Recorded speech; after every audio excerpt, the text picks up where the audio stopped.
Class of '09 is a very interesting game series. It's a snarky, mean-spirited parody of what life in high school was like in the late aughts, in the worst possible light. Within the world we get to see in this game, we see various kinds of evil, both from the main characters and from side characters, including ways that I won't be able to say until later on in the video, since I'd like to try and monetize this eventually.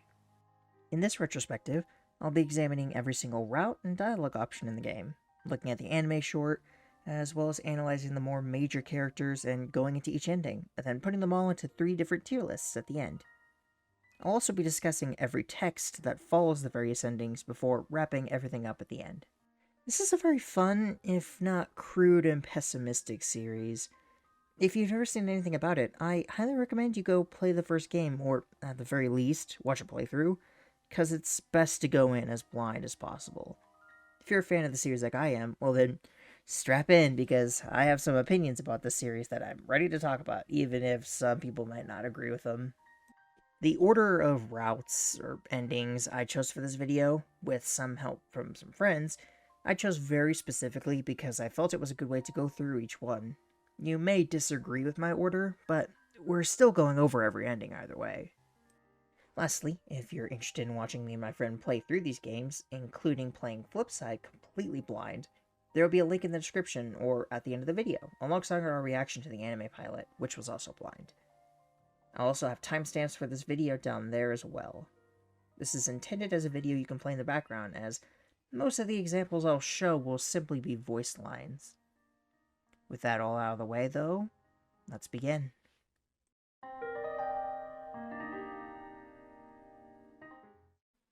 As a fun aside and a way to start this video, I feel the need to mention that one of my theses for this series is to try and prove that Nicole, our protagonist, and Jekka, her best friend, are, if not solely lesbians, especially in the case of Jekka, are at the very least attracted to women. Because of that, I'm going to point out every time I think one of them says or does something gay, and add it up as points, so to speak, so we can see the totals by the end of Flipside. It's not going to be completely serious, but... Sound good? Great. Start the game with the intro, which I'll just play in full for you. Make no mistake, I'm a sociopath. God, that sounded evil. Let's rewind a little. I grew up all over coastal America.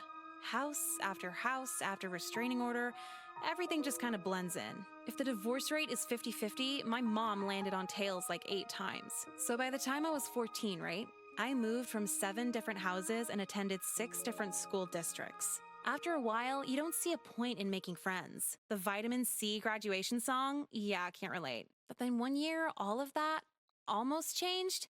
For the first time ever, I found myself in a school for 2 consecutive years, going on 3. And then I started turning pretty a month into high school, so the guys hitting on you social leverage was really awesome. The popular girls would talk to me all the time. They were just stupid. Like they'd always been pretty. Never left out. Never alone. And when I think about it, all the thinking I've ever done was when I was alone. I was nice about it and thought I'd always be nice about it. Finally in one place to build a steady reputation. And then life said, fuck that. My piece of shit gamer brother got us evicted for pirating breakbeat mixtapes. It's like not even good music. Anyway, so mom was crying, packing up the moving boxes. And that's when she told me, we're moving out of state. And I just got settled. I said, fuck you, I'm living with dad. He's just a neighborhood down. I put the boxes down, go over, knock on the door, and boom! A gunshot! My second Christmas killed himself! I walked in.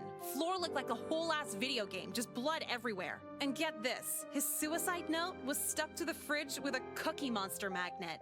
All he wrote on it, Nicole's fault. I'm Nicole, by the way, hi. What the fuck did I do to him? Maybe I missed the office softball game? Men are so into this revenge suicide thing. But whatever, it doesn't matter. Nothing matters. I'm moving. Again. City, county, state, all the same fate. But I've always said that while leaving. This time, it's on arrival.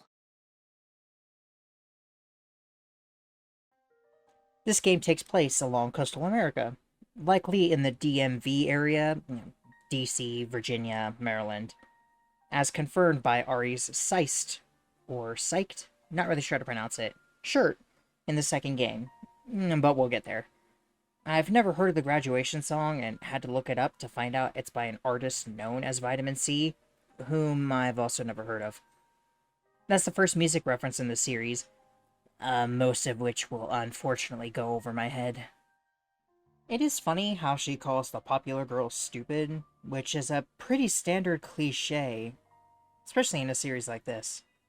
Nicole also says she turned pretty a month into high school, so given this game starts in your junior year, it's likely she could have been manipulating and messing with guys for a full year before this game. It's never made clear what she was like before the game begins, though, and just how much her personality and treatment of people is just how she is as a person, and how much of it is because of her having just moved and dealing with her dad's suicide or other trauma. We can speculate on how much each contributes, but personally, I believe a lot of her personality is simply based on trauma. Speaking of that, though, I do have to wonder why exactly it was Nicole's fault. There's never any actual indication throughout the series why it might have happened, or even how close Nicole might have been with her dad before he killed himself. Especially since she seems confused about it too. I suppose it's not really important, and mostly seems to be used as an opening joke, but still. Several of the endings reference her father's suicide, so it does seem like it affected her quite a lot. Once again, that's up to interpretation, I suppose. Either way, it seems Nicole wanted to be a nice person, and wanted to build a nice reputation, but since she seems to be simply incredibly unlucky, things don't work out. I mean, how bad does your luck have to be for your father to kill himself right as you're coming up to the front door to try and give yourself an out for moving, alongside all the other stuff she's about to go through in this game? Although I wonder how the brother isn't already in jail if he's gotten caught pirating mixtapes before the game even began. After all that, which was just over the intro, the game begins properly, and we see it's September of 2007. We enter the school and see several characters walking around. One of them is named Kyler, who makes a joke that the senior prank should be parking their cars in the wrong spots. To this, a girl named Ari says that's a funny idea.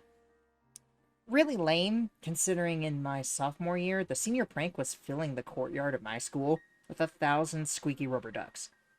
It was a very squeaky, loud day at school, but really fun. Nicole wonders aloud if girls only laugh at men's jokes to avoid assault, before she's approached by a chill guy named Crispin. She follows up her own point by laughing at his unfunny joke, and then he asks if he can take her on a tour of the school. Immediately, I want to point out Ari, because while in the first game she's a very minor character, in the second she has a much bigger role. She's one of only 2 characters who receives a sprite change between the first and second game, alongside Mr. Katz. Likely because of that upgraded relevance.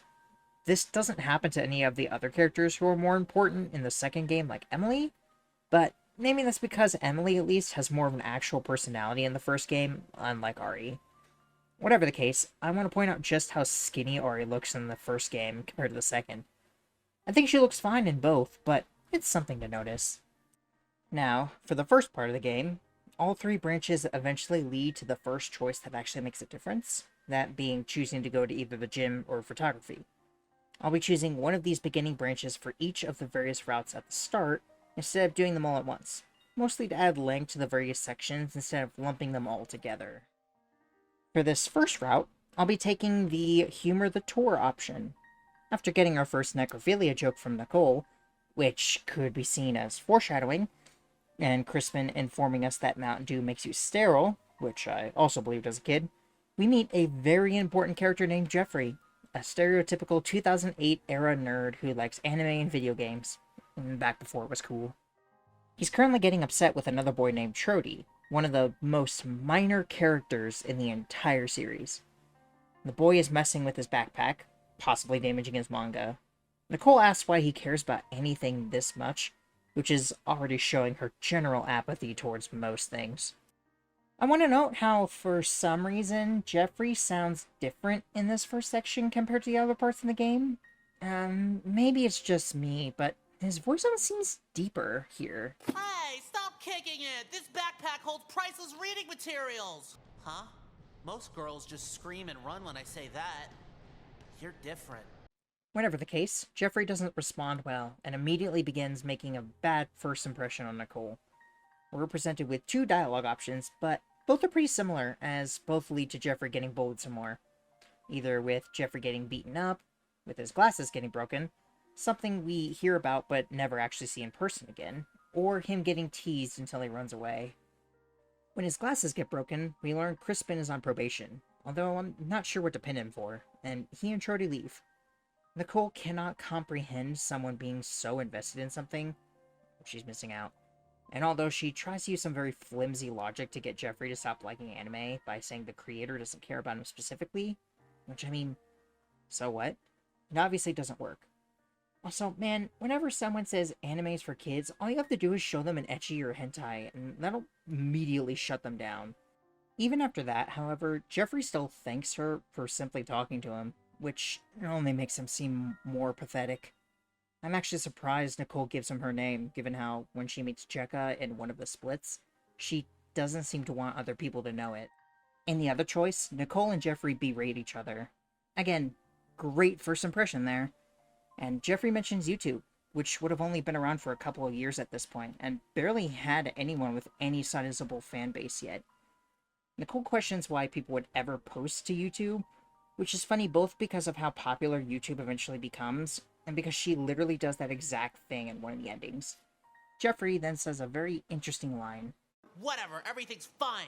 My mom said the bullies go nowhere and smart kids like me become notable adults. This will come up again for the graduation ending, so try to hold on to it until then. After Nicole says Jeffrey should kill himself, Crispin bails, which I think is very fair and very funny. Afterward, Shorty flirts with Nicole, to which she says her last name is You and her first name is Fuck. We head into the cafeteria where we meet Jekka for the first time, both in this game and in this route. Jekka is... short for Jessica, Avi. Jekka says Jeffrey is too socially awkward for the average student, but too smart to be special education, which makes sense given that he ends up valedictorian. She also says her friends got put in a different lunch period, but I wonder if any of the friends she's talking about were other girls that we already meet in this game, since she seems to be decent friends with Kelly throughout the series. Jekka dresses preppy because she gets close from her mom, who works in various department stores as a corporate worker, but she assures Nicole she doesn't really care about her outfit. We never get to meet Jekka's mom in any of the games, but we do get to learn a fair bit about her. Feel the need to mention that my editor and friend Ark, who you'll get to hear from later in this video, thinks almost every single one of Jekka's outfits hits. It might be because compared to all the other kids who have just normal branded t-shirts and jackets and stuff, she actually has designed outfits. I don't know if punk is a great description for Jekka, but it works, I suppose. I'd also like to use this scene to point out how I think Adderall is the most talked about drug in the entire series, with crack coming in at a close second from the one route in Rehab. I just think that's interesting coming from someone who's actually taken it for ADHD.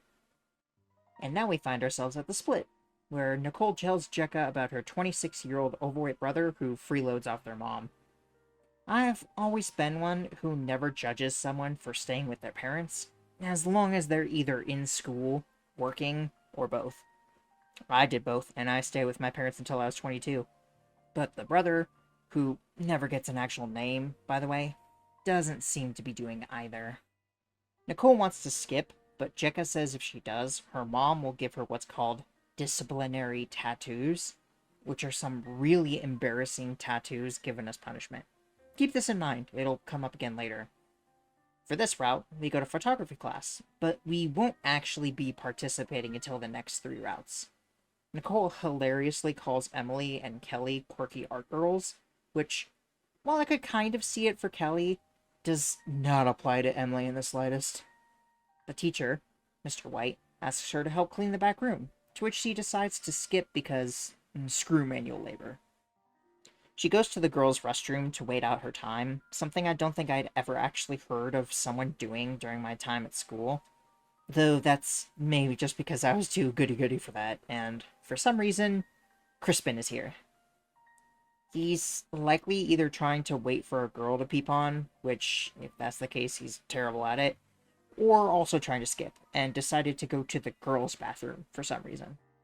One of the stall doors has Investigate Avril Lavigne on it, which, funny story, until only a couple weeks ago, I thought Avril Lavigne was a guy, because that's how unattached to music I am. You may ridicule me as much as you'd like for this musical transgression. I do wonder why she needs investigating, though. What did she do? Nicole and Crispin talk about music, which initially makes me wonder what kind of music Nicole is actually interested in.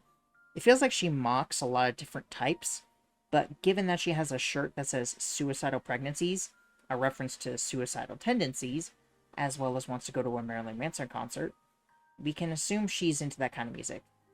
There's also different hints throughout posters she owns that she likes rock, but you'll see. We now cut back to Nicole at her house. The first time we get to see it, and if this is supposed to be the living room, it is unbelievably bare. I know it's just an image taken from somewhere else, but surely you could have used something a little less bland. It works for when they're just moved in, but not after months or even a year has passed. Nicole complains about paying for ringtones. I remember those days when she receives a text.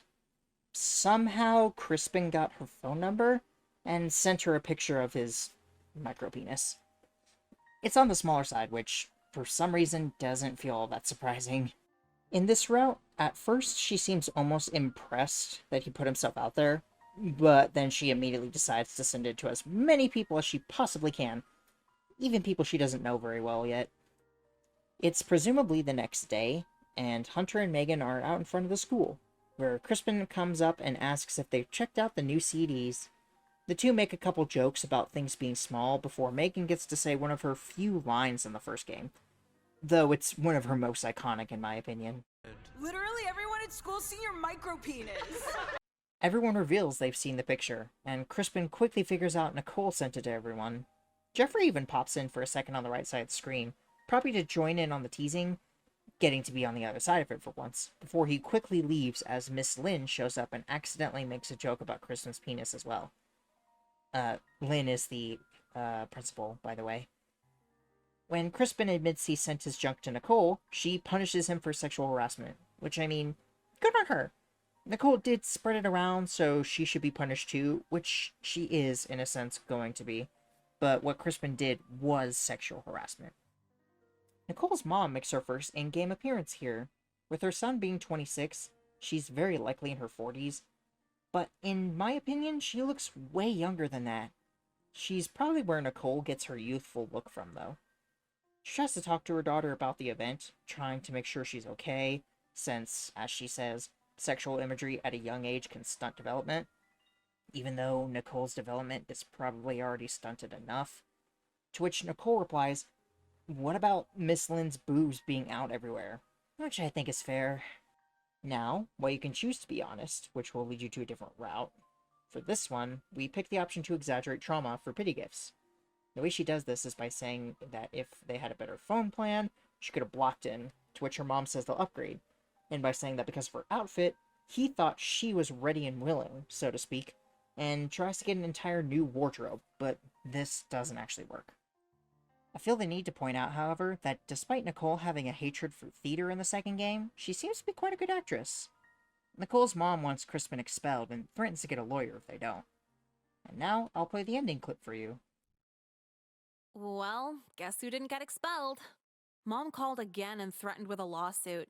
She forgot one crucial detail, though. I'm on the assisted income lunch plan, so they knew she couldn't afford a lawyer.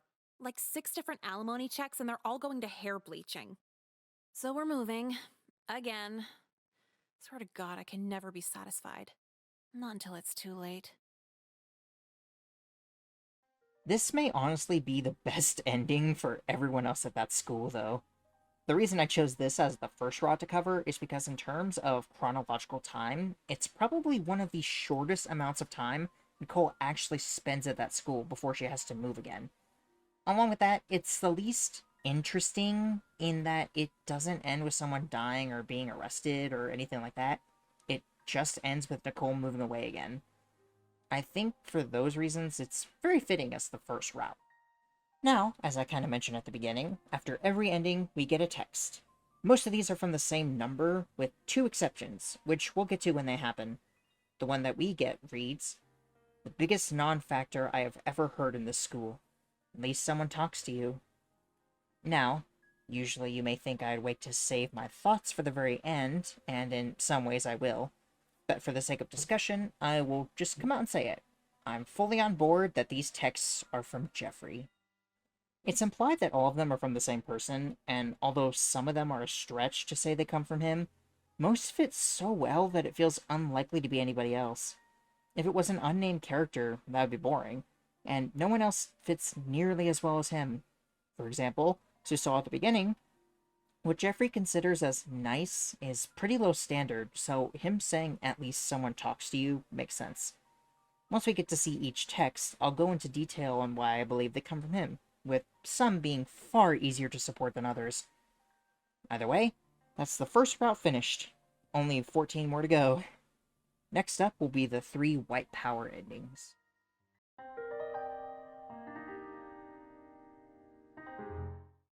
For the first decision of this route, we decide to pick the option of telling Crispin off and cutting class.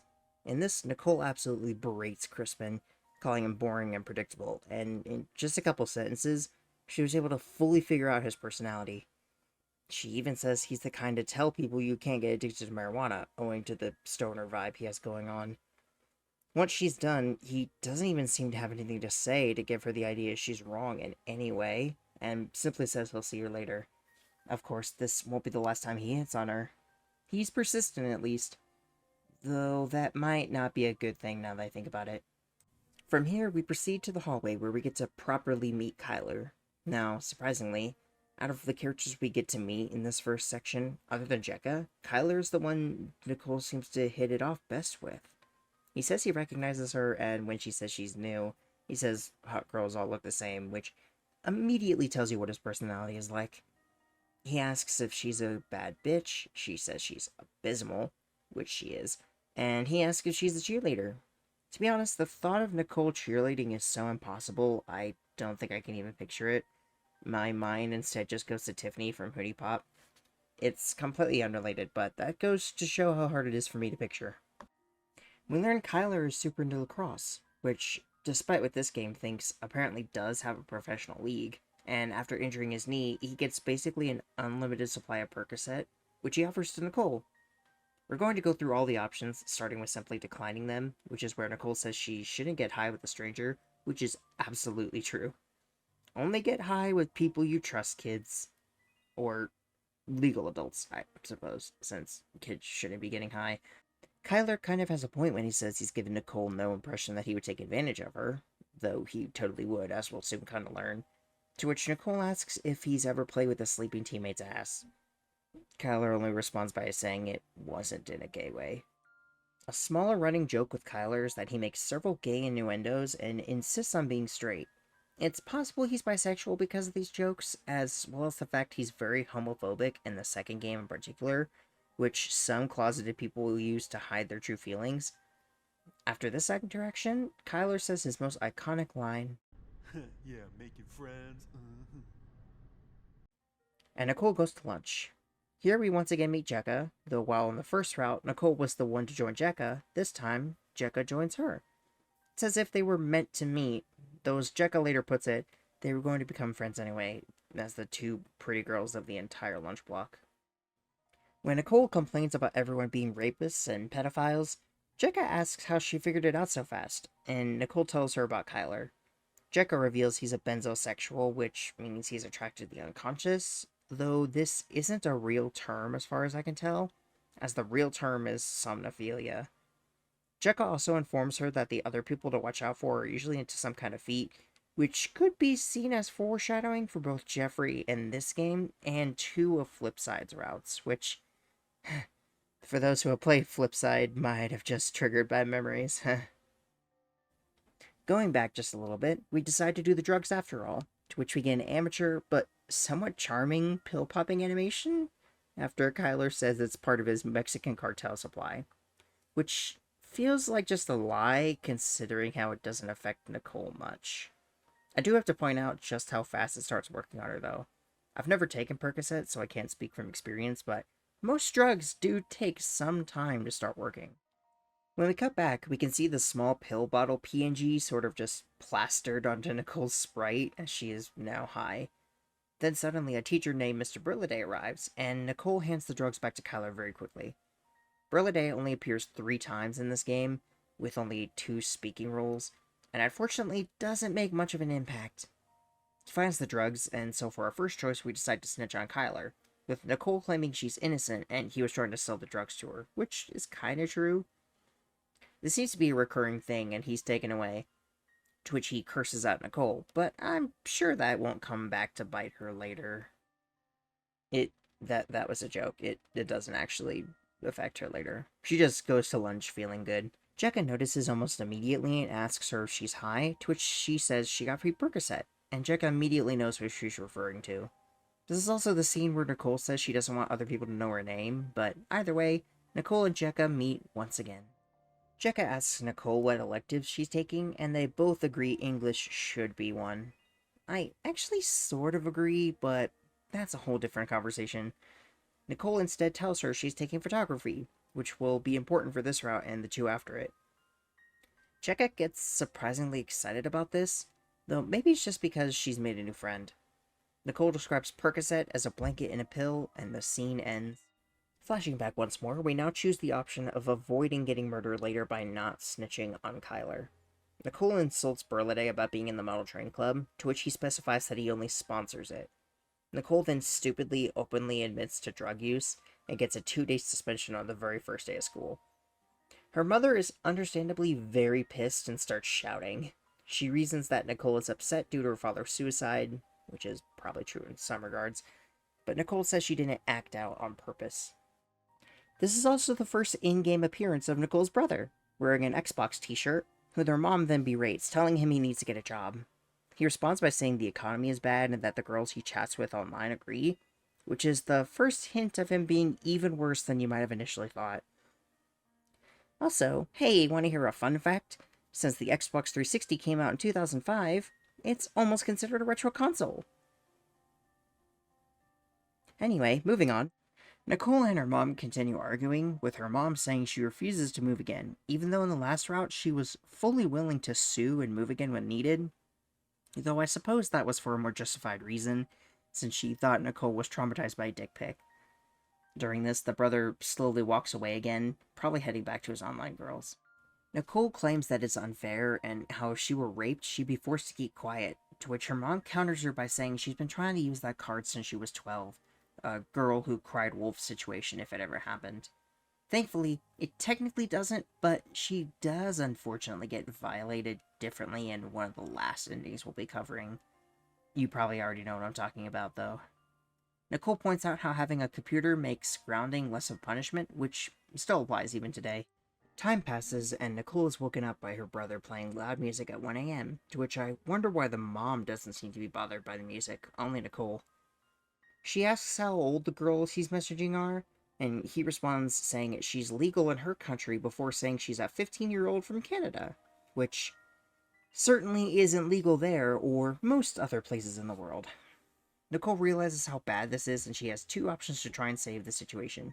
The first is to distract him by playing video games, something it's implied they used to do a lot more when they were younger, which, as someone who used to play a lot of video games with my own sister, including a period of a year where we played Minecraft every single weekend, it's almost kind of heartwarming.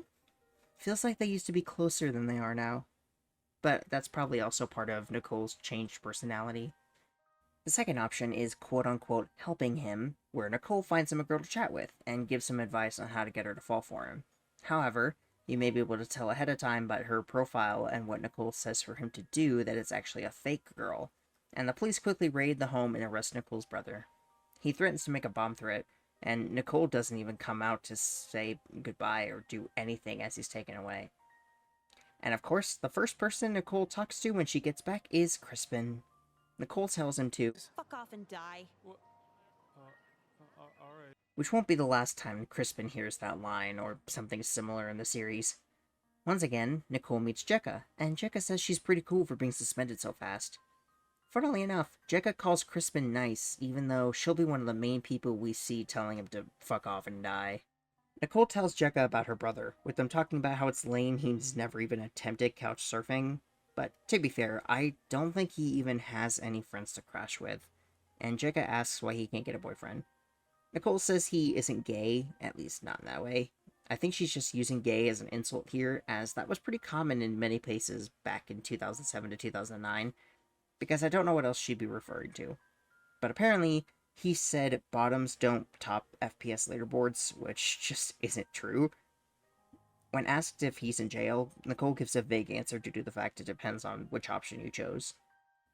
Finally, we reach the actual split path. Yes, everything up to this point was before the split. Don't worry, there's only one more of these to go after the White Power routes.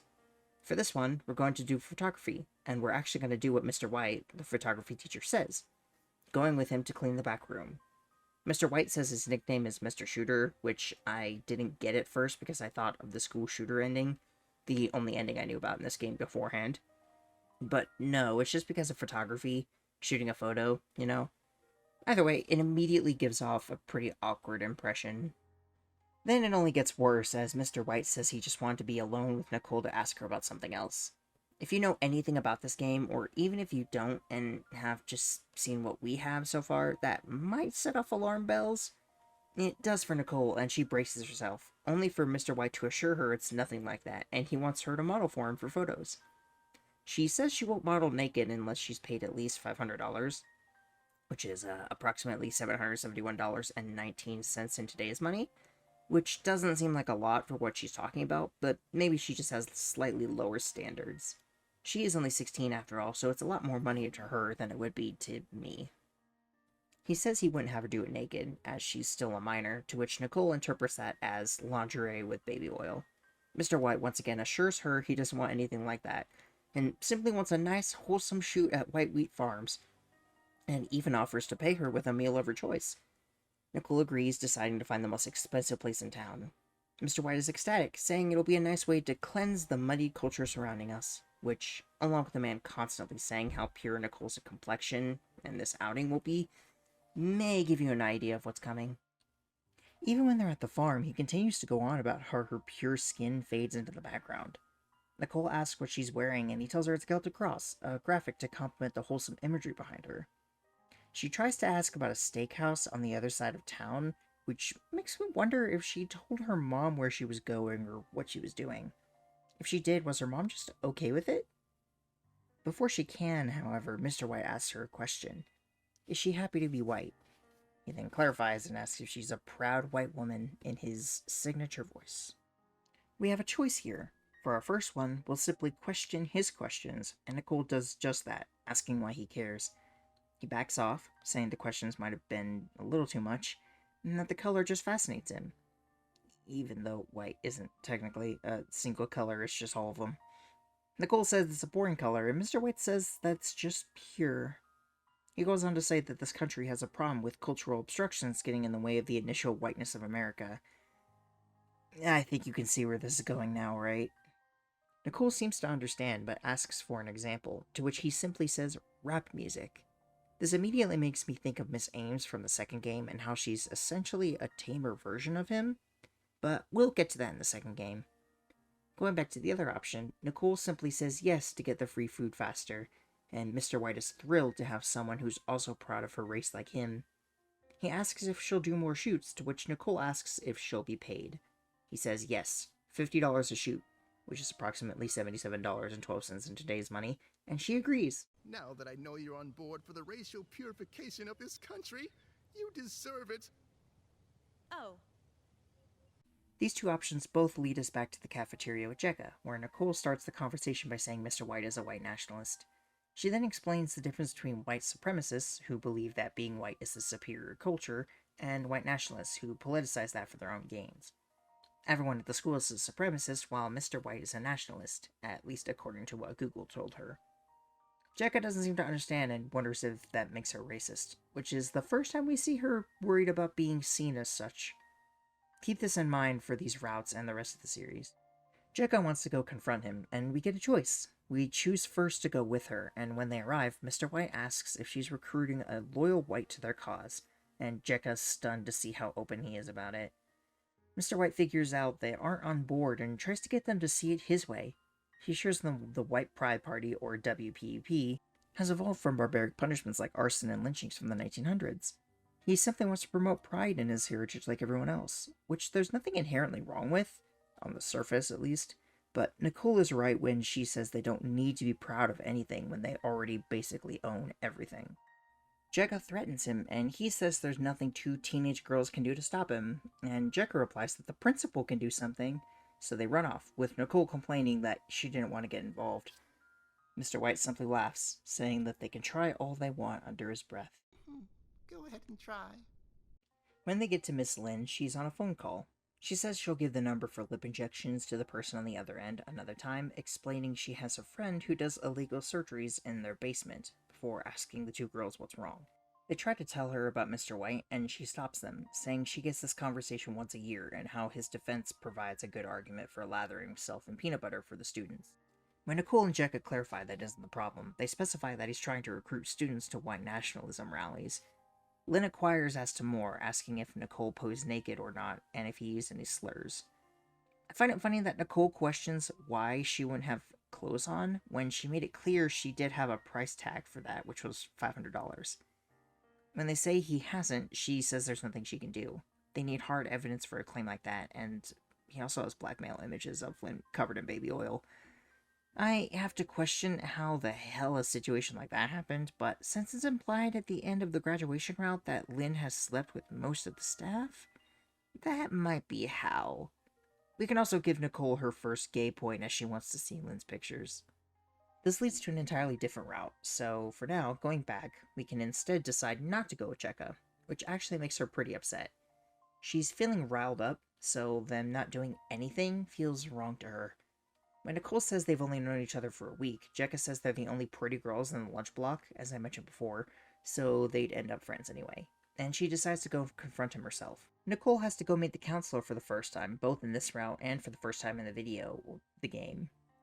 And, of course, the first thing he's talking about is how Nicole should feel comfortable talking openly about sex in a safe environment, as it's what all kids her age are usually thinking about. This may immediately give you an idea of what he's about, but for those who still don't know, you're in for a fun ride. The counselor, who never gets a name by the way, just like Nicole's mom and brother, says he likes to get into the psyche of each student for individual experiences, and then immediately talks about how talking about sex with a man twice your age is just a social construct. When Nicole is confused, he brings up homophobia, and how before it was simply believed to be wrong because of pure belief. But then that wall was slowly lowered bit by bit until it became more accepted. He believes the same will happen to the taboo, notice air quotes, of an adult and teenager or even younger person dating. Yep, he's a pedophile. At least it's funny he's bringing up homophobia because he's actually pretty related to a route in the second game that has to do with that. It's the Ari route, in case you weren't aware. When Nicole says she's gonna dial 911, he asks what's wrong. Both choices here lead to the ending, so we're gonna go over both. For the first option, we decide to call out his pedo philosophy. Nicole points out the obvious that he's saying this while working at a school and should be arrested. Counselor plays dumb, which makes him wonder how he's gotten away with this for so long, especially since it's implied later that he does this to basically everyone. My only theory is that since he's not as blatant as the coach, doesn't actually touch students or anything, he only tries to ask them out on dates and the like, so he flew under the radar. The counselor says she simply isn't ready for an adult conversation, as she's still a growing young woman, so Nicole points out how that makes her off limits. Lastly, he says that it doesn't matter what her driver's license says, her body is ready for reproduction, to which he clarifies that women should have intercourse at 13 and have a baby at 14, which is just all sorts of wrong and gross. It's one thing to just be a pedophile, but to go into specifics like that just makes it so much worse. When she leaves, he makes sure to call out that it's all theoretical, and then says to himself that if she tells her parents, he'll just claim she was acting out. I love him. He's hilarious. I think it's just the voice. It just works to make him funny despite the really awful stuff that he says. And in case you don't believe me, well, you'll get to hear some of his voice lines later on in this video, so you can make the choice for yourself whether or not you agree. The only other option is to change topics, which leads to a "how do you do, fellow kids" moment where the counselor tries to relate to stuff Nicole talks about when he actually has no idea what any of it is. She gets out of there pretty quickly and meets back up with Jekka in the hallway. From there, Jekka asks if he, but is then cut off by Nicole finishing with defending pedophilia, which yes, he did. Then Nicole says the only reason she isn't going to report him is because she doesn't want to fill out paperwork, which, like, wow, nice one, Nicole. You talk a lot of game about how pedophiles should be charged for their crimes and all that, but then when you actually meet one, you do literally nothing to stop him. We come to learn that Jekka went to go see Mr. White, in case you forgot about him after the counselor stuff. And because Nicole wasn't there like any other choice, she fell for what he had to say. Not sure if the word properly applies, you'll see. And agreed with some of his points. They talk about when Ethnostate is, and Jekka agreed to do a shoot with him that weekend for his blog and some cash, the same thing he offered Nicole. For this route, we decide to say that it probably isn't all that serious, and Nicole reasons that it's silly to tell people they can't be proud of themselves and their heritage. Even though last time, she definitely could. It's probably harder when it isn't directly at the person, though, and instead coming from a friend. Jekka invites her to the shoot, and she agrees to go. She also argues that if black people can get February, then they could at least get California. Nicole wonders if all the white people would fit there, so Jekka expands it to include Washington and Oregon. The conversation ends with Jekka exclaiming, White power! Then we get the ending. Well, long story short, I went to the shoot, and Mr. White got the bright idea of having us build a chlorine bomb that could level a food court. We didn't really know what we were doing while giving him a hand with the supplies. We just thought he had a really big pool. He detonated it at a Puerto Rican rights bingo night, killing himself in the process, leaving us as the only living traces of DNA found at the scene. It's ironic because, I wasn't racist in the first place. Then I dabbled in racism just to be friendly. Then I tried really hard to convince the jury I still wasn't racist, and now I need to be racist and join some Aryan sisterhood for prison protection. Is it like this for every model? Originally, the ending CG, I thought the middle girl might have been Emily, but with a couple extra tattoos. However, given the girl also has piercings Emily doesn't have, and the hairstyle is a bit different, it probably isn't her. They're all girls, though. Something to note. Though the girl on the right does not look like a high schooler at all. It might be, but who knows. I also find it funny how Nicole says she dabbled in racism to be nice. It reminds me of a future pair of routes where being too nice lands her in a series of problems, and how she now has to be racist just to stay alive in prison because, yeah, terrorism lands you in jail, not juvie, even at age 16. As for Jekka, just keep in mind how easily she was convinced to join Mr. White. It's subtly hinted at throughout the series that Jekka might be a little bit racist, and this is the first sign of that. But the other two white power endings support it even further. This ending text has a gibberish title, and it's the only one to do the thing where the capitalization is random for, crazy text. I'll do my best to read what it says. I like killing people because it is so much fun. It is more fun than killing wild game in the forest because man is the most dangerous animal of all. To kill something gives me the most thrilling experience. It is even better than getting a rocks off with a girl. The best part of it is that when I die, I will be reborn in paradise, and all that I have killed will become my slaves. I will not give you my name because you will try to slow down or stop my collection of slaves for the afterlife. Blah, blah, blah, blah. I hope that was at least somewhat coherent. To be honest, I think this is one of the texts that sounds the least like Jeffrey, but I can still see an argument for him considering the school shooter ending and all that.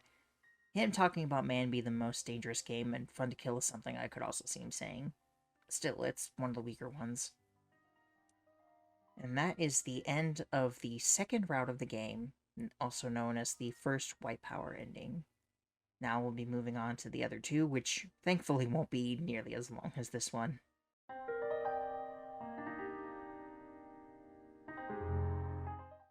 We won't be going back to the very beginning to get the last bit until we're done with the 3Y power endings, since the 3 endings are all connected to one another and it would kind of break up the flow to do so. For now, we're simply going to go back to the choice with Jekka in the hallway, and instead of agreeing that it might not be a bad idea, we instead, as the choice puts it, agree to disagree like a fence-sitting liberal. Nicole's logic is that she doesn't actually agree with Jekka, but decides that it isn't worth ruining their friendship over. Jekka also agrees with the sentiment, most of agreeing, and says politics shouldn't get in the way of them, and they part ways. Now we cut to what I have to assume is some sort of history class with Mr. Katz as the teacher. He looks remarkably different in this game compared to the second and third, as we discussed earlier, but other than the explanation of him having a bigger role in those games, I actually have another explanation that I can give and re-up when we get there. For now, however, he's just the same as Berladay with different hair, like how Hunter and Kyle are the same with different hair colors.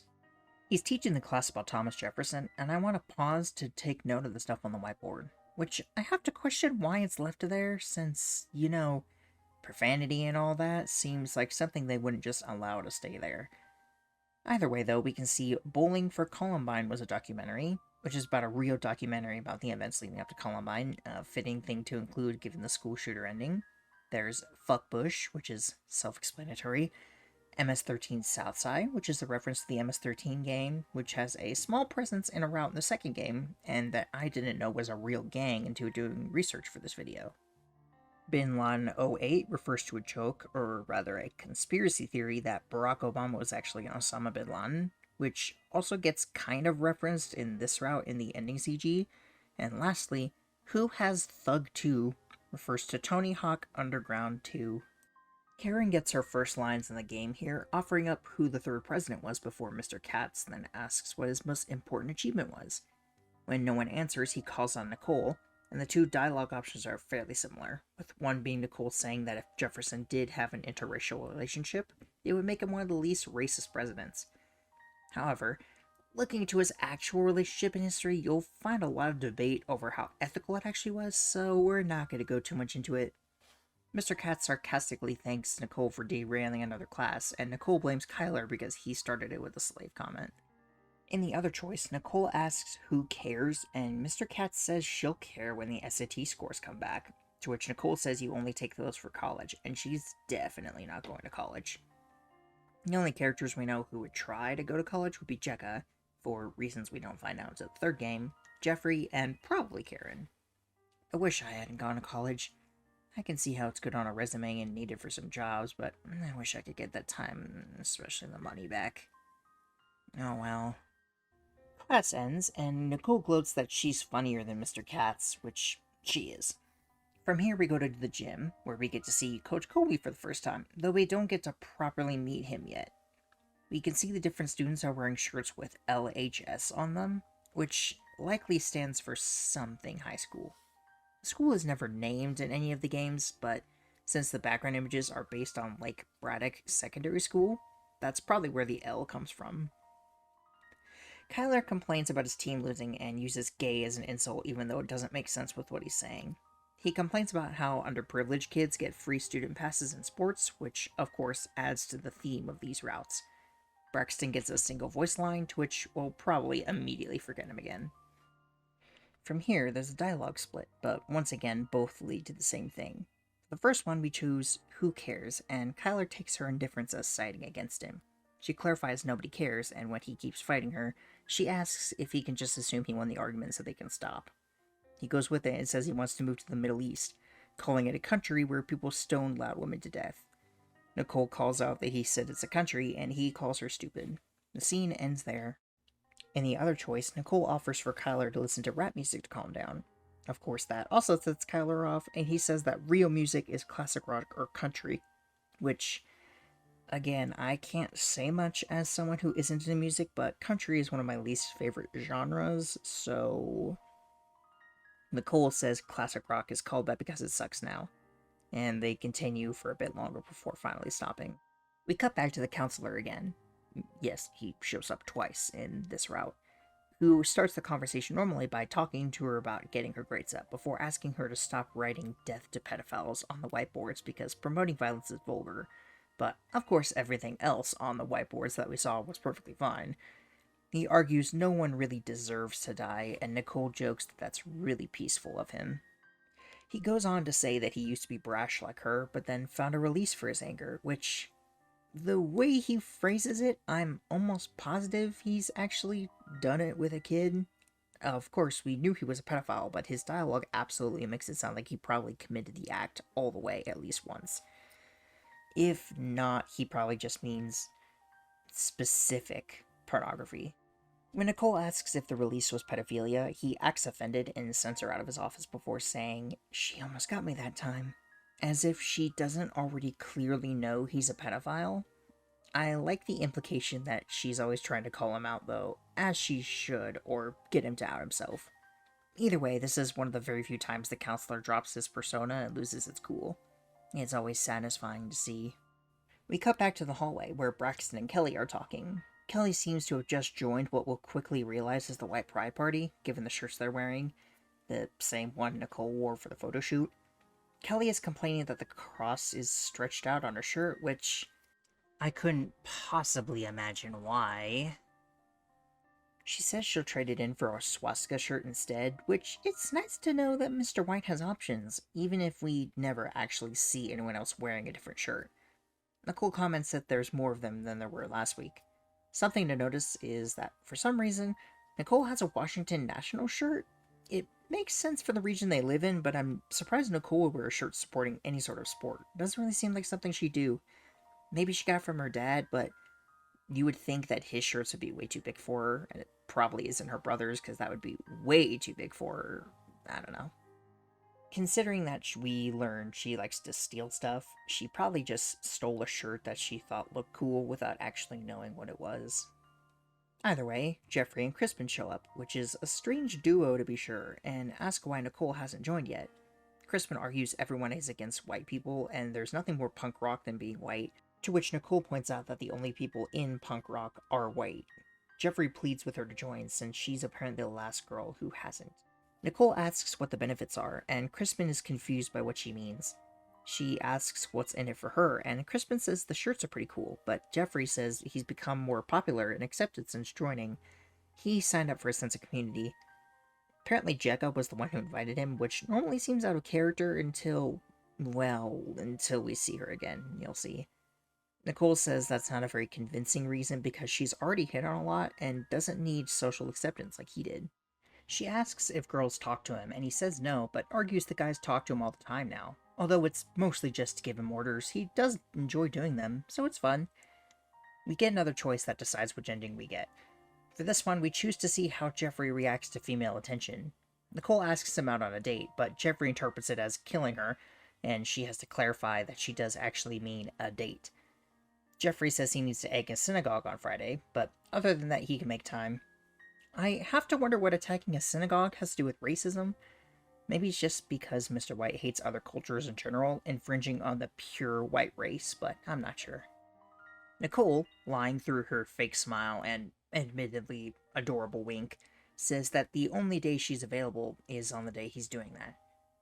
Jeffrey changes his mind and Jekka shows up, also wearing the shirt, of course. Jekka tells Jeffrey he needs to bring the extra large eggs for big splats. He hesitates, and Jekka says if he screws this up, he's out, to which Nicole again asks about their date. Jekka is outraged and confronts Jeffrey, but he apologizes and says getting a girlfriend is more important than the final solution, which, in case you didn't know, usually refers to genocide. Both Crispin and Nicole, for some reason, back up, and Jekka calls him a race traitor. She also calls for the others to arrive, and they come running, even calling her Imperial Scribe Jekka. She says Jeffrey is no longer their brother and must be eliminated, so they surround him and actually kill him as Jekka asks Nicole if they can hang out. So, while it seems that many of the students, like Jeffrey, might have only really joined for a sense of community or belonging, Jekka seems fully invested in the cause, which just kinda adds to the fact that she might be a little bit racist. Admittedly, it doesn't come up very often, which is why I only say a bit, but just listening to her dialogue and tone in these routes, and in the next scene, you can't deny how locked in she seems to be.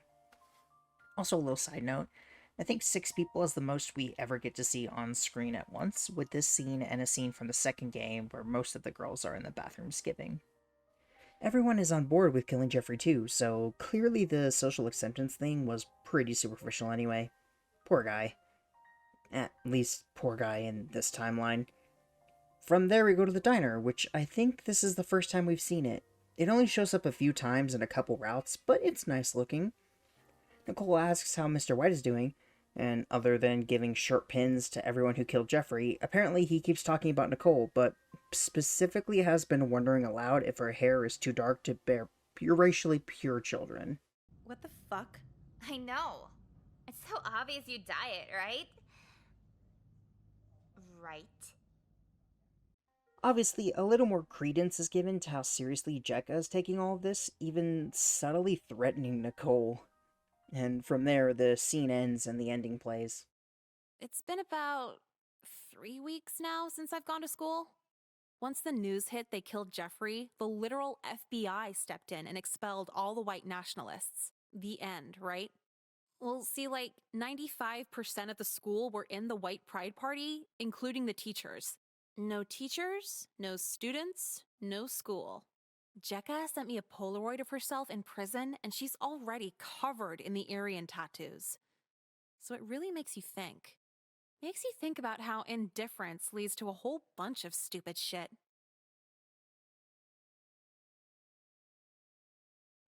Welp, there goes the school. I wonder if Miss Lynn was a part of it, or if she's just out of a job now that the school has lost literally every single student. Can it even really recover from that?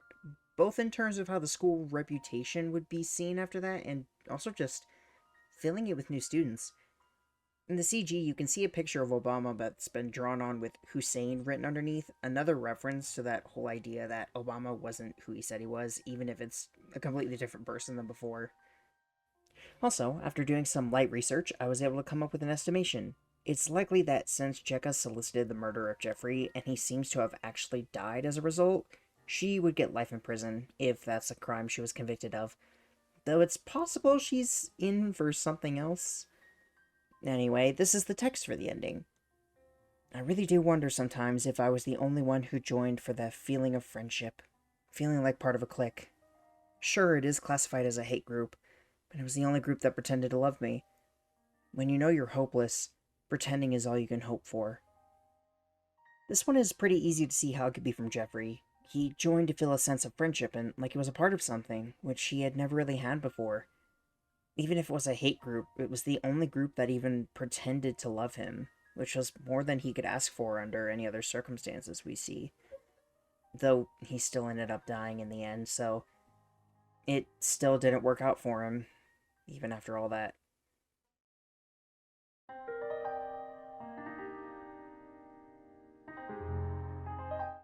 This section is going to be very short, as the only difference from the other routes is the final choice, where we pick the option to record the group instead. Nicole asks if they do chants, and they demonstrate one for her after getting Braxton to join them. White pride worldwide! White pride worldwide! Awesome! You're doing great, guys! I like to imagine they're walking in a circle and pumping their fists as they go. Jeffrey asks if Nicole has been convinced, and she asks to take it home with her. Jeffrey goes so far as to offer to go to her house and do even more, but she, of course, turns him down. We get to see Nicole's bedroom for the first time. It's messy, but she has 2 guitars. I know it's just part of the background image use, but it's still funny to think of Nicole having played something like that and having 2 of them. And a My Chemical Romance poster that seems to have been added post-edit, showing more of her taste in music. She also has a Dope poster in the style of Obama's Hope poster. She posts the video in the Nation of Islam forums, for some reason, and that's where this ends. The ending then plays. So, right after I uploaded that video to the NOI forums, it was immediately shared everywhere. Shared to the point of Minister Farrakhan seeing it and ordering a full-scale arson assault on the entire school. He kinda just posted that, and I'm not even sure if it was the real Farrakhan, but I called in sick anyway. Sucks to be in the white pride party. And this is one of the only routes, until Flipside, where Jekka is likely to have died. The school shooter is another one technically, but this one is simply far more likely, given how dedicated of a member she is to this cause. We can see in the CG itself that several people were burned alive, so it's likely Jekka was one of them. Now, while you could argue this was Nicole's fault for posting the video somewhere like that, you could also argue she was just sharing it around to see what would happen, and wasn't expecting a full-scale arson like what happened. They also simply did it to themselves by joining a very obviously racist group. The text for this route is called "The answer is maybe ja ja ja ja ja" or "ha ha ha ha ha," depending on how you want to read it, and reads, "Can they call it a hate crime when everyone had to go?" This text also doesn't quite feel like Jeffrey, but only if you interpret it as being from the people who burned the school. If you interpret it from Jeffrey's perspective, where he says, "How is it a hate crime if everybody deserves to die?" it makes sense. It depends on the perspective, but again, it's one of the weaker connections. With that, we've finished all 3 white power endings, and we can go all the way back to the very start to get the final beginning choice and see where the game takes us from there. The 3 endings are, in my opinion, some of the less interesting ones in the series as a whole, but they shouldn't be completely discredited, of course. Either way, it's time to keep going on.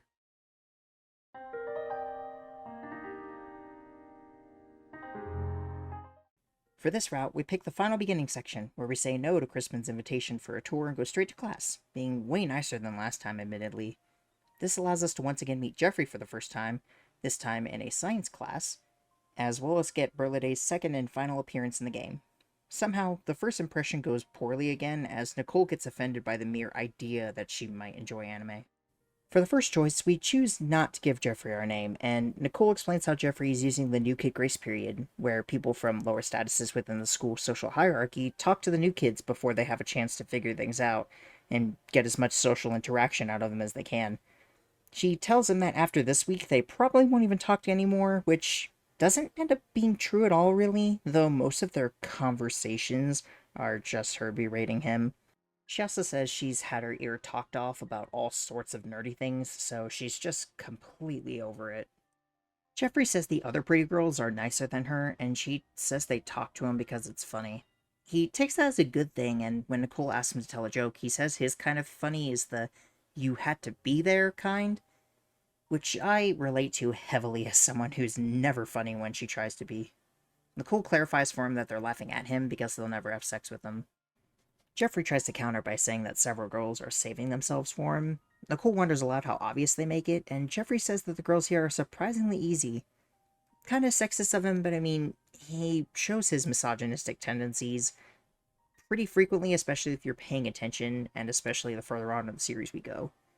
Having had enough, Nicole goes to lunch, their class having done literally nothing, with Jeffrey reassuring himself that he is funny. Jekka and Nicole once again meet, and Jekka says she packs her lunch because the food here sucks, but as we know, Nicole was on the assisted lunch plan, so she probably can't afford to bring food from home. That might help explain how she stays so skinny.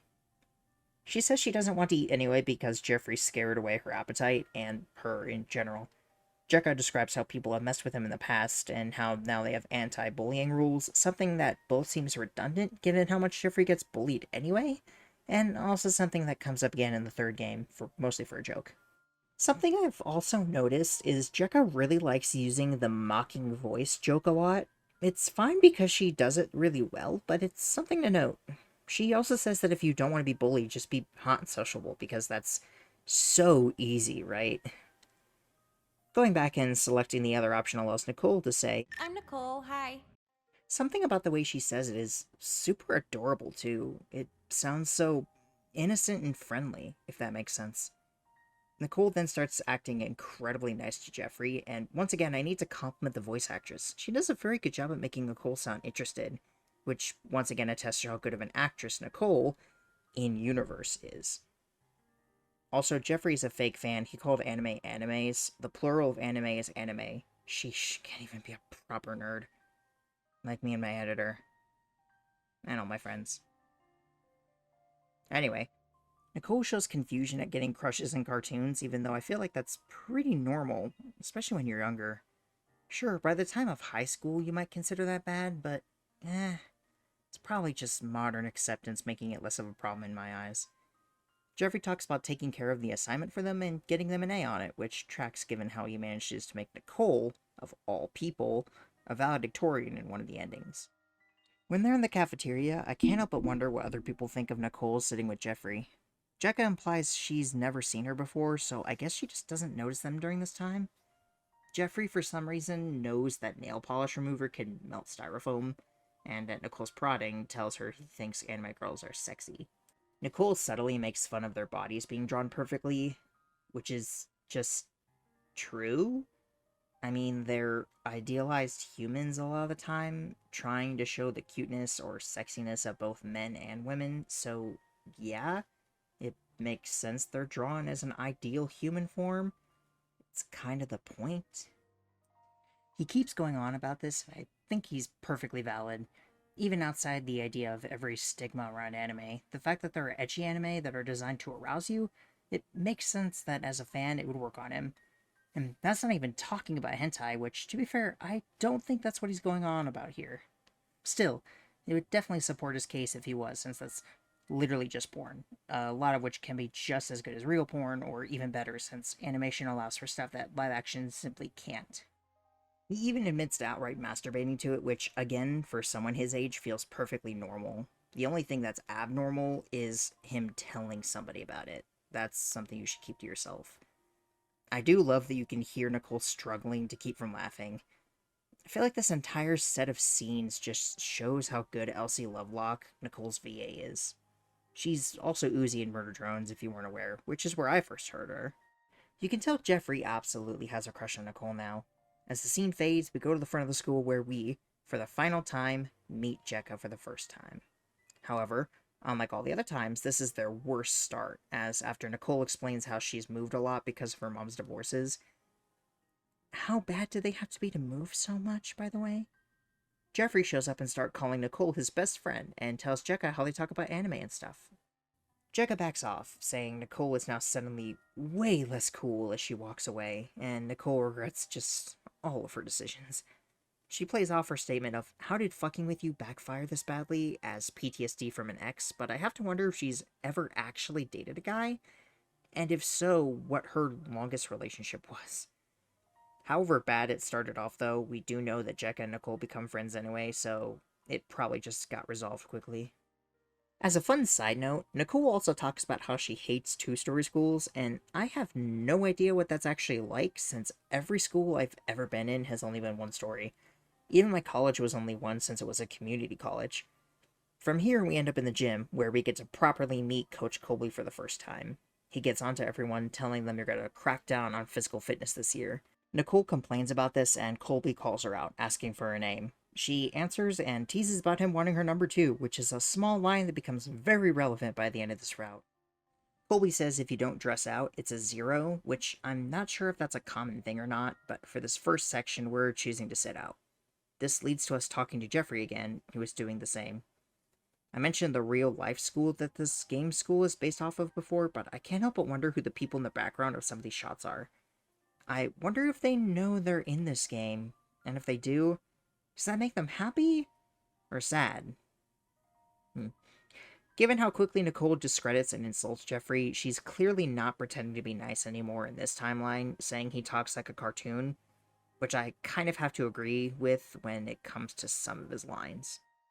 Jeffrey mentions how he's into some wild porn, and I can't help but wonder how much of that is real-life porn and how much of that is just ecchi or hentai, because that stuff can go to some wild places, let me tell you. In this timeline, we decide to make the choice of going for a reality check, making a pivotal decision that affects the lives of everyone in the school, even if Nicole never realizes it. He calls himself a geek, which in his eyes are the good ones, but I've always seen it as the opposite. The nerds are the fun ones, while the geeks are the lame ones. Nicole continues berating him, and he starts going off about how everyone in the school treats him this way, and how he's sick of it.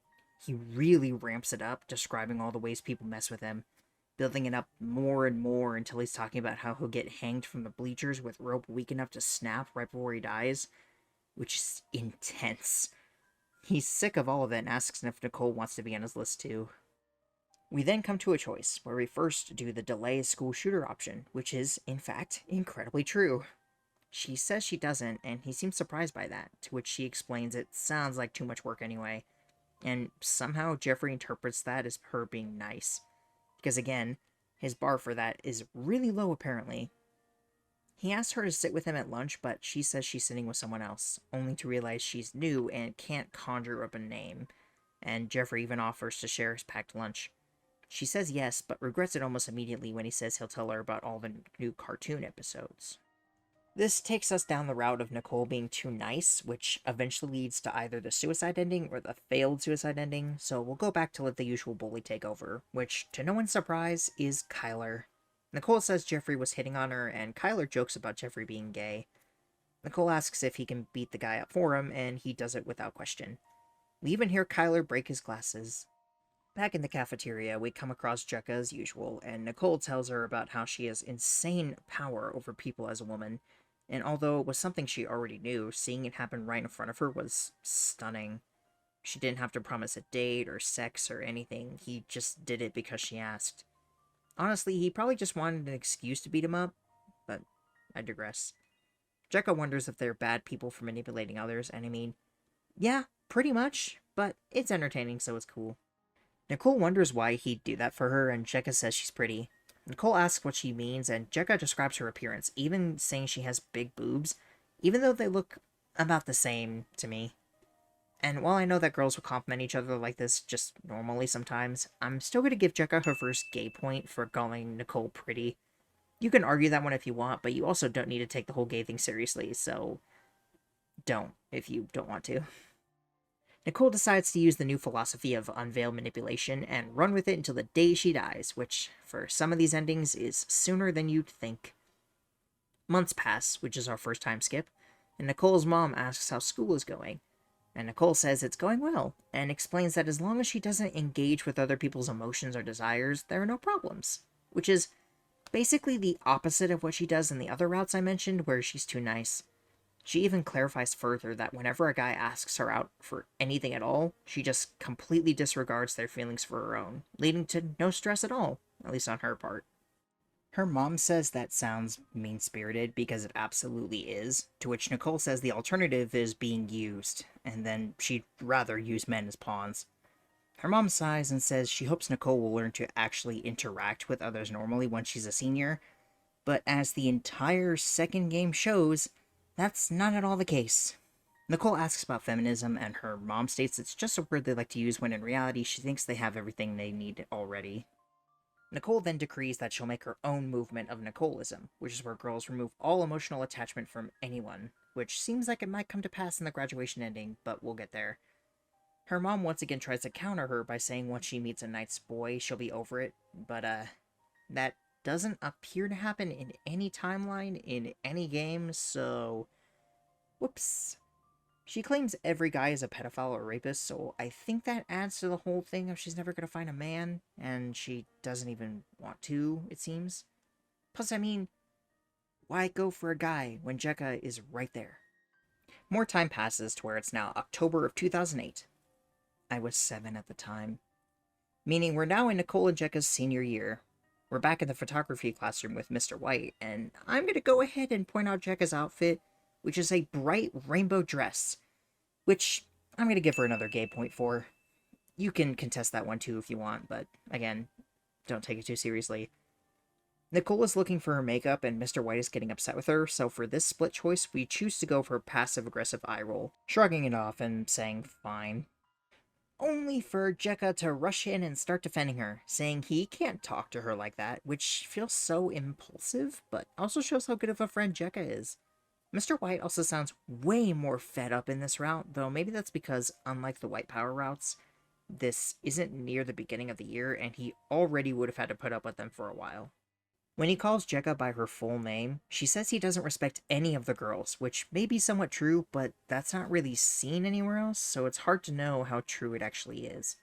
He gives both Jekka and Nicole detention, which I think is the only time Nicole gets in trouble from something Jekka did, instead of the other way around.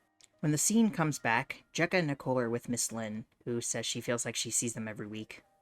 Jekka says she swears to God it wasn't their fault, and Nicole says she hopes God isn't keeping tabs on 17-year-old girls. That makes me think of the whole if God isn't watching then who is message from the second and third games, but I don't think that's intentional. When Lynn asks why they're there, Jekka turns to Nicole, and we choose to lie, and lie some more, as the other option takes us down a different path. She asks what Mr. White said, and learns he told Lynn she was talking out of turn with extreme vulgarity. And Nicole replies by saying of course she was, because he was groping her. She doubles down and says Mr. White is a pervert, to which Lynn doesn't believe her, especially since Jekka seems confused by that too. Jekka half-heartedly tries to support her, and Lynn says she isn't going to fall for it just because she's a feminist woman in power. Nicole keeps pushing, so Lynn says she'll call their parents, to which Jekka freaks out because, after what we see in the third game, it makes a lot of sense why she'd be so scared of that. Nicole assures her she probably won't actually call her parents, and Nicole says she'll take it to court if she has to, which she most certainly will. Back at home, Nicole's mom asks her about the whole thing, and Nicole continues to lie and say Mr. White was groping her. She asks if Nicole is being serious, which shows that even though she had that statement before about not believing Nicole because of how often she uses the sexual assault card, she's fully ready to believe her here. She has some bad moments as a parent, but this is actually one of her really good ones. Not wanting to get in trouble, Nicole keeps going and doubles down even more. Her mom says if this happens, she doesn't appreciate Lynn's handling of the situation, and says she'll have to call a lawyer. We get the next choice here, and so, just to see it, we first choose not to get roped in, which has Nicole coming clean. At first, her mother doesn't actually believe her, thinking she's being manipulated by the teacher into liking it, but Nicole assures her it didn't really happen. Nicole expects to be grounded forever, but instead her mom says she has a different punishment in mind, especially after talking to Jekka's mom, and she calls back 2 words: disciplinary tattoo. She says she's going to get Jesus Saves tattooed on Nicole's spine, to which she says, What? Mom, no, this is fucking weird. Everyone at nice beaches will laugh at me, and everyone at shitty beaches will hit on me. which I think for the nice beaches part, she might be referring to a nudist beach, but I also might be misinterpreting that, since I don't see her fully wanting to go to one. Who knows? Either way, we cut back to Double Down once again. Nicole questions how she could afford a lawyer, to which she says she just pretends they don't have money so Nicole doesn't ask for stuff. She also says she has connections from being divorced so much, but both of these don't make sense why she didn't use that in the moving away route. I can't really come up with an actual reason why, so it feels like it might just be a case of inconsistent writing, which, to be fair, I feel like the series mostly avoids, so I can give it a pass.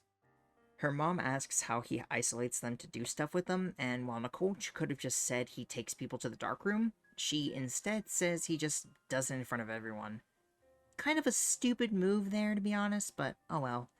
Nicole's mom gets even angrier and says she'll do whatever it takes to put him under the jail. We cut to the courtroom with a defense lawyer for Mr. White, who looks like Edgeworth, to the point I feel like it's an intentional reference. Nicole is dressed in a fancy outfit that, in my opinion, looks really bad on her, though it reminds me of something Lynn would wear, which is the first showing of a parallel between the two characters. In the back we can see several of the other characters in the game. We see Karen, Megan, Kyle, Hunter, Burladay, Nicole's mom, Mr. Katz, where since he's next to Burladay we can see how they're the same sprite, either Braxton or Trody, and most importantly, Lynn. We learn the exact date it happened, October 18th, which is a day after my birthday, funnily enough. This is the only time we get a specific date in the entire series, to my knowledge. Nicole describes how she was doing her makeup in class and Mr. White lost his cool, flipping a desk, one of the really big ones. He grabbed her, pulled her up, and grinded his body against hers, placing a hand over her chest. The lawyer tries to point out how it doesn't make sense for his single hand to cover her entire chest, but she says those man hands were big enough to do so against her small body. Doing it to myself, even with my small hand, it stretches pretty far across my chest, so I could buy it. He acquiesces, and she continues saying he was licking her neck and whispering things in her ear. She says she doesn't want to repeat what he said, and the lawyer asks for her to anyway, which kinda screws him over as what she says appalls everyone. I have to applaud Nicole for seemingly coming up with some of this stuff on the fly, though. The lawyer asks her to stop, and Kyler, who isn't even in the background, says it's hot, and she should keep going. Because, of course. I just find it funny that they chose him for the line when he's not even there. The lawyer says she has an active imagination, but that her story isn't believable, which almost feels like a commentary on the game itself, and says the school has shown no other evidence of misconduct from faculty. Nicole counters that just because it isn't being reported doesn't mean it isn't happening, and when asked to elaborate, she says men listen to other men, as in male security guards, male teachers, male superintendent, everything. The lawyer points out Lynn is a woman, and Nicole says she looks so good she could be governor if she wanted, so she gets handouts for being attractive. The lawyer asks for a headshot of Lynn even though she's literally sitting right there, and Nicole gets frustrated, saying Colby's asked her out on multiple occasions, and the counselor gives lectures on normalizing pedophilia. The lawyer says she's lying, and Nicole takes out her phone to read texts from Colby because he apparently got her number after all, including one where he reveals he has a wife, which never comes up again because who the hell decided to marry Colby? And when confronted with this evidence, the lawyer says he was fired and arrested after a few reports several months ago, to which Nicole smartly points out how he said before there wasn't any reports at all, which absolutely screws him over. This entire scene just shows me how intelligent Nicole can be when she applies herself. She outsmarted an actual lawyer, even if he doesn't seem like he's very good, to be honest. Finally, Nicole receives a text from Colby. She basically had the case in her pocket already, but this is one of the few times she gets lucky, as this text is the final nail in the coffin. It says that he's getting out of jail and getting his old job back, so they can see each other again. People start shouting guilty as the lawyer says Nicole has been his hardest cross-examination yet, while Nicole says he's just been a bitch in general. From here, the ending plays. It's been about a year since the trial. We won $500,000 in the civil suit, and I immediately dropped out and moved to LA. Dressing nice and maintaining my new expensive drug habit is cool, but the school's tax dollars paying for it is so hot. I met another Nicole while I was out here. She's kind of famous.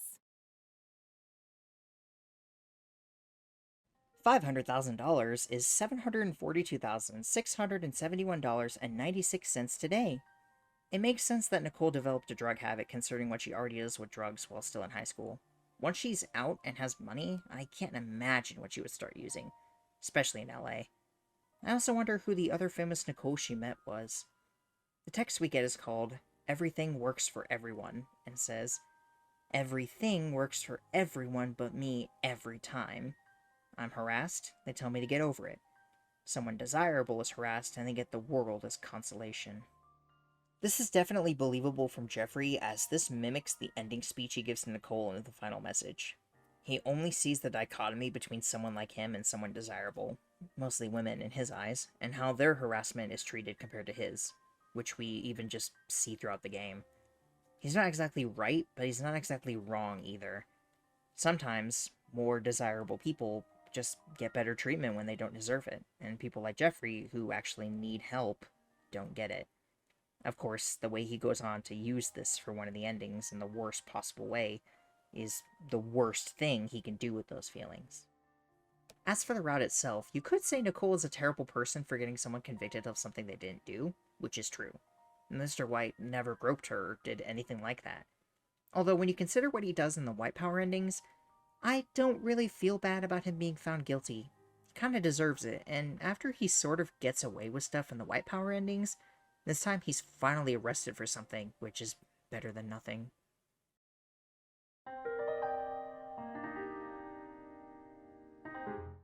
This one is going to be very short since it's just a branch of the previous one. I didn't mention it during the last route, but midway through the trial there is a choice you can make, and while before we choose to keep writing the lies to the bank, this time we choose to, in the game's words, avoid getting murdered after he's fired, which I'm not even sure if that's outside of the possibility of something Mr. White could do. Choosing this option means Nicole comes clean to this sham of trial. I mean, random evidence that shouldn't even be admissible, no witnesses who could have easily dismissed Nicole's claims in the last section. It's just so unprofessional. I mean, yes, it's class of 09, so, of course it is, but... well, I'm just being dramatic. Nicole's excuse is pretty lame, saying he deserved it after he berated her in front of the class for doing her makeup, and how anyone in her position would want to get even as well, but it's clear no one is on her side. The ending plays. Needless to say, Mom was pissed. I was like, but I thought we should tell the truth, and she was all, not in court, bitch. So we got buried in legal fees, lost our home, lost everything. Mom found another husband and said I could rot under a bridge for all she cared. I opted for the cardboard box. At least I can decorate it. Lesson learned, though.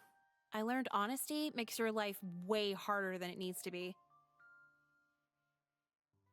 This is the first time we get to see Nicole being homeless in this series, and it won't be the last.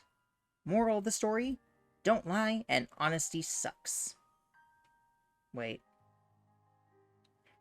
Anyway, the text for this one is called possibilities, and reads, "You want to come over? You can stay with me." This one seems a little weird for Jeffrey to say, but again, I can kind of see him doing it, inviting her to stay at his place. I could even see it going both ways, either him trying to get something out of her, or just genuinely trying to be nice. She'd probably turn him down either way, though, despite her situation. And that's probably the shortest section in the video done. Time to move on to another proper route.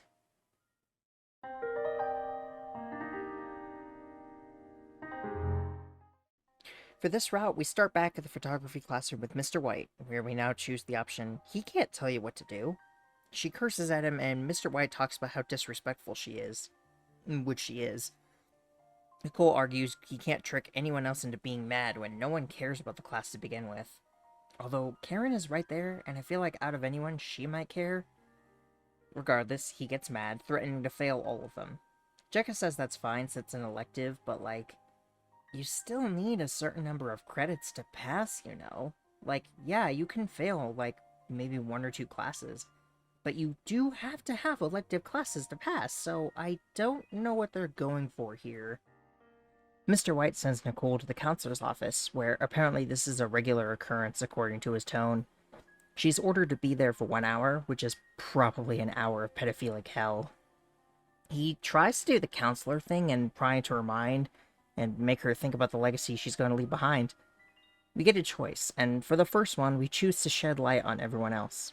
The counselor wonders if it's irresponsible to point fingers at other people when she might be the one at fault, and it's at moments like these that show you how, on the surface, the man seems like a good counselor, but then always finds a way to turn it around and make it inappropriate.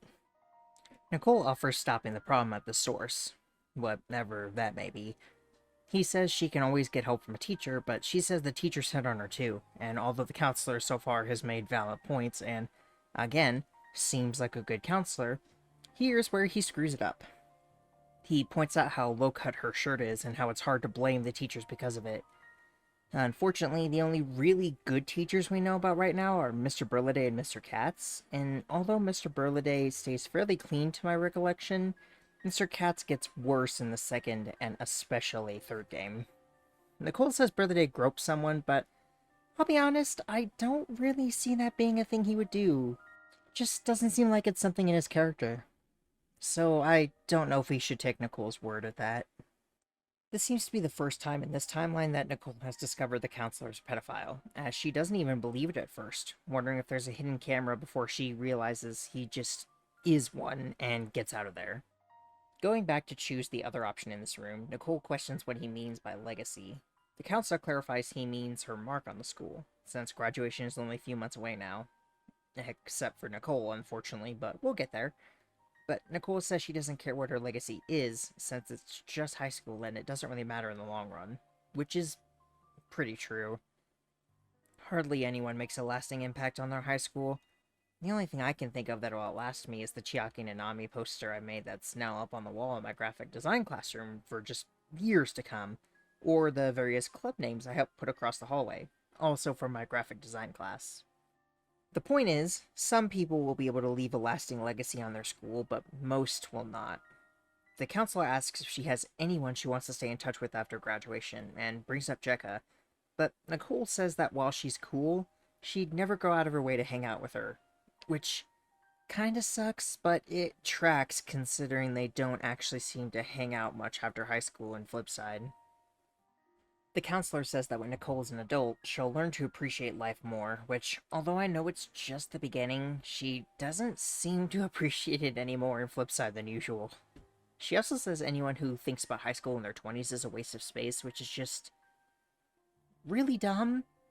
Like, I have almost no IRL friends because I moved 2 states away from where I grew up, so yeah, I'm in my 20s, and I look back at high school fondly because I miss my friends. It was also a time when I didn't have to worry about rent, or taxes, or medical bills. I could just do what I wanted to, so yeah, I think it's perfectly normal. The scene ends, and Nicole is done with photography. Nicole asks why you would need a camera when you have a phone, and, Nicole, you really think a phone in 2008 is going to be better than an actual camera? No. I mean, these days they're way more equal than they ever were before, but not back in freaking 2008. Kyler comes in with a fantastic line. What's up, you whores? Wow. Hi, Kyler. And asks if they're talking shit about Mr. White. He also asks if they got an invite to Kelly's pool party, where we learn her parents are really rich and they own a glassed-in pool and everything. Kyler loves the 4-foot-long water syringes, and no matter what Nicole says, those things are super cool and one of the best pool toys. The conversation turns to them never having heard of someone having sex with Kyler, and he says he did it freshman year with a girl named Jenny Fillmore, one of the only times an original character is mentioned that isn't in the game. Jekka's disgusted because apparently that girl was unconscious, meaning that Kyler is a confirmed rapist, which, I mean, I don't think anyone is really surprised by that, but it is something to note, I suppose. He asks again if they have invites, and both of them do, so Kyler asks if he can go with them, and Jekka leaves it up to Nicole, who, in this route, says no. He takes it surprisingly well. Nicole also mentions that she had a brother, meaning even if we didn't go the brother arrested route at the start, he probably still got arrested anyway. We cut to a scene of Emily and Karen talking, which is probably the only scene where Karen gets any major presence until the second game. Even then, though, she probably gets the least screen time of any of the girls in the entire series. They're talking about what they're going to wear to Kelly's pool party when the counselor comes up and has an admittedly really funny line, at least in my opinion. Hello, girls. Going to a pool party in the fall? I just love the way he sounds so confused. Like, he's trying, but questioning what he's saying as he says it. His voice actor does such a good job. Anyway, he offers to let Karen come to his office and measure her so he can get home ec to make something for her, saying he'll get her something that fits her every curve. She says thanks, and he leaves. Two of them immediately question what the hell that was about, and if he's even allowed to say that kind of thing. Nicole shows up wearing the baseball shirt again, asking what they're freaking out over. They explain what happened, and Nicole is surprised Karen didn't already know. Emily says he's subtle about it, so Nicole calls him a marathon pedophile, which, in her words, is where someone makes you question society's hatred of pedophilia before he molests you, so you'll feel bad if you tell on him. It's pretty evil, especially since it feels accurate to his method, at least from what we see of it. It's meant to be a pressure that plays the long game, which is, again, evil. I do have to wonder how Karen and Ari in the second game didn't know about the counselor. I suppose since they're probably some of the better students, especially Karen, they don't have to see him often and therefore don't know. Nicole asks why he'd want to measure her, and Karen says it's for bikini, but since home ec would make it, it would probably just fall apart in the pool, which probably would make the counselor happy, unfortunately. Emily asks why you'd swim at a pool party, and when Karen asks what she does, she says she stands around looking pretty, and Nicole agrees. And that's literally just completely lame. Swimming is cool and fun. Go swim, you weirdos.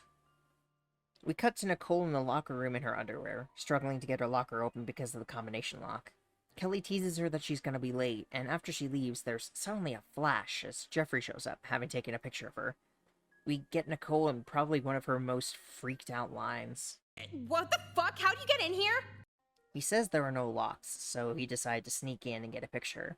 We actually find out in the choked out route that he does this to a lot of the girls, but this is probably the most evil thing he does in the entire game except for the school shooter ending. He acts super creepy, talking very weirdly about her ample breasts, succulent form, and tantalizing midriff. He's very creepy when he wants to be, and plans to sell the photos to the boys in school, or even put a poster of them at the front of the school to humiliate her in return for all the bullying. Which she probably deserved, to be honest. As he leaves, she realizes she was at the wrong locker the entire time. We cut to Nicole's home, where Jekka is here for the first time. Nicole figures this will ruin her life, which, like, I know it's hard to put myself in the mindset of a teenager when I haven't been one in half a decade, but she's completely wrong. I mean, she's literally in the locker room, in the picture, clearly taken without consent, not even naked, and it's not like Nicole really wants to do anything that'll even require an extensive background check. This really won't matter in the long run, because, like most of high school, doesn't matter, as she literally pointed out earlier. Jekka offers for her to tell the principal, which Nicole says that's too embarrassing, which is also completely moronic. When Nicole reminds Jekka that it was recorded on medium format film, she asks why she just doesn't destroy the darkroom, since that means Jeffrey won't have anywhere to develop the photos for miles. Nicole asks for Jekka to go with her, and Jekka says no. Nicole says she would do it for Jekka, to which she says no she wouldn't, and Nicole agrees but asks her to come anyway, where we learn Jekka actually has a car. This becomes somewhat important in the second game, and very important in one of the routes of the third. Jekka also says Nicole looks good naked, which is another gay point for her. Nicole convinces her to drive her there, where she starts breaking the lab while wearing gloves. She gets caught by a police officer, who I wonder what exactly alerted him. Maybe some sort of safety lock on the door that went off or something? I do wonder if a school that seems this low budget would have had security cameras in 2008. Either way, Nicole tries to say she was sleepwalking because she's in her pajamas, to which he asks why she's wearing gloves to bed. Then the ending plays. Well, so much for Jekka's stupid fucking glove idea. To this day, I genuinely believe sleepwalking would have worked if it wasn't for wearing those. Anyway, I got statewide expulsion. Yeah, I didn't know it was a thing either. Mom refused to move again, forced me to get a shitty job, and hits me to relieve her feelings of disappointment. The deep fryer leaving craters on my face is bad, but anyone from school seeing me is a suicidal experience. Wow, the camera really does add 10 pounds. Fuck off. With how the cops in this series act, I would also feel inclined to believe that she might have gotten away with it if not for the gloves. In CG, we see she works at Burger King, which probably sucks. I've thankfully never had to work in fast food, but I've seen plenty of horror stories, and for someone like Nicole, I feel like she'd have an even worse time than someone like me. But overall, this has to be one of Nicole's dumbest timelines. I already went over several reasons why, but yeah, destroying thousands in school property over a single underwear picture that would have been ultimately meaningless is a complete dumbass move for someone usually so clever. It kind of makes this route a little annoying, to be honest, but she got what she had coming for such stupidity, I guess. For the text, the title is, "Don't Look at Me, You Fucking Slut," and reads, "When I leave, either for the day or forever, it is always strange seeing them. They look and I look away. How dare they ask for eye contact when they wouldn't show me common decency when we were forced in a room together. I go back in the car when I see someone from there, and I think about killing them. I think about killing a lot of people. I think about strapping them to a chair and beating their face into a pulp with an aluminum bat. I've decided she doesn't deserve beauty." This one I feel like it's really clear to see how it could be Jeffrey. It sounds like he's talking about school, him being stuck in a room with people who never showed him common decency, and how he thinks about killing people like in the school shooter ending. Though I'll admit using a bat is probably more satisfying than a gun, both methods are just brutal. Him saying she doesn't deserve beauty probably refers to Nicole, which would definitely add to the part where she says the grease adds craters to her face, and about the camera adding pounds changing her beauty. Plus, in the final message, he thinks she gets whatever she wants because of how attractive she is, so it tracks there too. Either way, that's another one done. The next one is the final super long route, so strap in.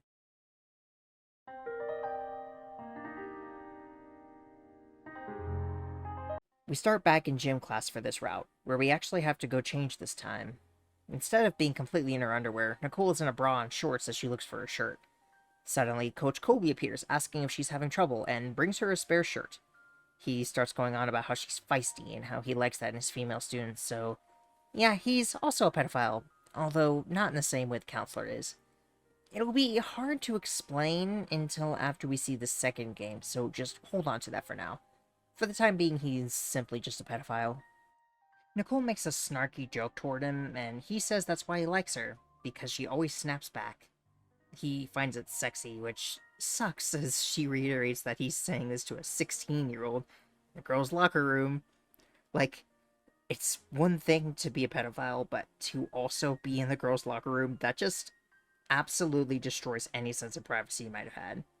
Colby uses the patented "you look mature enough" method that never makes sense, considering how some children are tall with large boobs, Well, some adults can be super short and petite, but I doubt he really cares about that. From here we get a choice, and for this one, we choose to humor him just a little. Don't worry, we'll see the other option in the choked out route. And when Nicole asks what he wants, he says he just wants to chat, and that he just likes looking at her, because, of course. Nicole says older men are just as boring as younger men, and he says he knows a lot of stuff younger guys wouldn't. Great. He asks her to meet him at the back entrance after school, to which we choose the option to get sexually harassed by someone our own age. Nicole turns him down, of course, and Colby backs off, saying they'll make something happen one day. They won't, not in this timeline, because he doesn't want his sexiest student to get away. Blech. Nicole has said she's had less periods than states in America and leaves, which means that she might have been actually a late bloomer, since at most that's around 4 years. 12 months times 4 years is 48 periods, just under 50, which means if she's 16 now, her first would have been when she was 12, which is a surprisingly late puberty for a girl. And that's at the most. Could be even less than that, unless she's just exaggerating, which, with Nicole, is very possible. With that done, we're in the gym class proper, and while they're playing dodgeball, Kyler runs by telling Nicole to just do something. She asks who cares, and Kyler tells her to nut up, even though she's a girl. She makes fun of him liking dodgeball and references Extreme Dodgeball, which was a real show in the mid-2000s, apparently, and he said it got cancelled. Kyler says she's pretty cool for a girl, but she struggles to compliment him back. But he just finds her honesty even more hot and asks to hang out. We get a choice, and first we choose to say no, and he says it could just be sex if that's what she wants, to which she asks if he's mentally stunted, using a far harsher term I won't repeat, and he confirms that he is, making me wonder how he got this far then. Maybe he had some help, but it's not clear. I mean, even in the second game, he's like, he can't even read Dr. Seuss. He asks what she's going for, and she clarifies he's just a complete moron, and Kyler says he's gonna beat her up. To which Nicole asks what's wrong with him, and if he'd really beat up a girl. He says he'd beat up his mom if she deserved it, to which I say, I wonder if he and Kyle are friends. We get another choice, and the first one we'll look at here is to let him simmer down, so she tells him he's the only one in this argument who actually cares. He backs off, telling her not to test him again, and that he's got balls to dodge.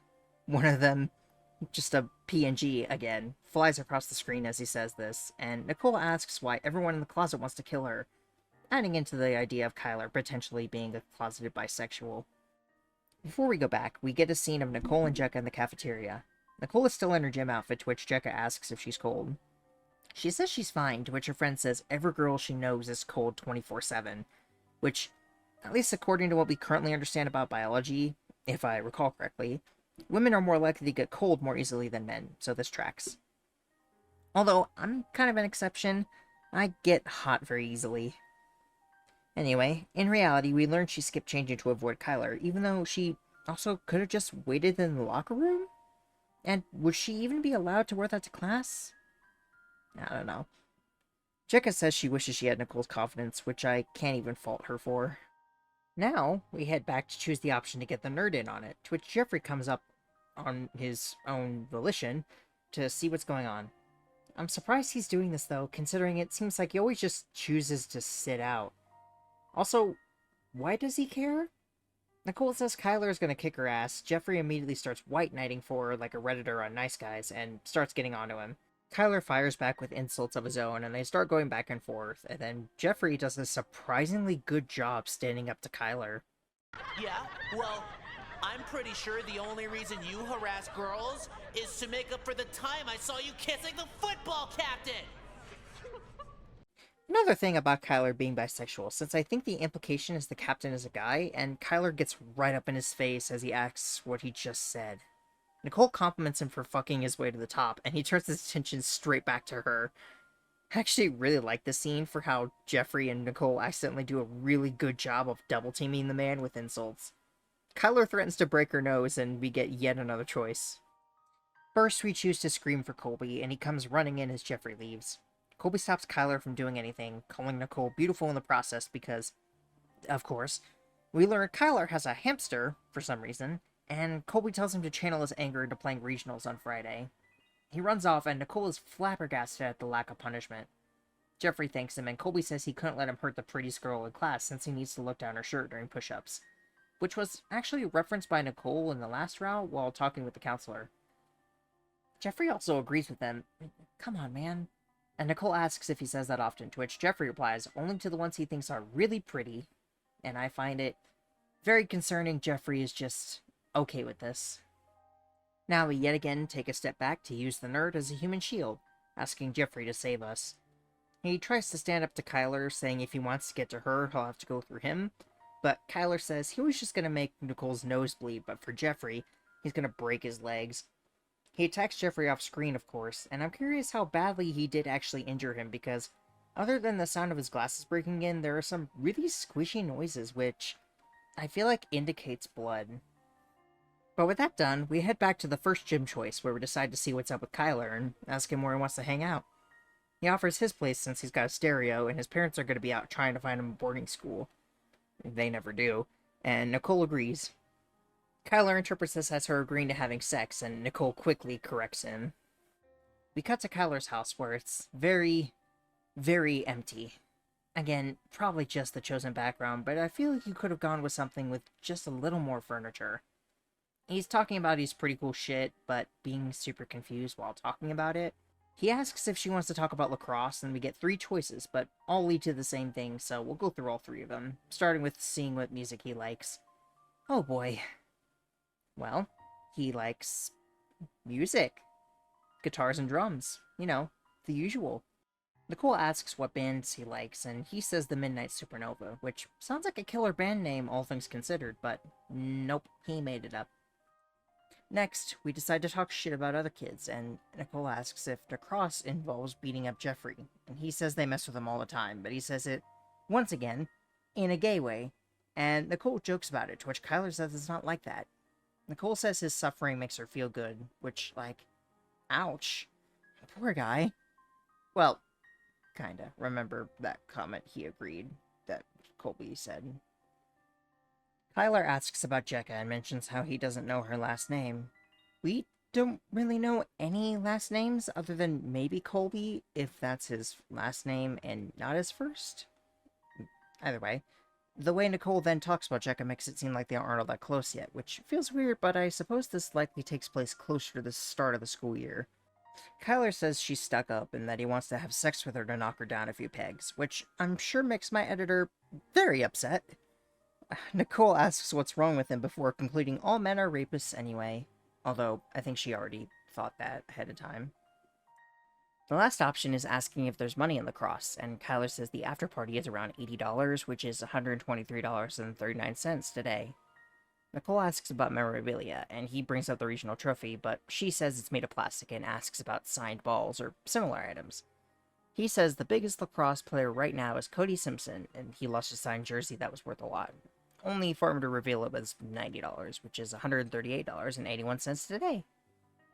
This game is fairly simplistic, which isn't a bad thing. It works for the series, but because of that simplicity, with the way Kyler's model moves when he says the $90 line, it just really adds to the humor of both this scene and several others in the game. Nicole asks what the point is if there's no money to be made, because apparently she doesn't understand just doing something because you just want to do it and like doing it. Kyler does it for honor, which he thinks girls will love, and some might, but not Nicole. Whichever one we pick, Kyler admires the way she doesn't seem to care about anything, and he asks if they can try getting into a real relationship, which surprises me for someone like Kyler, especially with all we've learned about him. If we decide to play with the leverage, Nicole will say no, and Kyler gets upset, to which Nicole says she's too smart to date him. Nicole points out the empty room that only has lacrosse stuff on the wall, and he assures her he isn't a dumb jock. She says that doesn't matter, though, and that it's just boring. I think she said something similar to Crispin, too. Kyler asks what he has to do to get her to date him, and she says to impress her or die trying, that she wants someone who's not afraid to ruin their life for her.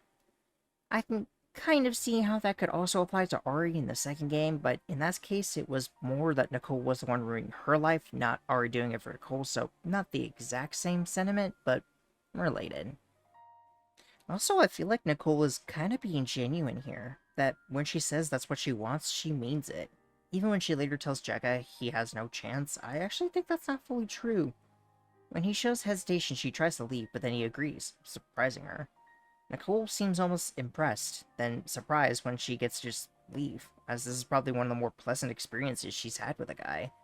He even goes so far as to give her the key to his house, giving us another example of simplicity being hilarious, as him handing over the PNG of a key is just really funny with the way the game handles it.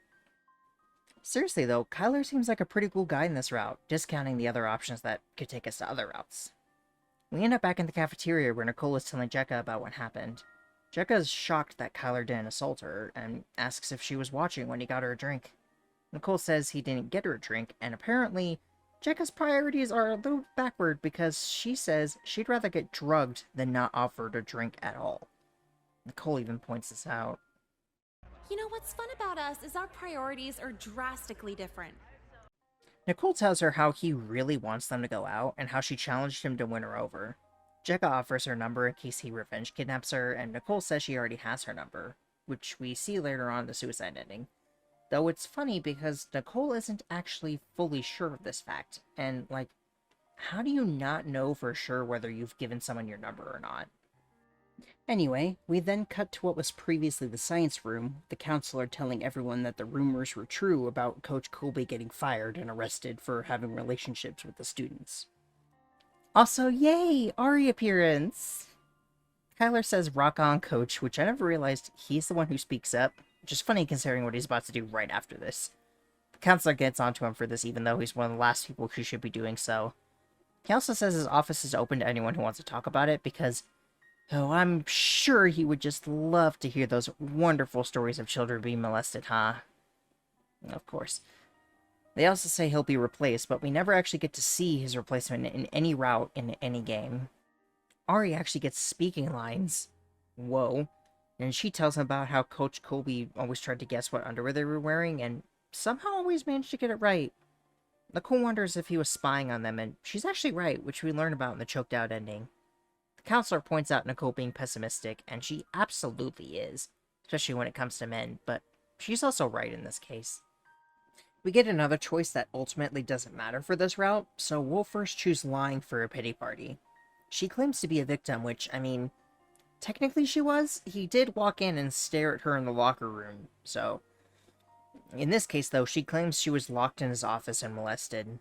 Kyler wants to know what happened, but the counselor reprimands him, only for Jekka to say she kind of wants to hear too, which almost feels like a gay point, because why would she want to hear about Nicole was assaulted otherwise, but I won't count it.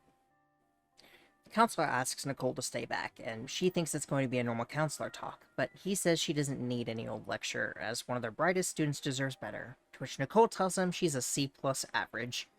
It's funny because in the second game, it's revealed that she has a 1.1 GPA, which is just straight D's, barely above passing, so she managed to get way worse by the end of her senior year.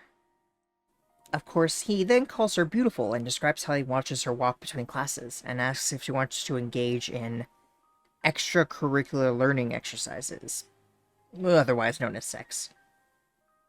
He brags about having a key fob that'll activate the air conditioning in his car remotely, as if that's something cool even in 2008. He offers to help her with her homework in exchange for sexual favors. This is probably the most blatant advance he has in the entire series, and this is where we get another choice, but we're going to go back a step to where instead, we're going to flirt with Counselor, because that's a great idea. I believe that Nicole doesn't know yet in this route that the Counselor is a pedophile, which explains her reaction in the last option. She teases him by saying she gets flustered around male authority figures, and he loses his cool for a quick second before recovering. He still asks Nicole to stay behind, however. Kyler and Nicole make fun of each other for some reason, even though he's about to climb onto the roof for her love. Huh, bitch, sucks to be you. Sucks to like lacrosse, you fucking field hockey reject. Feels like this should be in literally any other route but this one, but whatever.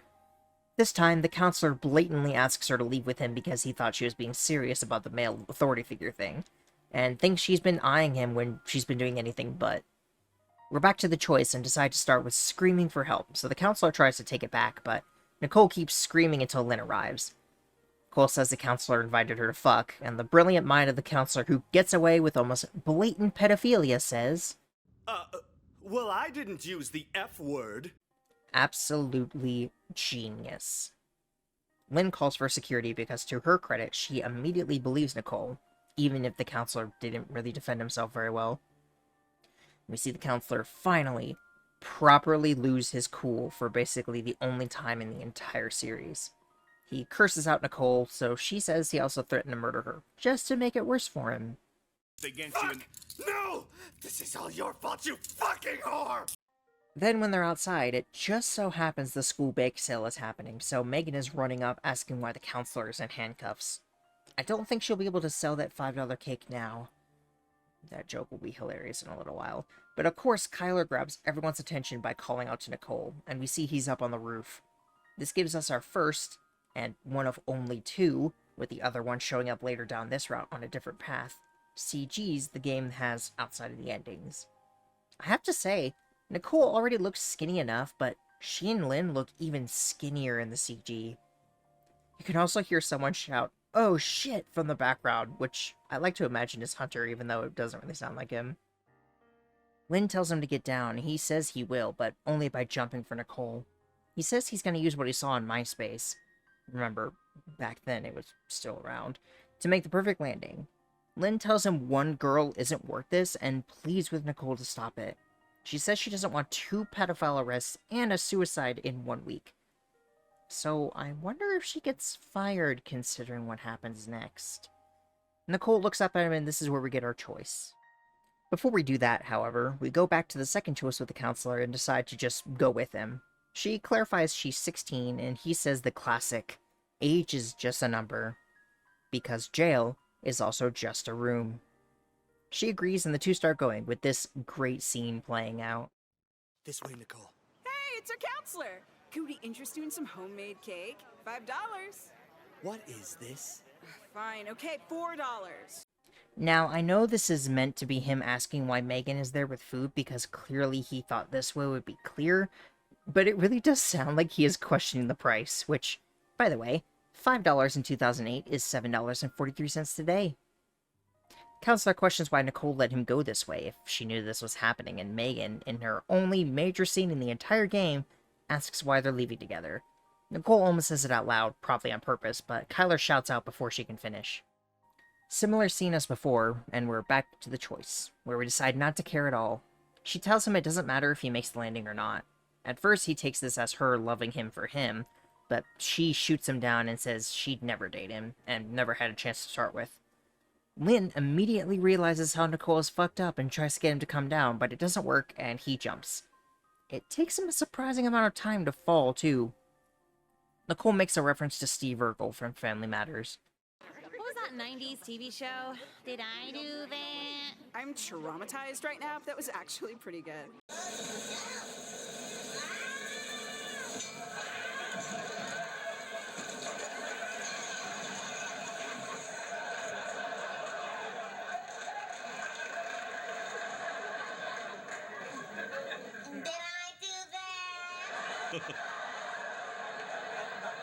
The counselor asks how they can make jokes when Kyler just killed himself, which is funny to think about because depending on which option you chose, he says this while in handcuffs, as if that's something he should be worried about. And Nicole calls him out for being a pedophile. The EMT who comes up asks if Kyler was molested, but Nicole says it was just her. He wants to alert the police, but they've already been called, again, either for this event or for the counselor. We cut to the entryway of the school, presumably the next day, with Kyle and Crispin talking about how the school feels different after that, and they run when Nicole tries to talk to them. Jeffrey shows up as well and also runs away. Jekka then shows up and explains how the guys think Nicole manipulated Kyler into killing himself and now they're afraid of her. Honestly, with how much she hates men, this is probably a good thing, and Jekka also describes how the girls are thrilled because nobody likes Kyler. Emily even shows up wanting to copy her hairstyle. Jekka wonders if she could go famous with it, like YouTube famous. Though Nicole says that isn't real famous, which I mean, back then it wasn't, but these days it pretty much can be. For this route, we choose to go with it, and Jekka offers to record it for her. Finally, the ending plays. 8 months later, I'm kind of a big deal on YouTube. The first video we did went viral in like a week. All these news stations were calling for an interview, schools wanted me to do assemblies. Oh, and a million sponsorships for companies I don't even like, but they pay, so whatever. I was definitely right about YouTube fame because I tried hanging out with the guy who played McLovin and he just ignored every text. Going viral back then basically meant like maybe 100,000 or 1,000,000 views if you were lucky, but she got big enough for sponsorships, so I'm leaning toward the bigger one. I do wonder how she used this event to get so big, but maybe it was just a launching point and people kept watching her for her looks or something. I don't really get why she'd be wanted for assemblies, considering that everything was her fault. Also, again, this CG with the wink and the smile, she actually looks super cute. Almost enough to make you forget she's a sociopath. The text for this one is called "You Will Never Know Who" and reads, "Every video I post a comment. Actually post several. Never my face on the profile picture. Never a username that suggests who I might be. Never the same account. I post with the curiosity of seeing if you would ever reach out to me. Curious as to who I am like the rest of the world seems to be for you. I hate you. I think you're an attention whore. And yet I wish I had the acceptance and social stimuli you take for granted. You're such a fucking whore. I could be your friend if you gave me a chance." This text definitely reads like Jeffrey. The simultaneous hatred and desire for friendship is exactly what he would say to a situation like this. Is this even how he acts towards Nicole a lot of the time? Frequently angry with her and the way she treats people, but still wanting to be friends with her regardless. I think he and Nicole could have never been friends, though. They're just too different, and think too different. Even if Nicole didn't have her trauma, I still don't think it would have worked out. And with that, most of the other endings are either average length or very short. The next two are on the shorter end, so strap in.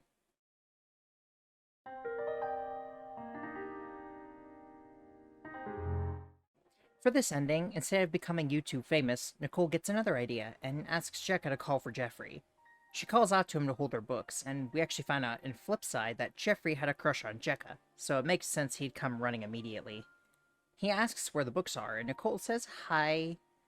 He trembles, which, again, the simplicity of the game makes it look pretty funny, but it gets the point across. Nicole gets closer, practically pressing against him as she asks what's wrong. He says he's worried she's going to manipulate him into killing himself. She asks if that's what everyone is saying, then confirms that it is indeed true, which, at least in Flipside, that was certainly something she was capable of. He trembles again, but also blushes, showing a potentially masochistic side. Again, considering his interests, it wouldn't surprise me. Nicole asks if Jeffrey wants to fall in love with her. He says yes, then no, then he isn't sure. Nicole makes a deal that if he does her homework and slips her test answers, she won't make him kill himself, and somehow Jeffrey interprets that as being nice, because his view on what nice is extremely skewed. He promises to do it and runs off. Jekka is in awe, and Nicole says it won't last long. She questions what's so desirable about Nicole, asking if it's the emo look, to which Nicole replies that a long, flowing ponytail isn't emo. Really though, considering her usual outfits and the dark hair, I think you could call her emo and it would fit. Either way, we get the ending. So, he stuck with that deal all the way to the end of graduation. I'm valedictorian for the class of '09. He was still doing all that homework even after everyone stopped caring about the suicide, which was like a month, so Jeffrey's an outlier. For my speech, I just read quotes from an AA brochure and people ate it up. Special thanks to lacrosse.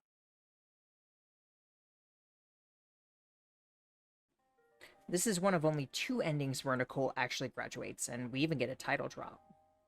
The name of this text is "I am the ball, the ball, the ball," and says, "It's an interesting paradox. Women I'm not interested in tell me to be open with my emotions. They say it's wrong that boys don't express their sadness and vulnerability. But the women who might consider me absolutely hate it. They think I'm a freak when I communicate any notion beside generosity. The world of the living is a game of paddleball. Guess who's the ball?" I totally get where he's coming from here. Communication is hard, and being open with someone is even harder. You want to be yourself around the people you like and love, but if they don't accept you for who you are, it can be demoralizing. especially when everyone else is telling you to keep being yourself. It's even worse in high school with emotions and judging at an all-time high. Either way, that's one of the shorter ones done, and now we're on to another short one.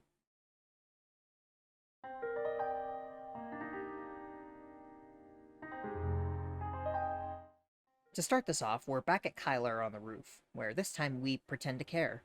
So instead of doing what Lynn asked, Nicole urges him to jump. She even says she'll marry him after graduation, and although it's obvious she's lying, she sounds so genuine and happy about it. Again, good actress, both Nicole and her VA. This time, he doesn't seem to die immediately like it was implied before, maybe because he jumped differently.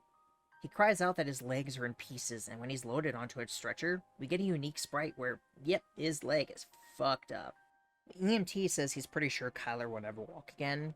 Kyler asks how he'll play lacrosse, and the EMT basically says that he won't. Lynn walks away as Kyler talks to Nicole, saying he won't be able to support them as a pro lacrosse player, although he wouldn't have been able to before. He says it doesn't matter though, and they'll figure it out together. We get another choice, and for the first one, we tell him we only date men who can walk. Once Nicole says this, he says he did this for her, and she says she didn't ask for this. So he reiterates that he can't walk, to which she says, "Sucks to be you." He screams as he's taken away. This is probably one of the only times I feel bad for Kyler, because this is the most emotional and relatable he is in the entire series. Even if he survived this, which he doesn't, his life is fucked up. Good example of don't do stupid stuff like that for someone you don't really know. Lynn does something nice, asks if Nicole needs to talk, and tries to comfort her, but Nicole asks what she needs to talk about. That men do stupid stuff when you're pretty? Lynn says she's been there, further building that parallel between them, but then drops it when she sees Nicole is fine. We cut back to Nicole's house where her mom is waiting. She asks Nicole what happened, and that this is the third time something like this has happened, which is both surprising, but at the same time, perfectly believable. She asks if Nicole egged him on, and she says, maybe.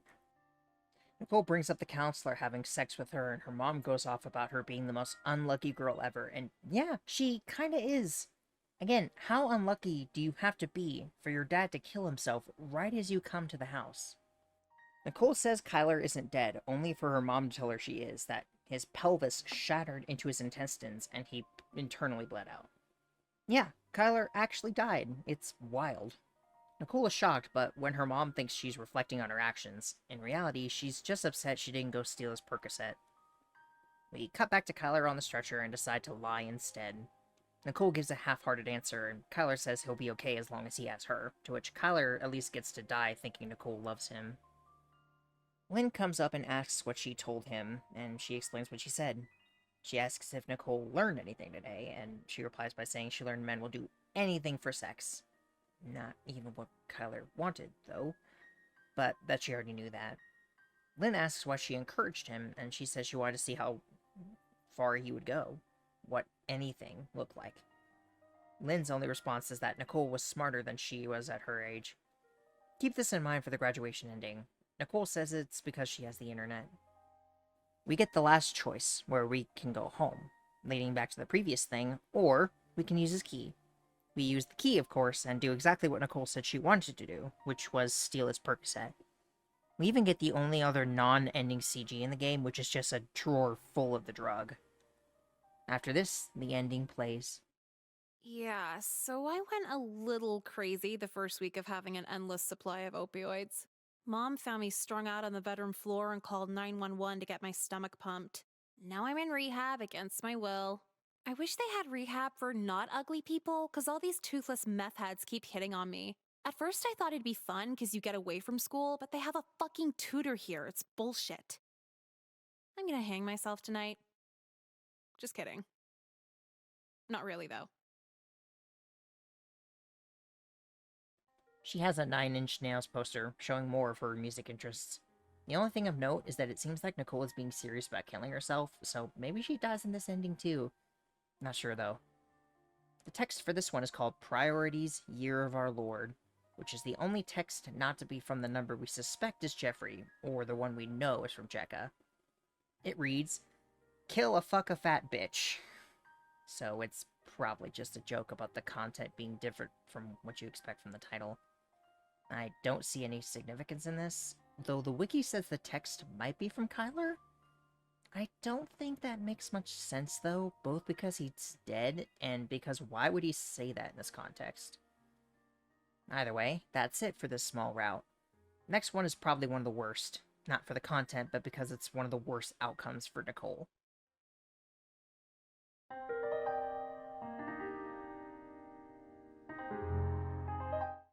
For this route, we start by cutting back to Colby being in the women's locker room. While we'll pick the same option as before to continue, first we'll choose the option to scream as loudly as we can. Notice how for both times she's being hit on by a pedophile, she screams. Very smart thing to do. Colby tries to get her to quiet down instead of doing something like knocking her out, and Nicole screams that he's grabbing a minor ass. I'm gonna play this dialogue for you because I think it's really funny. He won't get his hands off this minor ass! Oh my god, what are you doing in the girls' locker room? Were you really grabbing some minor ass? Minor is in underage? I think my ass is pretty major, to be honest. I love that joke. Colby says no one will believe them, but Ari says they've got security cameras, which he reveals he installed. For a long time, I thought he'd somehow convinced everyone to put cameras in the locker rooms, but then I realized it might have just been placed on the outside looking in. But that doesn't make sense because I assume this is how Colby knew about what color underwear they were wearing, and if you can see that from the doorway, then that's a very poorly built locker room, so I'm not sure. It doesn't seem feasible that he convinced them to put them actually inside the room, but who knows.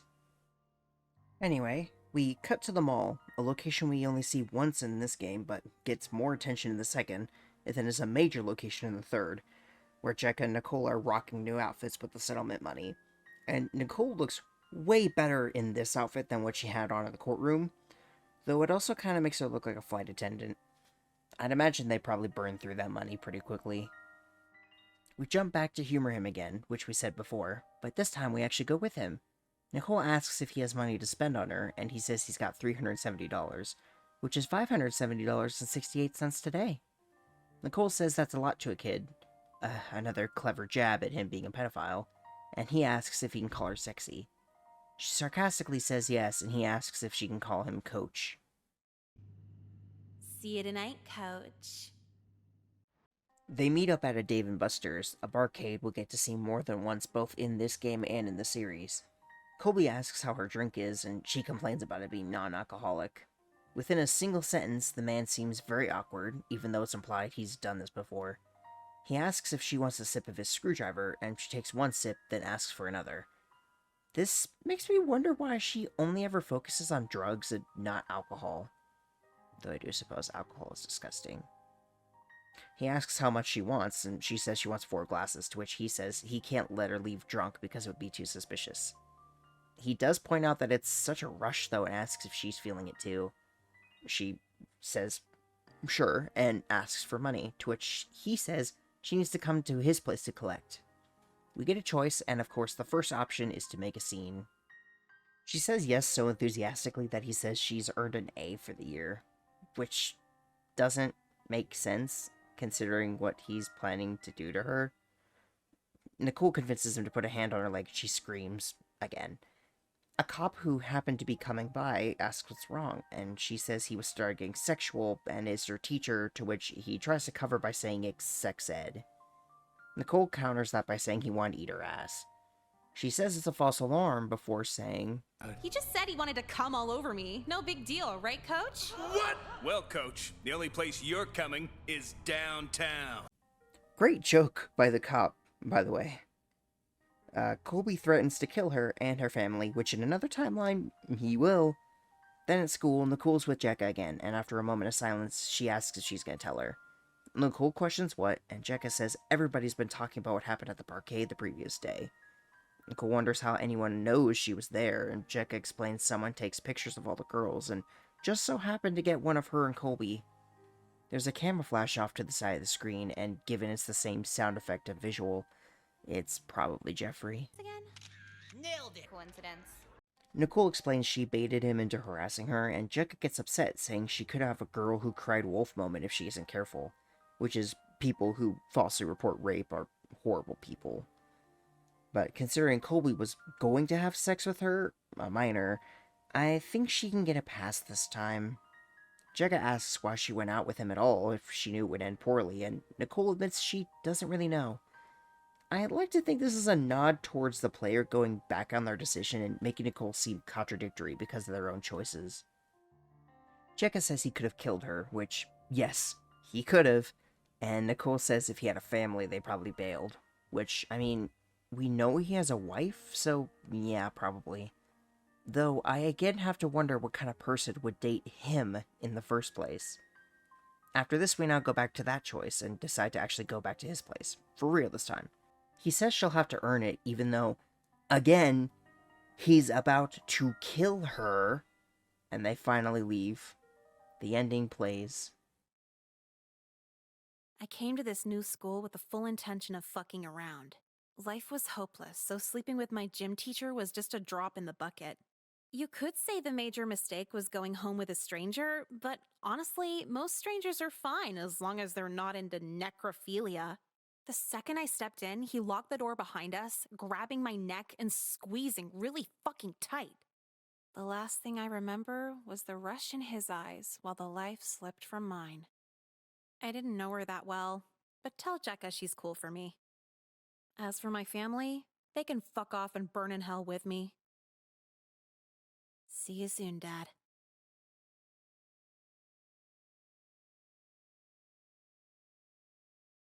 My editor, funnily enough, originally thought Jeffrey, from the way he talked in the school shooter ending, was going to be a necrophile for Nicole, as the ending was like his third, I believe, only for it to happen with Colby instead. Correct idea, wrong person. Just thought it would be funny to share. Again, go watch our playthroughs. Nicole saying to tell Jekka she's cool is nice, and referencing her dad again. I believe that's the second time now that it's happened in an ending, but it won't be the last. It also looks like her body was just kind of left in a living room with a dramatically empty floor. The text is called Announcement After Announce and reads, Announcement after announcement on the intercom. Let's take a moment of silence for her. It's been 1 week. It's been 1 month. So on and so forth. No one hated her when she died. I wonder if the intercom would say my name that many times if I went early. Nicole was not a popular person. Sure, she was hit on a lot, but she didn't actually have many friends.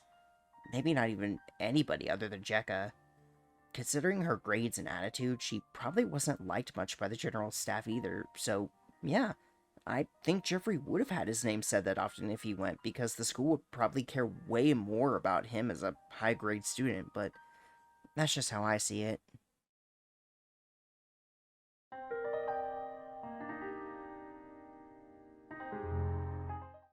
For this route, we're jumping back to the choice on whether we're going to date Kyler.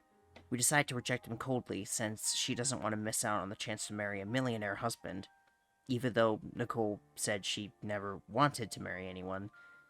I suppose if money is on the table, she'd change her mind, which causes Kyler to, shocking everyone, including Nicole, cry, revealing he just wanted to have someone to go to the lacrosse convention with. He says he'll throw himself off the roof if she doesn't go, which means he already had this idea in mind, and she offers to go, apparently feeling guilty for one of the few times in the entire series and doing something wholly selfless. Many other routes lead to this one if you choose the wrong option, 7 in total, meaning this and the other connected ending can kind of be seen as the bad endings, which makes sense given what happens. We see a scene that says it's a couple months later, and Nicole's mom comes in to see what she's doing, to which Nicole says, I'm trying to make a depression playlist on iTunes. What is it? Nicole's VA also plays Uzi from Murder Drones, and this totally sounds like something she would say, by the way. Her mom asks why she's been so exhausted lately, and Nicole says it's because of people. Her mom reminds her she should be being nice to people. This kind of relates back to their conversation in a previous route where her mom asks her to be nice after Nicole says she'll just disregard everyone else's feelings. Nicole says the problem is that she's being too nice, and her mom says being confrontational isn't how you get happiness, and that she shouldn't have an ugly personality when she's a beautiful girl on the outside. Nicole takes this as if she spreads herself thin, everyone can have a place in her life, and you can probably already see how this is a bad thing. Her mom says she just wants her to be inclusive, and Nicole asks about what if they're bad people, and her mom says there are no inherently bad people, which, I mean, that's up for debate, I think. Her mom asks her to promise to simply try, and Nicole says fine, but when she walks away, she mutters that she'll be an enabling little princess. It's now April of 2008, the end of Nicole's junior year, and we start off by Jekka saying her mom is addicted to heroin. Another thing we get to learn about her mom without ever seeing her. Nicole says she made a lot of promises before winter break, and she was hoping everyone would simply forget about them, but of course they didn't. Jekka also calls Nicole hot. Gay point. Nicole says she has several different hangouts to go to now, and she's at a point where she's too nice to even decline the follow-up hangouts. I don't really understand how she got to this point, or why she can't just say no, or at least maybe another time, but whatever. Jekka and Nicole question what the point of niceness is, and Nicole says it only traps you in hostage friendships, a concept that sort of comes up again in the second game. Jekka says she's starting to sound like Jeffrey, and she reveals she's also hanging out with him, and Jekka says that's too nice, but Nicole says she feels like he'll stalk her if she backs out. Jekka instead says he'll just murder her, but Nicole replies that with him, she's sure he'd do things with her dead body. Foreshadowing to the other route, I mean. Sounding like she wants to change the subject, Jekka asks if she can taxidermy Nicole's body, which I'm pretty sure is illegal, but Nicole says yes. The first date we see is Nicole taking Crispin to her house, and he just keeps repeating himself while wearing what looks like an outfit a bowler would wear. Crispin says she could throw a party, but Nicole points out that they just destroy her house. Crispin keeps digging himself into a deeper hole as he shows he's just absolutely atrocious at flirting. He tries to compliment her love of music, but that also backfires. Nicole straight up tells him she's not having sex with him, and he tries to play it off before not very subtly asking to do it anyway, even though she just said she wouldn't. We cut to her next hangout with Kyler at Dave & Buster's, where they can barely hear each other over the noise. He talks about how he beat her hard at the hoops, even though he's clearly more athletic than her, and Nicole reveals she's 17 now. We never get to learn or even see any character's birthdays in the entire series, by the way. He also says he had destroyed her at Skee-Ball, one of my favorite games in any arcade, by the way, and Kyler talks about making rap songs. Excellent hangout, bud. Lastly, we go to the diner, which is her hangout with Jeffrey. Funnily enough, the diner is where Jekka said the most lame people would ask to hang out, so it's fitting that's where she goes with Jeffrey. He's going on about season 4 of an anime because, for some reason, he seems to just assume other people not only watch anime, but watch the exact same ones as him, which is just really stupid on multiple levels. Though this discussion makes me think of the Class of '09 anime, which I'll cover in the flipside video, don't worry. Nicole isn't paying attention, of course, and Jeffrey goes on about how him and a group of other people online are going to reanimate Season 4, and for some reason asks Nicole to join, and surprisingly, she says yes at first. She even seems impressed that the nerdy kids have something to put their mind to, but when she finds out it won't make any money, she dips out immediately because she thinks it'll never be made anyway. Which is, unfortunately, probably right. She also says she had to pay for her own cheeseburger, which, come on Jeffrey, at least pay the bill. Try to impress. We cut to the cafeteria with Nicole, Emily, and Jekka. But yeah, Kelly's a fucking whore and I hope she dies. End of discussion. I'm not opposed to that stance. Funny, because Kelly seems to be the person Jekka hangs out with the most after Nicole. Nicole is spacing out because she's completely exhausted, and Jekka explains to Emily she's been going down the being nice rabbit hole. And Emily calls her a new kid, even though by now it's been like over a year. She also questions how it got this far, and Nicole says she's a pushover, which 99% of the time, she isn't? Oh well. Crispin comes up asking if they're hanging out again, and Jekka takes issue with this.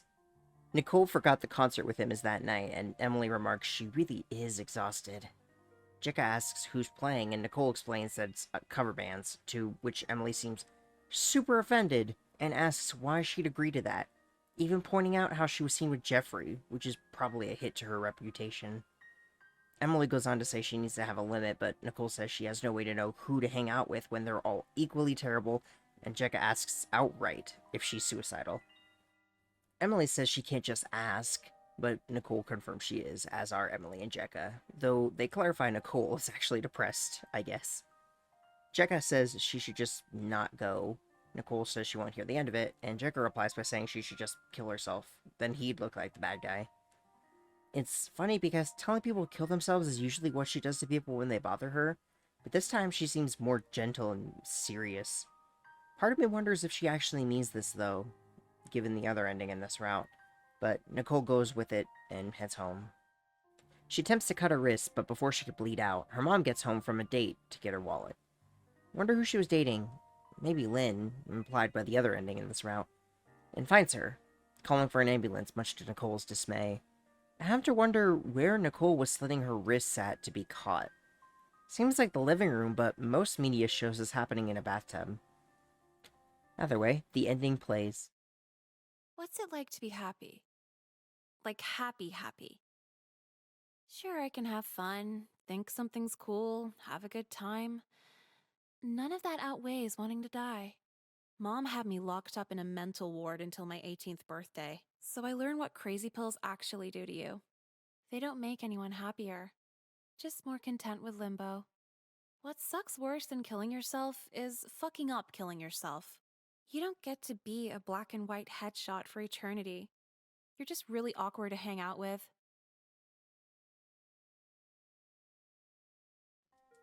This ending shows that she was truly depressed, as she didn't even know what it meant to be happy. I wonder what she did with her life after this, as surely given the dead look in her eyes, she probably didn't stop being depressed after this. The text is called Fuck You, and simply reads, I have to hear about you, and you aren't even dead. Pretty easy to see how this is from Jeffrey, as considering what else we've seen him complain about.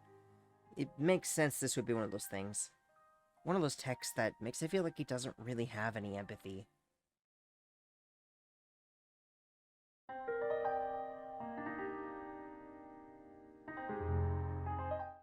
This route / ending is probably one of the saddest ones in the entire game, if not the entire series, because despite how outlandish it can feel, at the same time it feels like something that could actually happen. You could say that for every route, but I think that most applies to this specific one. To start this off, we go back to that last choice, and instead of trying, and failing, to have Nicole kill herself, instead she goes to the concert with Crispin. For some reason, Megan is there for a second, which feels complete out of character, but oh well, maybe she left after seeing Crispin. Probably heard about the micropenis. Nicole complains about the music, and Crispin says they're just doing sound checks before it's revealed they were actually doing a song. They say they're doing Linkin Dark up next, which, when I first played this, I thought that was a Linkin Park joke. But that felt weird since everything else they reference is just properly named, but no, it's just an actual song name. Colby shows up as a security guard, clearly drunk. So this is the job he got after being fired. Funny thing, when I played the game myself for the first time, this was one of the first endings I got, so this is how I learned about Colby being a pedophile, after he was fired, which feels like the wrong order to find out. He asks for her to come with him, and she of course refuses. He says none of the high school boys are on his level, and she says she prefers 25 seconds of intercourse, which, combined with the micropenis thing from Crispin, makes the joke funnier in my opinion. Especially since he's standing right there. Colby tries to be more forceful, and Nicole says no. You can hear people in the background whispering, and then they go silent after she yells, so clearly they're all listening, right? And they're just okay with this? Colby vaguely threatens Nicole and she leaves, with Crispin running after her. Now, keep in mind that he was around the entire time, a witness, and said literally nothing. We're back in the hallway having a very important conversation with Jekka. She asks how the concert went, and Nicole says it went as expected. She offers to have them skip so they can buy cigarettes from the weird guy who hangs out in front of the school. Nicole says she's lost the will to do anything, and that period is one of her sleeping classes. She asks about what if she got kidnapped, and Nicole asks how she'd be a much help. Jekka gets upset that she spends all her time now with people she doesn't like, and then does nothing with the person she does like. She even says that if she doesn't see her in 4th period, she'll consider their friendship over.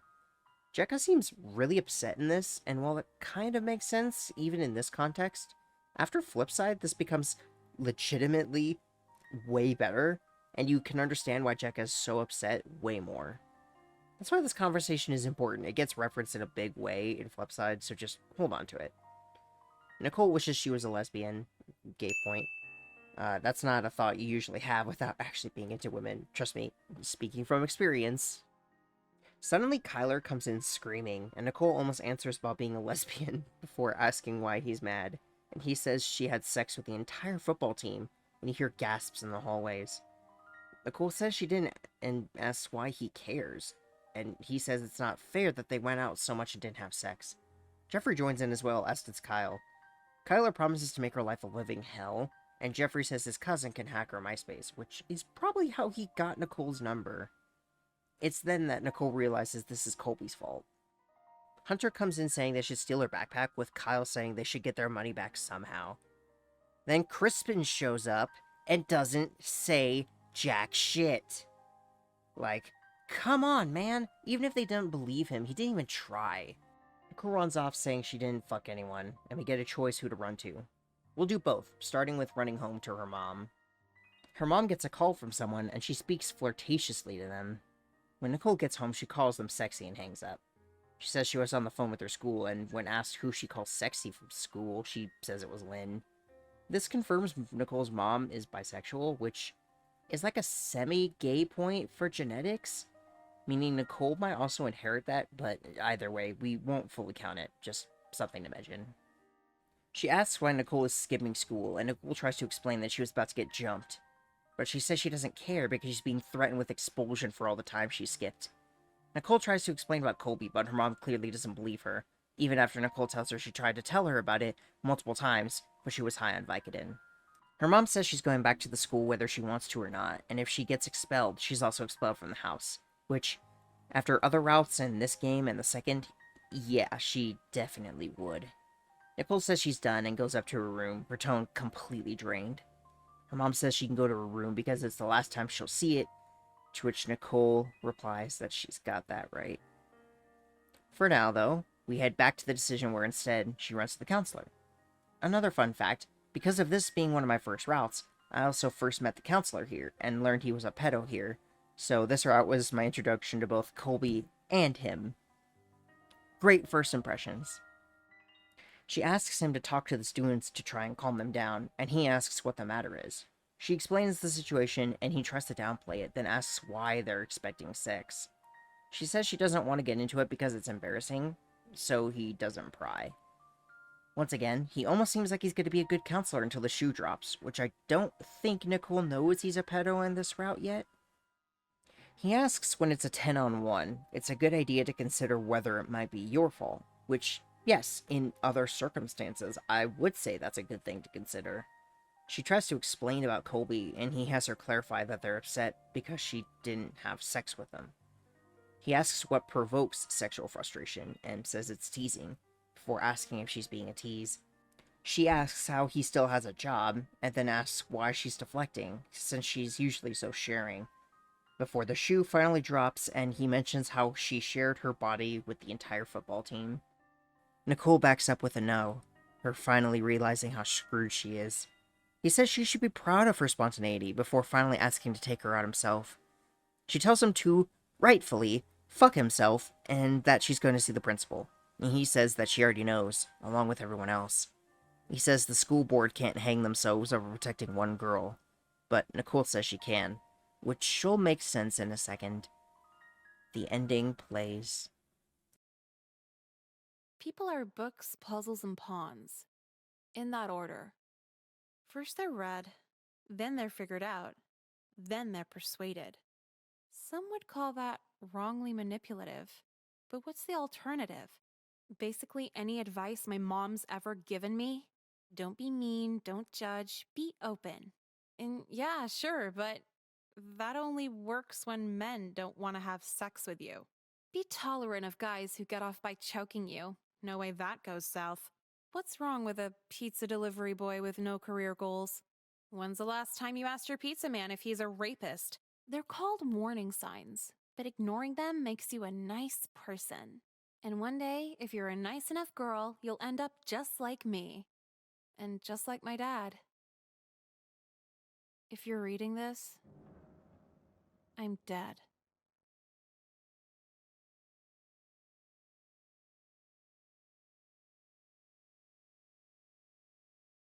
What I like about this one is the wait for the reveal. It isn't until the very end, and the words don't show up on the screen, so there's no chance to read them before she speaks. It leaves you in suspense until the last moment, and it works perfectly. There is such a thing as being too nice. It can be hard to strike a balance, and Nicole was not prepared to make that balance. She blames her mom, but I don't think that's entirely fair. All she asked for was for her to be nicer, not to let everyone walk all over her. And it was terrible that this happened, however, even if her actions leading up to this were probably the wrong ones to make. I think Nicole's problem is that she is correct when she says people have warning signs, but what she seems to think is that even the smallest little things are warning signs. Sure, she might be surrounded by bad people, which doesn't help, but she's way too quick to judge people, especially men, and call them future rapists and pedophiles and the like. She doesn't give people a chance if they fail the first impression, and if she makes it out of high school, that's going to screw her over in the long run. She always digs herself into a deeper hole. Either way, smaller details, but she has My Chemical Romance on the wall, which is more of her music taste, and she mentions her dad, which makes sense given she killed herself just like him. I wonder how her mom feels. Does she blame herself? She's sad? The failed suicide ending implies she would be, but in this one, they argued, so who knows how that would affect things. Her husband killed himself, her son was arrested, and then her daughter killed herself. How would she handle that? I'd love to see. This text is from Jekka instead of Jeffrey, and it's simply titled, Hey. It reads, Miss you. I'm sorry. To me, this is the most hard-hitting text in the entire game, even in the entire series, and while it's great on its own, Flipside makes it 10 times more of a gut punch you'll see. And that ends probably one of the most saddest endings in the series, if not the saddest. Now it's time to move on to what is probably the most infamous and my personal favorite ending in the entire series, though this one is close behind it.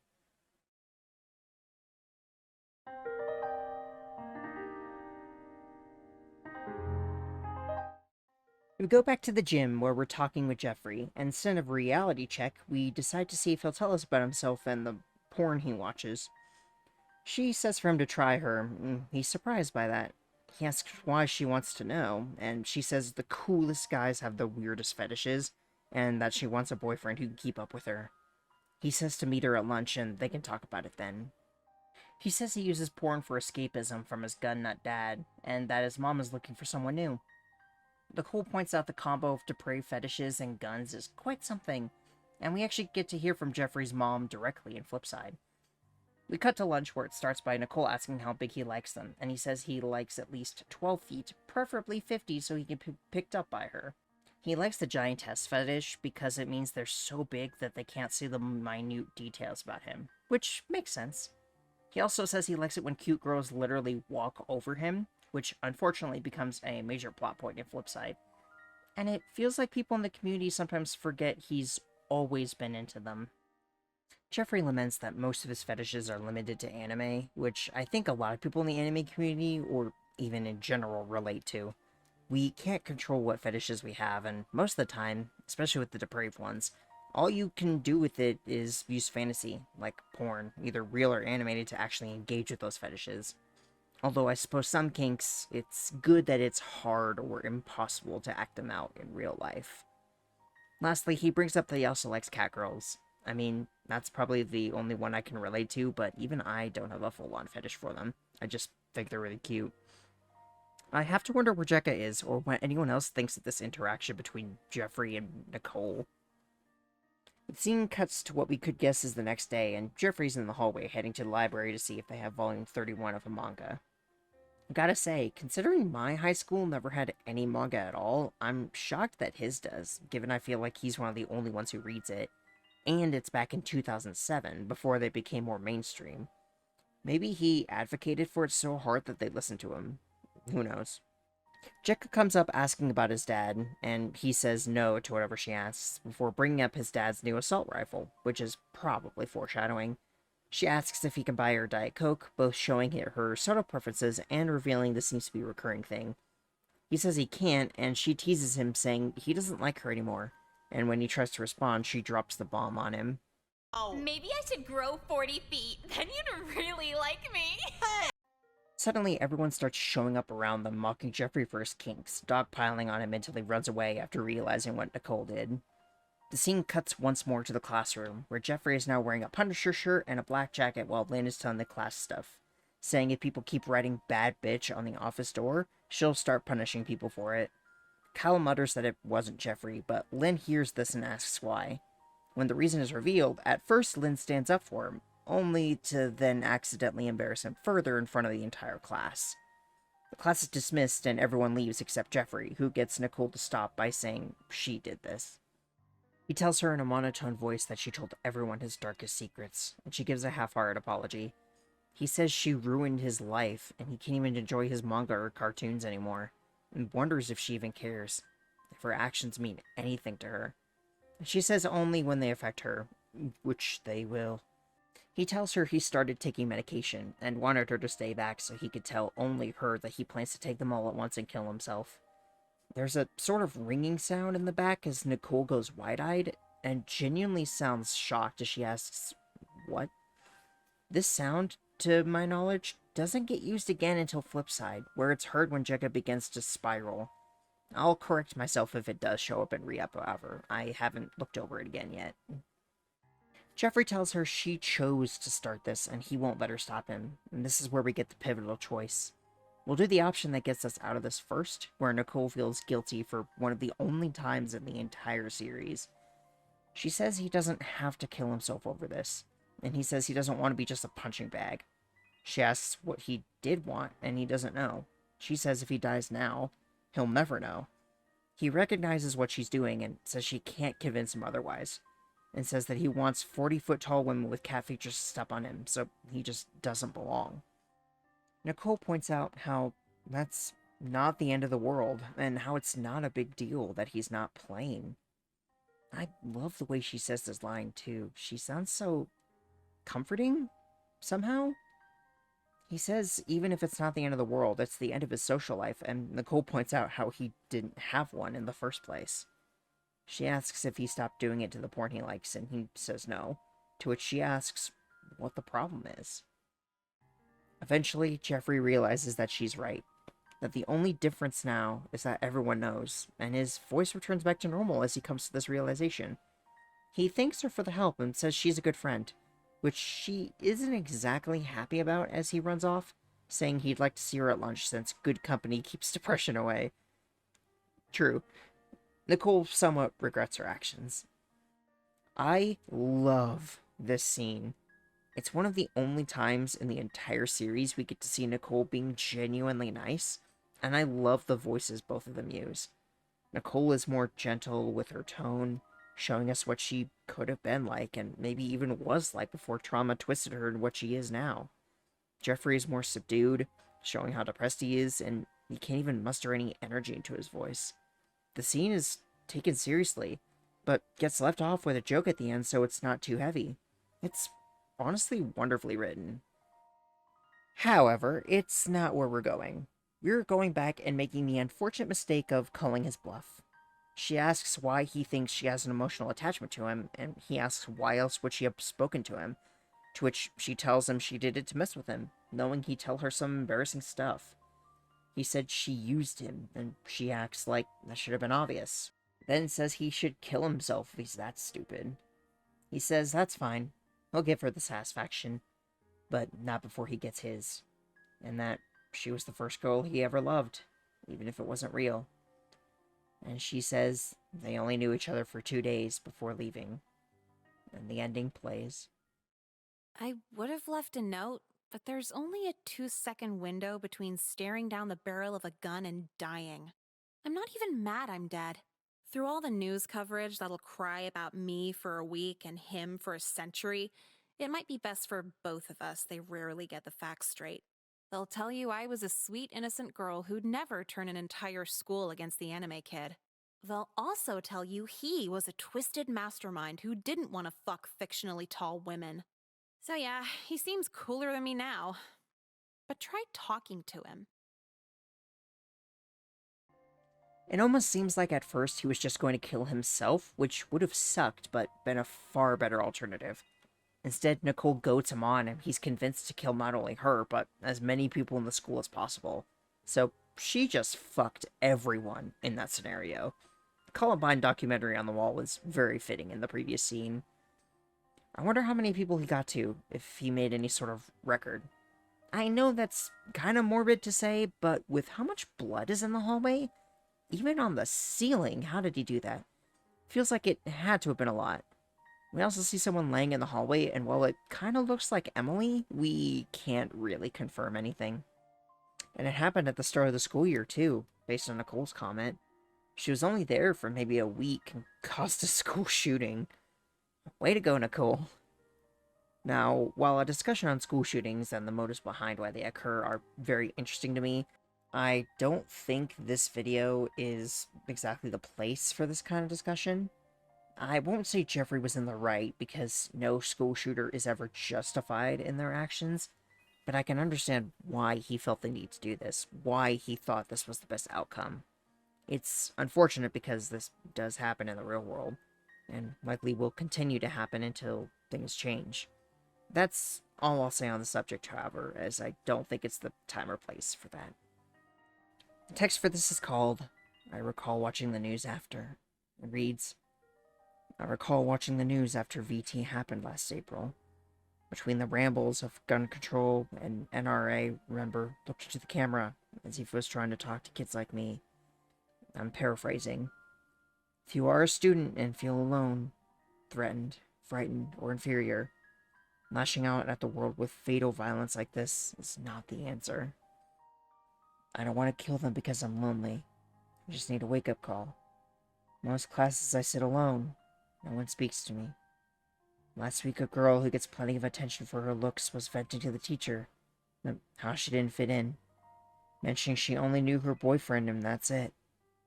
Isn't that great irony? I'm light years from getting anything close to a girlfriend. She sees no one talks to me, yet vents right in front of me about how little she has socially. I am not jealous, just sick of the ignorance she and many others exhibit. Their cozy little world, I want to destroy it. I want to destroy it and look them in the eye while I do it. I want them to remember me. It's clear to see how this applies to Jeffrey, and, according to the wiki at least, the girl he mentions in this text is actually Emily, which I think fits pretty well, and I can stand by that belief. And unfortunately, as Nicole points out, they do remember him more than the people they killed. This is my favorite ending in the series, not only because school shootings are a topic that bring me such morbid fascination, the motives, the actions, and the consequences, but because all the texts in the game that are from Jeffrey, they foreshadow and build to this ending. It may seem disjointed at times or unrelated, but ultimately they all contribute as pieces to the puzzle to show you why Jeffrey would do something as horrible as this. It's what the entire game leads up to, which is why it's one of the last endings we're covering. Even the anime short that is now used for the Steam trailer is about the school shooter ending, which we'll go ahead and talk about. It's September of 2008, later than the actual ending would be. It shows Jekka and Nicole hanging out in the cafeteria talking about Jeffrey and how they flirted with him for a bet. For some reason, even though Nicole looks especially skinny in the game, both she and Jekka look so much bigger in these. Their chests feel larger, their hips wider, even Nicole's hair seems longer. Perhaps it's just the art style, but it's something I noticed. Jekka wants to take a Xanax and reaches into her bra to get one, but somehow Nicole took it, and when Jekka asks how, she says she has quick fingers, which feels like an innuendo. Emily comes in with McDonald's and talks about how Jeffrey was drawing pictures of them, so she destroyed those drawings. She then walks off to sell the janitor Adderall because she always says Adderall, and Nicole questions her sexuality after saying Emily is extremely hot, which is another gay point, and I wonder how often it happens that she questions herself, since a second later she implies she wants Emily to have sex with her dead body. So, necrophilia is fine to her as long as it's someone hot. Alright then. A short time later, there's a bang that Nicole and Jekka chalk up to the air conditioner breaking. However, when more bangs ring out, it's eventually revealed that Jeffrey is shooting people, but this is slightly different, as Nicole thinks they'll be safe since they just recently flirted with him. It's even fitting because since Emily left right before it happened, it could even lead to the ending with her in the hallway, if that's her. Jekka tries to run but can't leave because, for some reason, the janitor locks the doors, all while the bangs keep continuing in the background as someone, which is Miss Ames from the second and third game, talks over the intercom saying it's an emergency. We never once see Jeffrey, but we hear him screaming, and the scene fades out as Jekka makes a joke about a student being killed not being in Rush Hour 3. The credits say Mr. Burleday is voiced in the short, but he might just voice the guys in the background being shot. I can't tell. Of course, this is a much more comedic take on that ending, but you see my point, right? Given all this, it makes sense how this ending is one of the most infamous. It was the only ending I knew about going into the game, and it's why it's one of the last in this video. However, there is one more that I thought should be saved for the very end. What some might consider to be the canon, well, good ending. When I was outlining this video, it was a toss-up which one would be saved for last, but I had multiple people agree with me that the graduation ending should be last, for the reason I just specified. And so, it's time to talk about it. The only real good ending of Class of 09.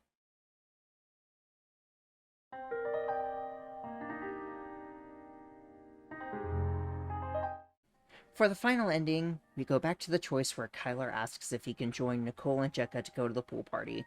Last time, we completely rejected him, but this time we picked the option to say yes on one condition. I believe the only other thing to take note of is Nicole bringing up the idea of Nicolism, which I think will come up in this route. It's up to interpretation, but we'll get there. Nicole says Kyler is going to need a conversation starter if he's going to go with them, and when he asks what she means, she explains it needs to be something impressive, and Jekka suggests he should put something funny on YouTube so they can watch it at the party. When he asks what the video should be, Nicole suggests he should destroy the dark room to get back at Mr. White. This was the route where he got onto Nicole for doing him makeup in class. He agrees and walks off, once again making his line. Yeah, making friends. I didn't realize until taking notes that he says it more than once. We cut to a scene where Emily is talking to Hunter about how her brother, who never gets mentioned in the second game by the way, was asking a girl out for 3 months, and Hunter, my beautiful, dumb boy, asks if it was that long because he was saying it really, really slowly. So, like before, Jeffrey takes pictures of her in the locker room, and Nicole comes into school expecting her life to be over. But Hunter asks if she saw what happened to the photography room, and he tells her how it was completely destroyed. Suddenly, Jeffrey comes running in with Lynn, and he's wearing a shirt that says, "I'm with Pwned," pointing at Lynn, funnily enough, and he blames her for destroying the lab so he couldn't print his pictures. They go to her office where Nicole says there's no evidence, and Lynn says she has a motive, but even if that he has incriminating photos of her, she shouldn't destroy thousands in school property. She reiterates he took a picture in the locker room, and while she says he will be punished, it doesn't matter what state of dress she was in. It doesn't justify destroying the entire photo lab. Then Nicole receives a stroke of luck, one of the only times she has good luck in the series, and Kyler comes in and tells her about the YouTube video. Lynn asks him to leave, but he shows them the video anyway. Charge your phone, my guy. And when Lynn sees he destroyed the lab, she sends her away and expels Kyler. We're back in the hallway where everyone's talking about the video, while Nicole is just stunned. Probably both by the fact that he actually did it, and that things lined up perfectly for her. That's a perfect representation of this ending, I think. She only gets a good ending thanks to luck. We then cut to the front of the school where Karen and Trudy are talking about the music of their year, and Nicole passes by, wondering which of them will die first. Let's be honest though, it's probably gonna be Nicole. Jeffrey comes up wearing his Punisher outfit again for some reason, and asks her to sign his yearbook. We can choose to simply say no and the scene will move on, or we can sign it. If we sign it, Nicole writes the message, "Hey Jeffrey, what a crazy 4 years, but just imagine the next 10. I'll be really surprised if I see you at the reunion in 10 years. Not because your book smarts will lead you to bigger and better things, but because you'll be in jail for dating a 15-year-old. Hags, Nicole." Nicole has really pretty handwriting, I'll admit. I wish I could write that well. I also think HAGS stands for Have a Good Summer, but I've never seen that before, so who knows. I doubt Nicole would want to come to any sort of reunion, though. I wonder if the creator would ever make a game about it. Seems like it would have potential. Anyway, we can also see short messages from other students. Emily wrote, "You're a bitch," misspelling your. Hunter wrote, "Fuck you." And Karen wrote, "Die," with a smiley face in the D. After the second game, that seems extremely out of character for her, but we can probably chalk it up to her character not being fleshed out yet. No words are spoken, so between this and the other option, it's probably the shortest choice selection in the entire series. We cut to the gym again for the graduation ceremony. Lynn says she's proud of everyone and calls up the valedictorian, which is Jeffrey. Makes sense considering he's able to somehow turn Nicole, of all people, into one in that route. He thanks everyone and is about to go into a speech about schoolwork before Hunter shouts for him to shut up because he just always has funny lines. He stops himself and, for a reason I still don't understand, even after all this time, calls Nicole to the front. Maybe it was because she left the biggest impact on him? But in this timeline, she also prevented him from developing those pictures, so surely he wouldn't like her, right? At first she doesn't want to, but Lynn asks her to again, and I'll let you hear her speech. First, I'd like to thank our female authority figure, Miss Lynn, along with her cleavage for symbolizing how the men at this school have treated me here. Like a sex object. What are you doing? In my 2 years here, a good 20% of the staff has either asked me on a date or made some other form of sexual advance. I told their supervisors, and they told me to get my grades up. Are you out of your fucking mind? I sent my daughter here? What kind of school is this? I'm calling the news! So with that complete bombshell dropped on everyone, she just leaves. It's nice that she was able to bring it all to light, but it also felt way too easy, didn't it? I know she had to get pretty lucky for her to even get to this point, but still. Now, I'm sure Lynn regrets it because when Nicole comes back to drop off her books, she finds Lynn cleaning the room because she was fired. Nicole is surprised she isn't mad, and Lynn says she's surprised it didn't happen sooner. Nicole asks if she knew eventually her actions would come back to get her, and Lynn explains how when you mess around with half the staff, they stop treating you seriously, and drops a line about them not being that different, which they aren't. We've seen throughout the game at a few points how Lynn is fairly promiscuous and flirtatious with both genders, and how, as it was talked about in the court ending, Lynn got where she was because she was beautiful. She used her looks and abilities as a woman to get to a position of power, and Nicole, while on a smaller scale right now, does the same. She isn't taken too seriously by many people when she should be, and she uses her looks to get what she wants when words don't work. As Lynn said in the route where Kyler was on the roof, she's smarter than Lynn was at her age. I could see a scenario where Nicole becomes just like Lynn. Maybe she will, eventually. She even says that she's been doing exactly what Nicole was doing since she was as young as her, but Nicole does it better, never letting her emotions trick her into thinking she owed them anything. Nicole asks how long it took her to figure it out, and Lynn says she still hasn't, even at 39 years old. Yep, she's only 39. She feels older, though. Even now, she still doesn't report to teachers for asking students out because she didn't want to come across as stuck up. Nicole then realizes she had sex with the counselor. I'd love to know the circumstances as to how, and Lynn says yes, among others. Nicole says it makes sense that people impulsive enough to fuck their boss would also go after kids, but asks her about being the host of the feminism club, but Lynn says politics are just fashion. She says that maybe one day Nicole will start her own movement, and Nicole leaves out by saying she already has. And we get the final ending. I thought about what Miss Lynn said for months into my first fully legal summer. The manipulation was still fun. What got harder was the escape plan. Now that I was 18, I couldn't just resort to calling older men pedophiles for dating me. I slowed down a bit. Maybe I should start a movement that makes my attitude more common, but it'd be a ton of work to promote.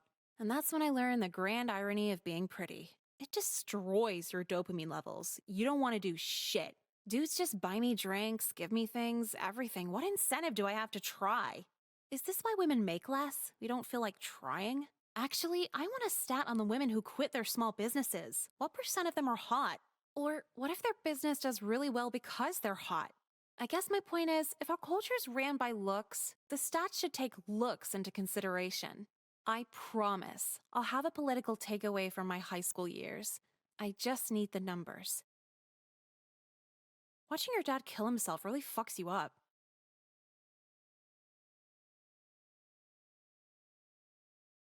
I can't help but notice the pill bottle on the table alongside her picture. It's interesting because the only time we get to see Nicole as a fully fledged adult is in Flipside, and because that game's from Jekka's POV, we don't actually get to see that much of it. She seems to still just do whatever she wants, just like in high school. However, it seems like in this timeline, this ending, she does end up starting a movement, though we'll never get to see the repercussions of it. All we know is that she kept manipulating people to get what she wanted, even if getting out of it became more difficult. And yes, a lot of Nicole's trauma probably comes from her dad's suicide. The text for this is called "They All Run Off After Getting," and says, "They all run off after getting their diplomas.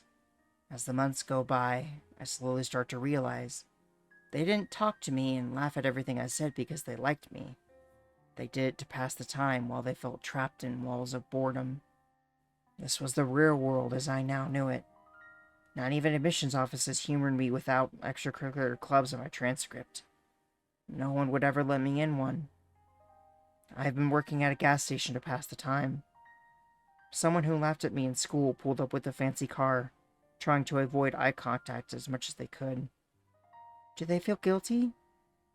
Or maybe just past the point of looking for comic relief? I guess 45 seconds at the pump, if it isn't enough time for novelties like me." This relates all the way back to the very start of the game, when we first met Jeffrey. He says that smart people like him go places, and bullies go nowhere. But this shows the exact opposite happening. Because he wasn't in any clubs or extracurricular activities, he couldn't get into college.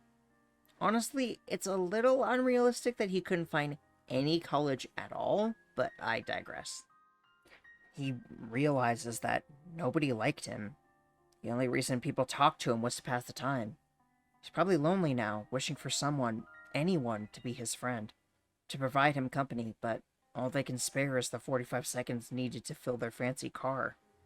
He's the kind of person who looks back fondly on high school in his 20s because, even if he was bullied, at least back then people talked to him. It's unfortunate that this is a reality for some people, and Jeffrey is one of them.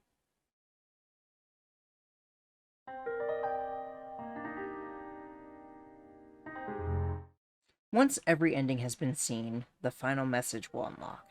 It's framed as video because you don't get to make any dialogue options. It starts with Jekka and Nicole in the hallway, with Jekka asking where Nicole's been, and Nicole says she doesn't feel like saying. Jekka says they need to hurry or else all the good graduation parties are going to be out of coke. I imagine one of the good parties would be at Kelly's, considering she's rich. This is part of the reason why you can consider the graduation ending to be canon, because the final message happens directly after. Nicole asks since when does Jekka want hard stuff, and Jekka said now that she's graduated, she doesn't care. Doing coke in high school is depressing, but I'm gonna be in college soon. Whose line is it anyway? Mine. I'm Wayne Brady in this bitch hoe. Nicole says Jekka would be 10 times hotter if she became a cokehead in college, which is the last gay point for this game, leaving them both tied for 4 points. For now. Jekka says she wants to lose control, then marry a rich med major who can save her, which sounds like a very cliche movie idea. Suddenly, Jeffrey comes running in, still in his gown. He asks what the big idea is, and they have two very funny lines where Jekka says she only has little ideas, and Nicole says she only has medium ones. Jeffrey says Nicole ruined the whole ceremony, even though he was literally the one who called her up in the first place? I don't know. From here, I'll let the game speak for itself, because I will not be able to do it justice. What did anybody do to you anyway? Everybody's always nice to you and calls you pretty, and all you want to do is hurt them. Well, shoot, if they call me pretty. And more than that, they give you things, always help you, and then I just see you screw them over. All I see is you being mean for the sake of being mean. It's like a game to you. You want me to tell you what you don't see? I've seen enough. Have you ever seen a man 3 times your age ask you to fuck him? Like just this week, or... What? Be serious! Sorry, how about 60 texts in one night, all threatening you if you don't go out with the pizza delivery man who sent them? How would you let some crazy guy get your number like that in the first place? I ordered pizza with my cell phone. I know your pasty white ass wouldn't get what being in demand is like, but it's a tough job, Jeffrey. And you don't even get paid. But if you do, you're a whore. Are you getting it, Jeffrey? So people like you. Boo-hoo. They don't just like us. They're obsessed with us. Obsession leads to a lot of crazy shit. And you give the wrong bitch enough crazy shit in her life, she just might snap on everybody. Sounds like a good problem to have. I'd rather be surrounded by craziness instead of still being lonely. You don't know what that feels like. You don't know what life is like wanting a partner and being ignored by everyone. You're spoiled by social attention and you don't even know it. Is this your manifesto? Like what? At least wait till we get to college before you kill us, okay? The thing is, both of them are right. Jeffrey is right when he says Nicole just walks all over people, that she uses people. But Nicole is also right when she says she gets all the attention she doesn't want, just because she's pretty. Jeffrey could never understand what it's like to have to deal with creeps on a daily basis, and Nicole could never understand what it's like to be mocked by everybody you know, to be completely alone, just wanting someone to love, but having no options. Lynn and Nicole are parallels, but Nicole and Jeffrey are exact opposites. They will never understand each other, no matter how much the other side tries to explain it. It's honestly really interesting seeing how they contrast one another in these kinds of situations. I also love Nicole's tone in this, since it's the same tone she uses for the endings, her serious tone, you could say. She's trying to get him to see her side of things, but he never will. In some timelines, like the suicide ending, Nicole will experience being alone, having the whole world against you, but it's not the same as what Jeffrey experiences every single day. They are complete opposites, and they always will be.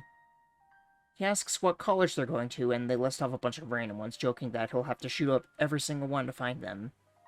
He grows frustrated that they never even humor a single normal conversation with him, which, yeah, I do admit is completely true.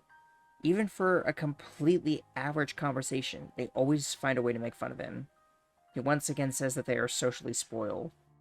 Jekka, surprisingly, quietly agrees, but Nicole still argues against him. Jeffrey asks if he should be her for a day, but Jekka jokes he's way too ugly for that, and he finishes off by saying she gets too much attention to know how much it hurts to be him for a day. Nicole says that she guesses they'll never know, and leaves. And that is the end of Class of 09.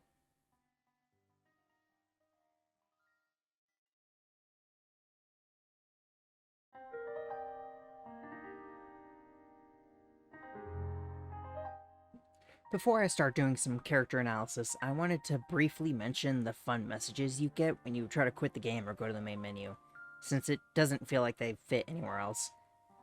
Whenever you go to the main menu, the screen will pop up saying, "I will literally kill myself if you return to the main menu," with the options being "sure" or "sorry, I'll keep playing."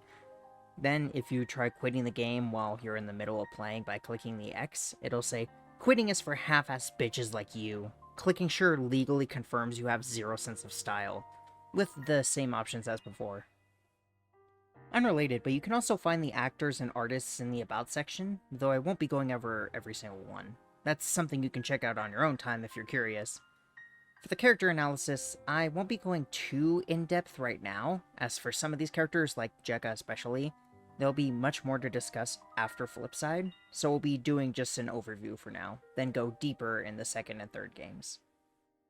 We'll start with Crispin since he's one of the more straightforward characters. He just wants to have sex. That's basically his entire character. Despite never explicitly confirming it, he acts very much like a stereotypical stoner, seeming chilled and relaxed almost constantly. We never see him lose his temper or even get super depressed, only a little sad. Otherwise, he's just vibing, even when being told to go die. He's a fan of music, though seems to be a very casual fan who isn't able to relate to others with said music, like how he tries to with Nicole. He's very passive, as shown in the ending where Nicole kills herself, since he doesn't try to stand up for her, doesn't tell anybody what really happened when Colby starts the rumor about her. He's mostly pretty funny, but doesn't really have much relevance outside of the moving away ending, and even then it feels like a small role. He's mostly just a character for laughs. Colby is pretty straightforward in this game as well, but actually gets slightly more depth in the second. We'll just go off what we know from this game, however. He's a man who somehow managed to get himself a wife, but one he clearly doesn't care about much since he's willing to murder her for insurance money to spend on his flings with the students. He's a coach at a school who is rather openly attracted to his students, somehow managing to take it months or potentially up to a year during Nicole's time there before being caught, despite his pretty blatant pedophilia.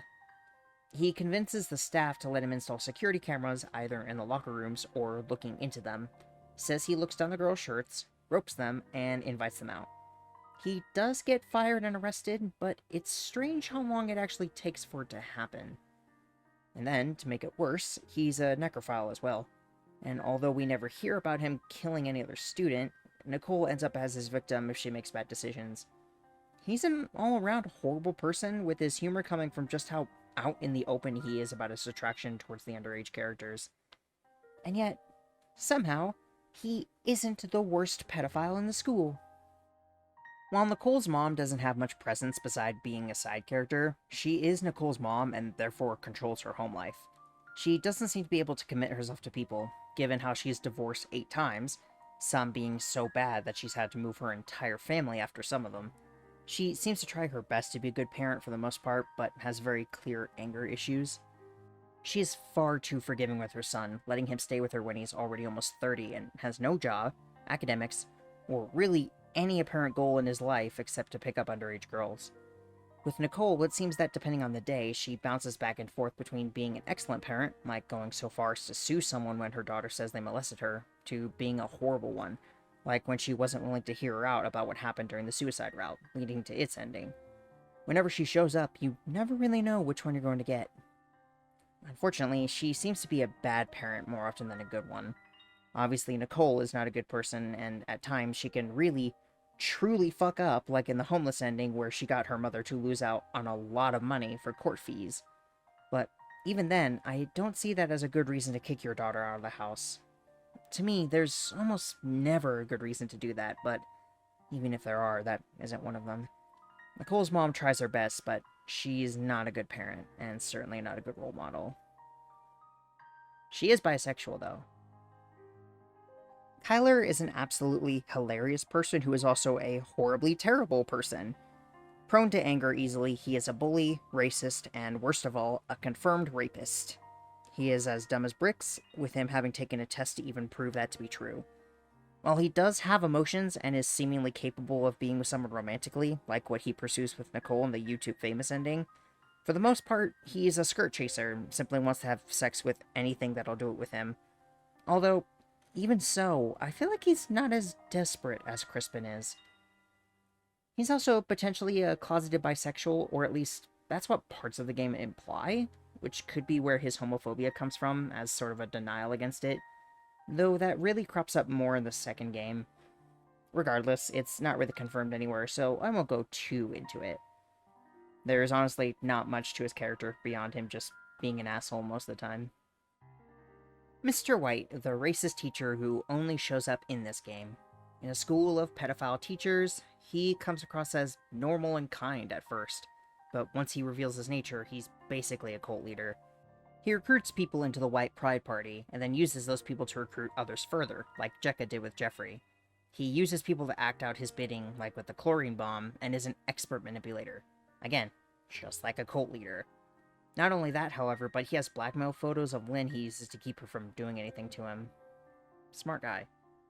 Despite having 5 endings to his name, the 3 white powers and then LA Dream and Homeless, he doesn't really have much depth to his character. He's just a racist who starts a cult and manages to snag 95% of the student body into it, using them to target people in egg synagogues. For some reason. The counselor is probably one of the worst characters in the series. Not in terms of a fictional character, in that way I think he's one of the funniest, but in terms of morality. Sure, Colby is a necrophiliac pedophile, but somehow the counselor is worse. He gives off the sense that he can be a good counselor, giving words of wisdom here and there that can actually be considered good advice, but then he always manages to ruin it with something inappropriate and sexual. Unlike Colby, however, he's a marathon pedophile, as Nicole likes to say. He gets students to open up to him, tries to convince them that age is just a number, then once they're vulnerable, he tries to get them to leave with him, like with Nicole in the YouTube Famous route, or simply molest them in the safety of his office. After that, because of the discussion he's had with them, they'd feel guilty about it and wouldn't report him. These underhanded tactics, as well as his seemingly limitless patience and ability to keep his cool, means he's able to fly under the radar. Although we hear and see Colby getting caught many times, the counselor only gets caught once. And that's only because, after Colby, Lynn is much more willing to believe it when Nicole shouts for help. At least it makes it so that when he finally does go down, it's extremely satisfying, especially since it happens in front of the entire school. Really though, the only reason I find him funny is the voice. The voice actor just makes the character so funny with his perfect school counselor tone, never losing his cool, never misstepping, and having more moments of comedy whenever he has lines like the part about having a pool party in the fall. Yep, it sure would suck for the voice actor to change and make him not funny anymore. As mentioned before, Lynn is a parallel to Nicole. She even says as much. She went through many similar things, and just like Nicole, she uses her looks to get what she wants. She even used them and her charm as a woman to make it where she is, a position of power, even if it's just in a high school. However, due to her sleeping around with all the staff, none of them treat her or her power seriously, which leads to the school running rampant with pedophiles like the counselor and Colby. She even gets blackmailed by Mr. White, and therefore can't help her students when they report him for weird behavior. She tries to stamp the bad ones out, but in multiple endings she likely ends up fired. Even when she's trying to help someone being bullied like Jeffrey, she simply makes it worse. She's a likable character and very understanding, but it's her decisions that led to the faculty of Nicole's high school being so terrible, and unfortunately, it's likely going to be hard to recover from it, even in the timelines where she is fired. Some consider Jeffrey to be the second main character of Class of 09, and it makes sense. He features in a majority of the routes, even if just in small ways. It's believed he's the one sending most of the texts, and his ending is potentially the most infamous in the entire series.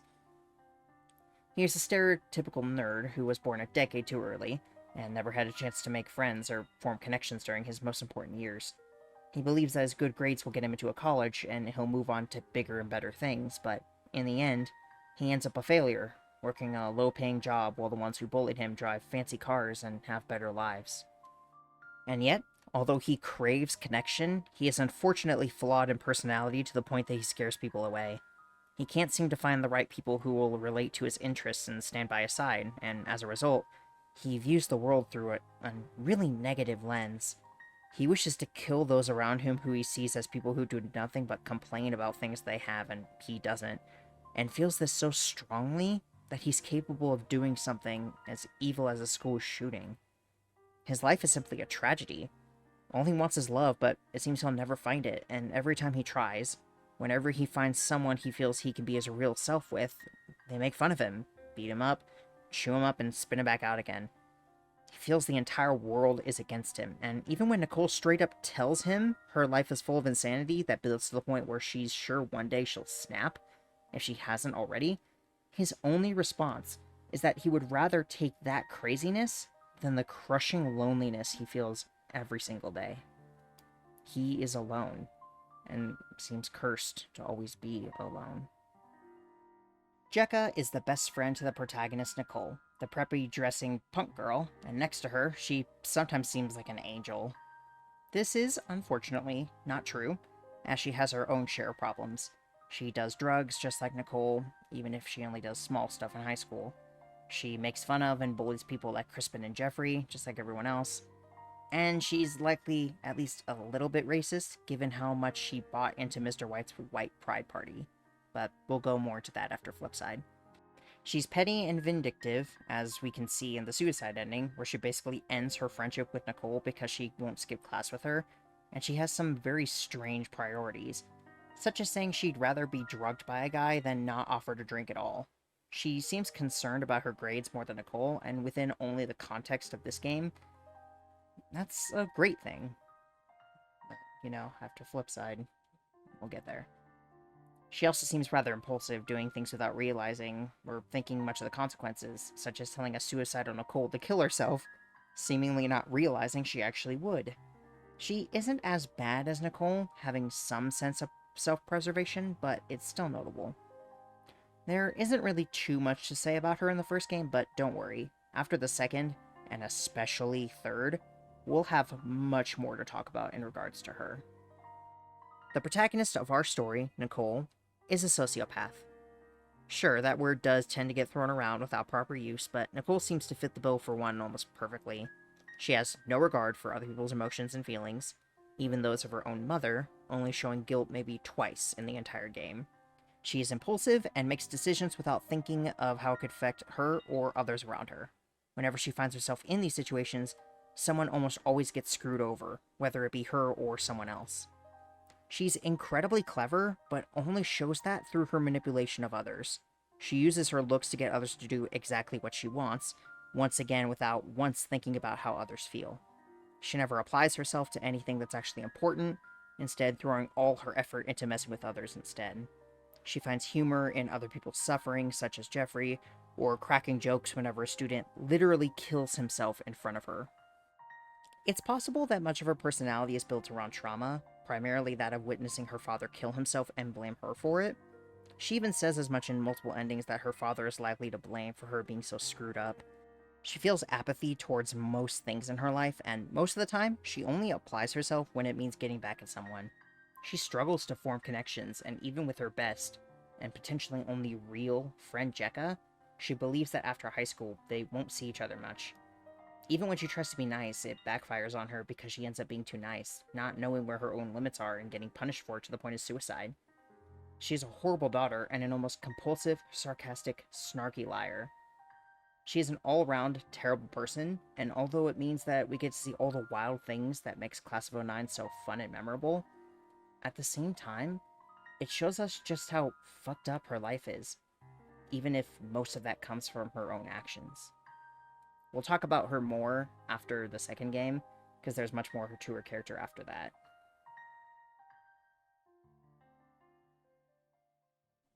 Hello, and welcome to the section of the video where we do a tier list of the endings. Now, as you will see, this is a tier list. This tier list has every single ending from all three games, but we're obviously just going to be focusing on the first game for now. Which I think everything from this one to the end is the second and third game, so it's this first one to here. Gotcha. So that makes sense. There's two ways that we can do this. I'm gonna do it first.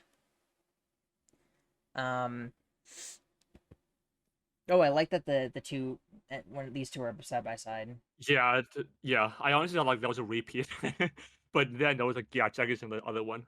So two ways we can do this. One is we can go in the order that is in the tier list, that is in the video, or I can have you just pick them in whatever order you want for me, and then I can do the same thing for you.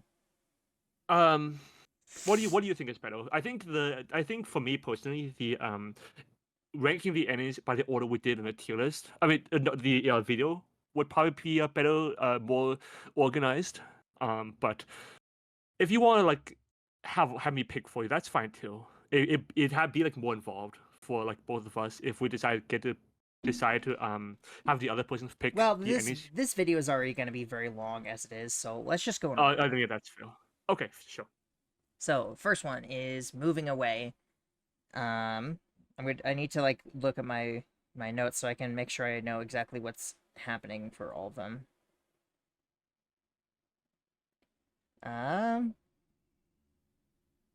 Right. So this is the one with Crispin. With Crispin's micro penis. That's If we want to go, Steam, stop putting my wishlist games on sale. Okay, so, for the very first one, I feel like this is really hard. Are you sure you want to go first? I mean, if I go first, and they'll give me an well, idea no, of, like, because when... I want to do mine, and then I can go make dinner and then eat while you're doing yours. Okay, sure. Which actually, I'm actually gonna just go ahead and go. I'm back. What are you cooking? I'm making pizza. Ooh, okay. I was gonna make hamburger helper, but the store's meat wall broke. They lost like probably thousands of dollars worth of meat, which kind of sucks. Yeah. Okay, moving away. I don't think she even meets Jekka in this ending, does she? In this route? I don't think so. To clarify for the viewers, we are ranking the endings by not just the ending itself, but the entire route. Yes. I'm gonna pull up the all the endings on the first game just so I can quickly refresh myself if I have like missed something in one of the scenes I could bump it up a tier or two. They talk in the bathroom. Okay, no, they do meet depending on your first route. The first section before the gym photography split. So they do meet.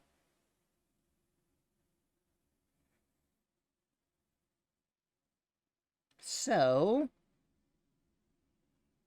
you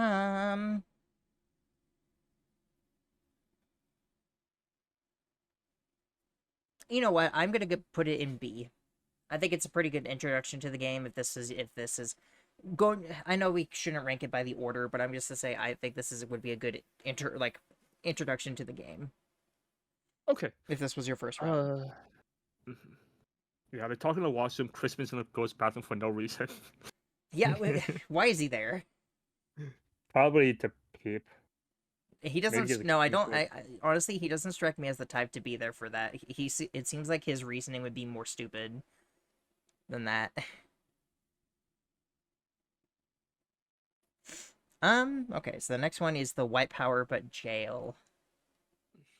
Which is this one. That's the, yes. I know how you feel about them. The thing is, I don't think that they're terrible, but I also don't think they're very good either. Just because these... They make... honestly, I always just kind of group all three of them together. Where's the third one? Because Jekka just seems so out of character. Yeah, exactly. Like, I like what they're going for, but I just don't think they pull it off all that well. You know? It's all cringe to me. Like, Jekka seems out of character. The whole thing with, like, well, I was, Jeffrey be like, well, I was a nobody, and then Jekka welcomed me in. That made me kind of cringe. I thought the thing with them getting tattooed up. Save some of your thoughts. Okay. Yeah. It's like it is a hard choice between. I don't think that they're outright terrible. I don't, but they're C or D. It doesn't go any higher than that, and so I'm gonna put them in D. I honestly don't think any of the endings are F tier. Really? I mean, maybe not in the first game, right? Not in the first game. Okay, I see.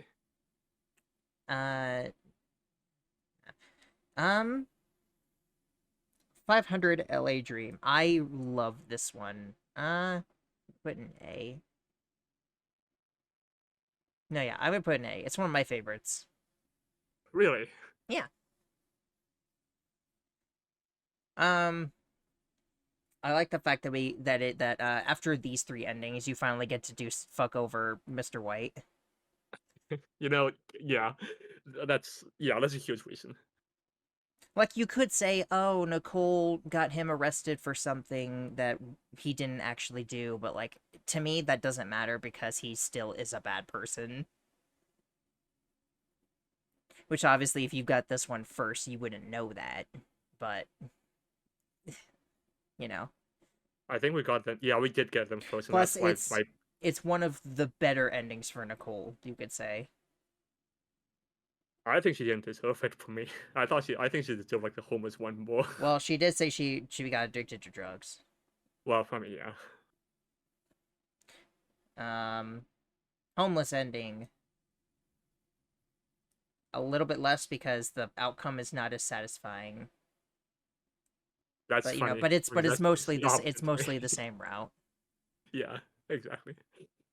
I mean, yeah, the outcome isn't as satisfying, but it's still, to me, satisfying. Okay. Statewide Expulsion, which is where she goes to work at McDonald's. This is the one where Jeffrey takes a picture of her, and Nicole tries to break the dark room to get out of it. Probably in C. I think it's kind of middle of the road. Originally, it would have been lower because we thought Lynn was just being a really stupid in that one, but now that we've gone back through it and we realize she's actually not, I actually like it a lot more.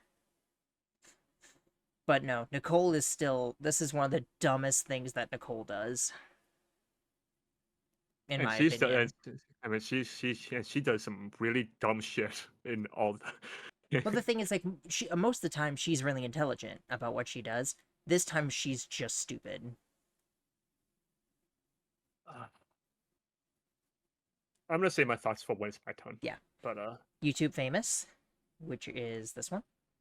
This is the one where Kyler dies. Well, actually, pretty much this one and the Valedictorian one are kind of paired together as well.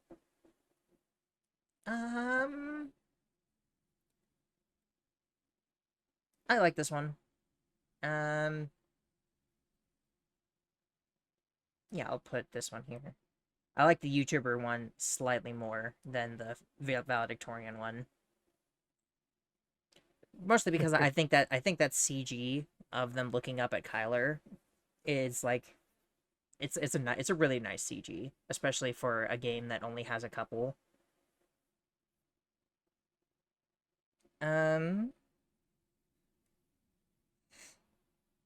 What else? Is there anything to say about it?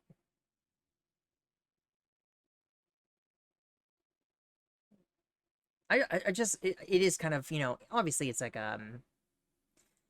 she wouldn't actually probably get that famous from that, you know, but I can see why the game would construe it that way, especially back in like 2008. But that's my one thing about it, is like it's unrealistic, but you know, the entire game is pretty unrealistic, so kind of works. Drug Rehab ending, which is this one, which is another branch of this one, so put it right there.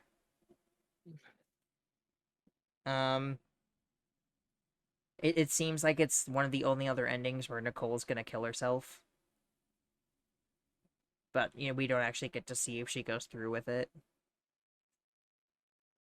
You would think that, in a facility where you OD, you think that they would have better precautions. Because she seemed pretty confident that she could.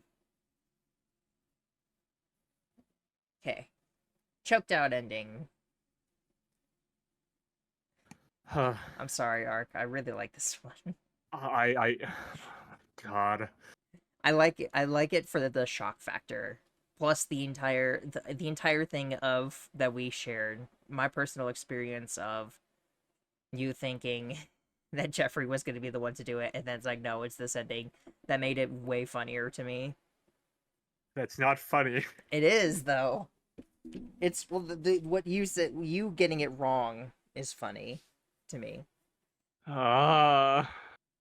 But I do really like this ending because it's very clearly, like, if you're playing this game, you know it's a bad idea.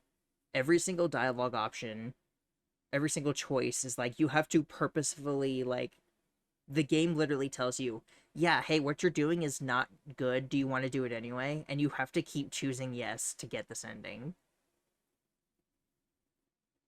I guess that's fair. It just... And then it gives you exactly what you ask for. I think that's Padded Cell. Like... Padded Cell, which is the failed suicide. I don't like it nearly as much as the actual suicide ending. Just because it feels so underwhelming. That's kind of dark, but... I mean, okay, we're talking about Class of 09. Okay, yeah, I mean, that's fair. Which, then, the suicide ending, probably my favorite one out of those. Because, plus, you know, Flipside makes it, like, way better. Everything about it, I love everything about it. I love the text that you get. I love everything that leads up to it because it's kind of realistic, but still outlandish enough. For me, it was the first time that I discovered the counselor was a pedophile. And again, Flipside makes it just so much more intense. School shooter ending. Probably my favorite in the entire game. Probably one of my favorites in the entire series. Just because, you know, it's most of the texts in the game kind of lead or, like, foreshadow this ending. And it's just, to me, it feels like a culmination of a lot of the game. Because, you know, Jeffrey is constantly bullied throughout the entire game and, like, every single route. And then this is the culmination. Everything leads up to this one ending. And then it's just so brutally violent in just one image that it's perfect in my eyes. Then finally, the graduation / political ending.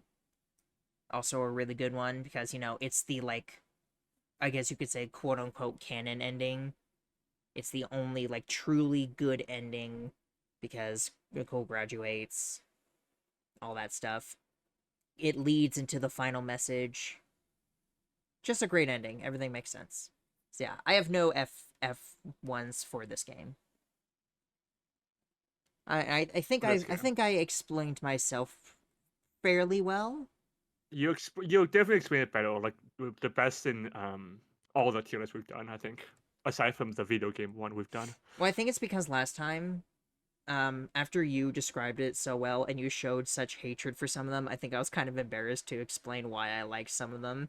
But now I'm just like, no, screw it. I just want to go over why. I give you secondhand embarrassment. No, you just give me normal. That's just normal. That's just firsthand embarrassment. Okay. Yeah. Okay. Yeah. This is probably different from my tier list the first time around. And that's probably because we spent 6 hours going through every single ending again. Uh-huh.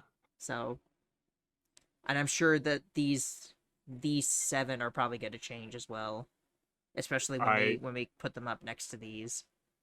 I fully agree.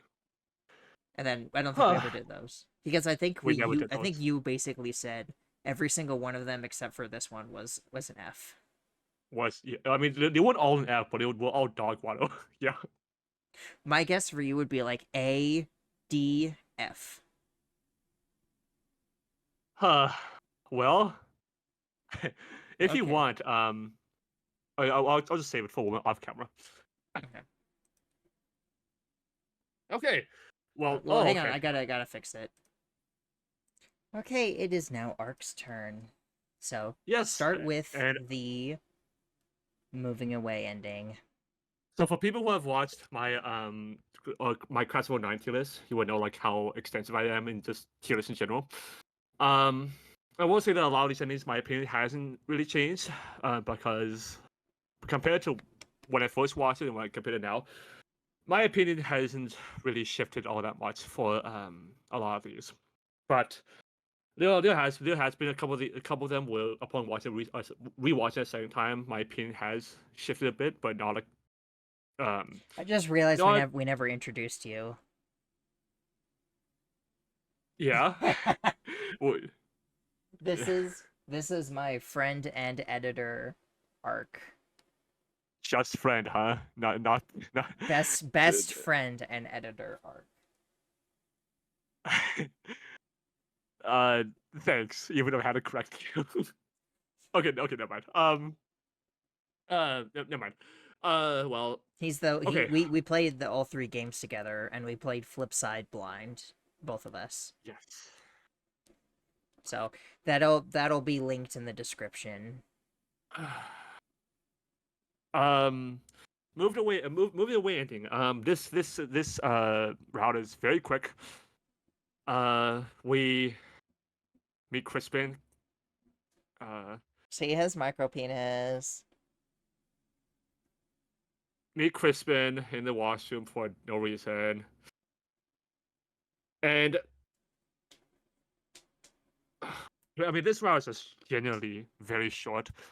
Like you don't, doesn't have very much substance. You don't meet a lot of characters.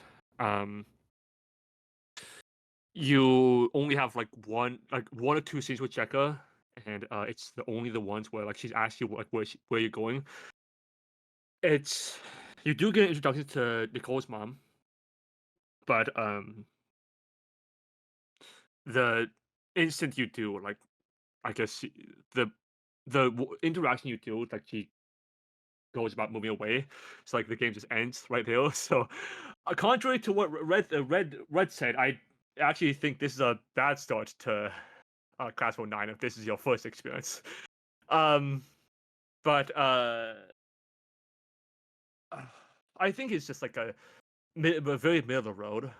Well, towards the bottom, but middle of the road, but leaning towards the bottom of the endings. For me, it goes like I think I think it goes to say it's really short. You don't get much time to spend with the characters. It's mostly with Crispin, who's just being a creep goes bathroom for no reason. You meet with Cole's mom, who straight up lies to you about not having enough money somehow, despite getting a lawyer in the LA Dream and Homeless endings, which that's up for it's an entirely different discussion. Let's see. To me, this is just like a huge like nothing burger. Like there's a huge this is like a huge nothing burger when ending, which it's fine. It's just a very. It sets you up for the rest of the game well if you just want to have like a neutral opinion on like the rest of the game. Is that it? Yeah. Oh yeah. That's all. Yep. And then 3 white power endings. Well, I ranted a lot while we were rewatching the White Power endings, and I remember ranting a lot when we first saw these endings the first time. So, for anyone who missed it, I am not a fan of cold establishments. I think Jekka was completely out of character in this. I think the that it got so many followers is also dumb. I think it's silly. I think the entire sequence of Jeffrey being like, "Well, I had nothing at first, and then if Jack invited me," is again, it's kind of cringe-worthy to me, because he's always been like bullied, and Jekka doesn't seem like the kind of person to invite someone. The fact is, it was started by Mr. White is another thing against it, and Mr. White is spoiler for character killers, one of the worst killers for I think both of us in the entire game. Um, I think Jekyll having like tattoos plastered over her is a complete disaster.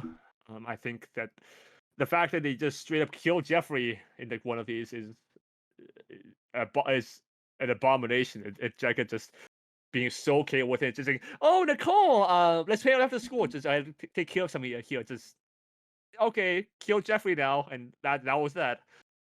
Well, this was definitely the worst, I think, representation of Jekyll as Alpha Killer as like in the entire series. Like there's just so much wrong with it, and I honestly I can rant about this fucking like half a day if I needed to, but unfortunately we don't have the time for that. But where I'm gonna put this is all three goes in F tier, especially because the White Power but Jail goes is like a little better than the other two, but so, and also another thing that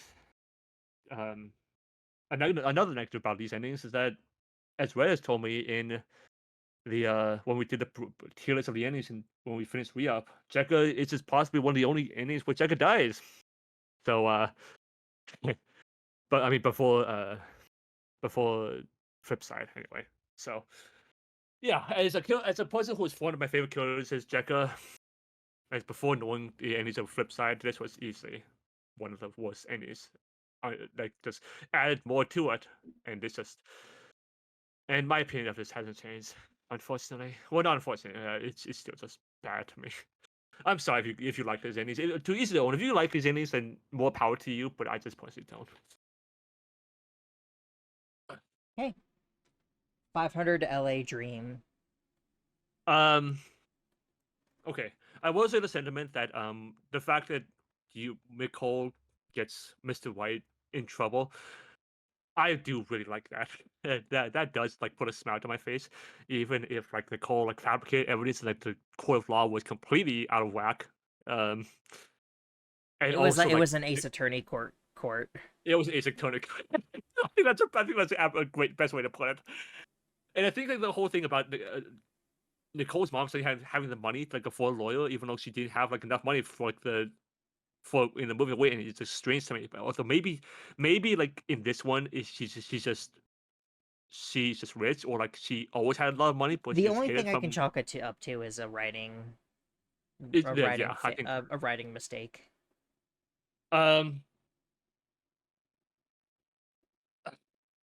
Well,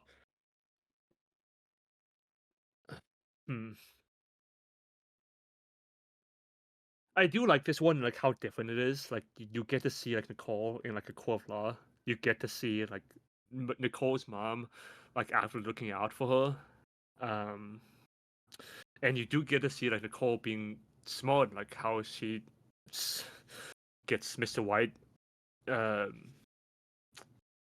in trouble. I'll say it again. Mr. White's one of our least favorite killers. So despite Nicole like doing some crappy things that it happened to him, I think I can let it slide a bit, even if it's unrealistic.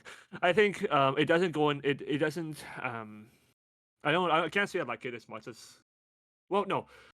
Look at the ones in since we're only talking about the first game. Because we know there's a lot of endings in like the second game, and like in the second game mostly, and maybe the third. That I think will probably go higher. I think I'm gonna put it like the bottom of A. It's just in A right now. But yeah, I think it's deserves credit. Homeless. Homeless ending. The outcome of this is it's almost the exact same route. It's just the ending is different. It's both satisfying and unsatisfying to me. It's satisfying in the way that this is what happens if you try going to court of law without just trying to think you can mess around. And it's unsatisfying in that Mr. White and Nicole failed, and Mr. White got off basically scot-free. I think I do think that Nicole did deserve this outcome, but it's basically the same route. But I think that Mr. White didn't get punished for it. I think it's a lot less satisfying than Nicole was the one get so realistic. Especially since after rewatching all the endings, I do like Nicole more. I think it goes in like the in B. So basically, it's basically the same. I say the same thing thoughts as you for these. Statewide expulsion. Statewide expulsion is an awful route. Jekka completely messed up, completely screwed over Nicole at the end with like the gloves idea, which she seemed like she does. I mean, she's a pretty bad person, but she's never really struck me as like a dumb person to me, and that generally seemed like a dumb thing to get for like the screw of Nicole. Nicole in this also was extremely dumb, which again I fully agree undercuts like her intelligence, which was shown in like it takes a special kind of like smart person to like do what she does. I think the whole thing about Jeffrey taking into the girls' changing room and just taking a picture was extremely creepy, even if it was to get back on Nicole. I'm still unsure about the meaning of Miss Lynn's statement, Principal Lynn's statement. I do think I'll have to watch it over a few times, like properly understand. But I know like I should give this any a bit of credit, considering like fast food is probably what Nicole deserves with the way she acts. But I for what it is, I cannot put in good conscience put it in like any higher than at D. I just don't. I did not like this. YouTube famous. YouTube famous is another one I have very much experience on. This is the one where Kylo jumps off the school rooftop, and instead of feeling empathy, Nicole decides to take advantage of that, and not only is like, To be fair, it was literally all Jekka's idea. Nicole wasn't gonna do anything. Jekka was just like, "Hey, you could be famous with this." I guess that's fair, yeah. But still, the fact that well, that's another negative because like the fact that both Jekka and Nicole like show like such little empathy was like because it gives us a line where they killed this, but even still, and decides like to use them to advantage. Even if Nicole doesn't get famous off of this, I just I will fully agree that the whole thing about Nicole and the counter stepping outside and like Megan being whole, hey, do you want some snacks? It's $5 each, and the counter's being, what is this? I think that's like a really funny interaction. Especially because like we discussed when we watched the game, like the counter saying like, what is this? Isn't about like the students is excited. It's just big. Why is it so expensive? Which now it's just still really funny to me. It's because it was expensive. Yeah, it really is expensive. But it did give like Megan a scene in the game. I guess I can give it some credit for that. You may continue. Wait, wait. YouTube famous. YouTube famous. Okay. Oh yeah. Okay. Yeah. So the whole thing with it does bring us like the second Megan scene, one of two Megan scenes in the entire game. So I guess I can give a bit of credit for that. I guess we can also give us a bit of credit for Kylie being desperate, which so dumb that he's gonna jump off a school rooftop for Nicole. And it does have like again one of the CTs, one of the only CTs in the entire game. I'm gonna put this in above moving away in C.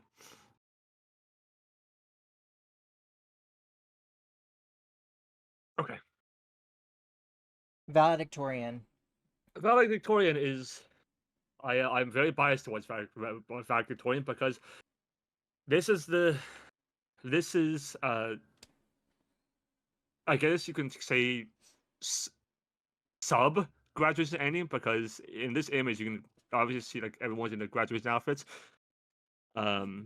but obviously, wait, it's not. It doesn't have like as much impact, and it doesn't lead to the final message. But it's also this. It also has the scene, one of my favorite scenes in the game, which is the counselor getting arrested. So I can definitely get a lot of credit for that. I'm gonna put this just by Well, just so from no, that alone. so does the other one. Sorry, Both of them have the counselor getting arrested. I thought it was just this one. Because the other one. No, Oh, but wait. no, both of them you can choose which if you want to or not. Okay, I see. Well, even so, but I still think I prefer this one a bit more, but not that much more. I think it goes like below the homeless ending in B.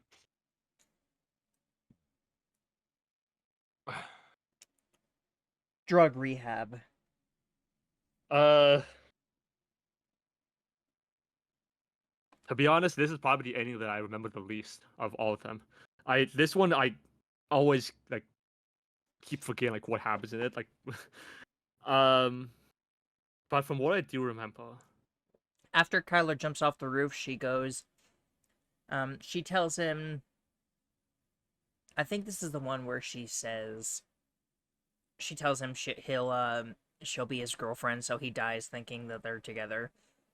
And then she goes okay, and raids his house and steals his drugs. okay. Well, I mean, yeah, I see.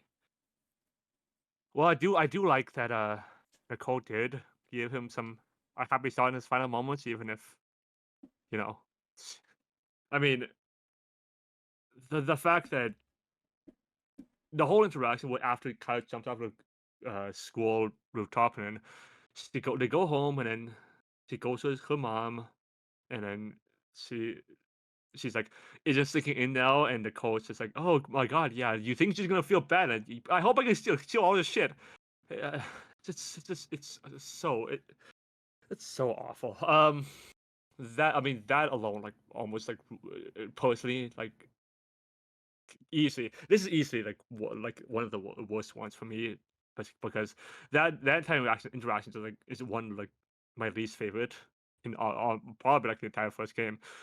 So it goes well, it doesn't go well. It goes in deep, but it goes higher than statewide expulsion, because that one is still worse. Here, Yes. choked out.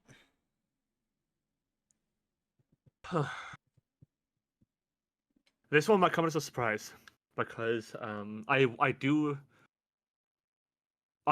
am in pain seeing Coach Kobe still trying to raise up on Mino, but the fact of the matter is that you're the one making the choices, and Nicole is being extremely, extremely dumb in this one. And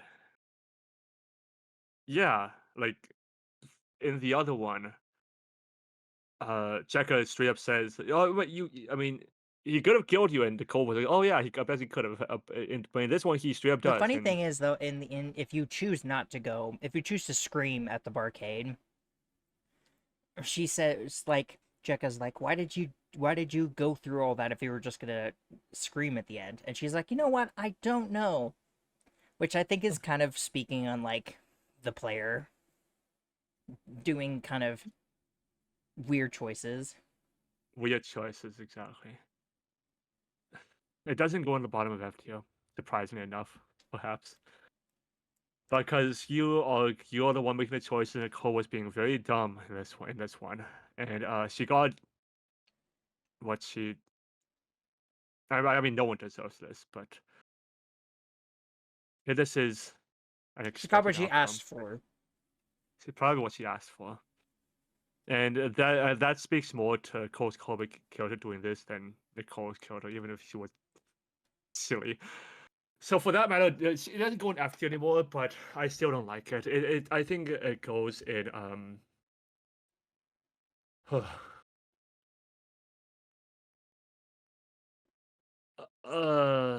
honestly, bottom of C tier.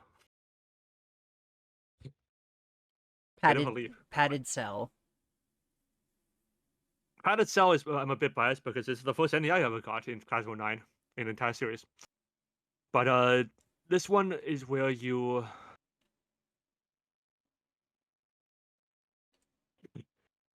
This one is another short one, kind of like moving away. But this one is very dark, and I mean, of course it's dark, but in the sense that I don't want to go to concert and check on Emily Streep says, "Well, you just stay home and kill yourself," and Nicole doesn't say anything, just does it, which I thought that was strange. Well, to be fair, Definitely strange. she said she was suicidal. Yeah, I mean, I guess.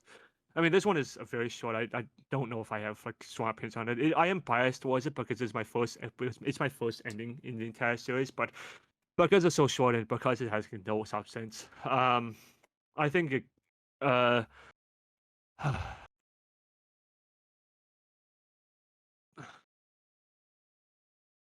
Heidi.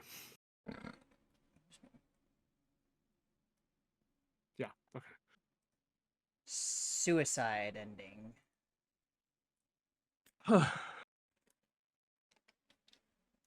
I'm not gonna.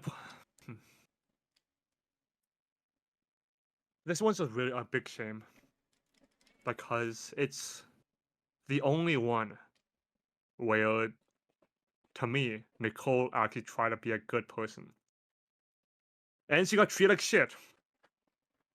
She went to a concert with Crispin. Colby spare room about her, and then Nicole paid the price for it, and she ran for help, and no one helped her, and she just ended it. This is definitely, unfortunately, very realistic, and this is unfortunately very realistic, and I hate it because that Nicole was trying to be a good person, and this is the ending, and also the ending crawl where like it ends with like the image rather than like slowly fading in from the beginning. It's very powerful.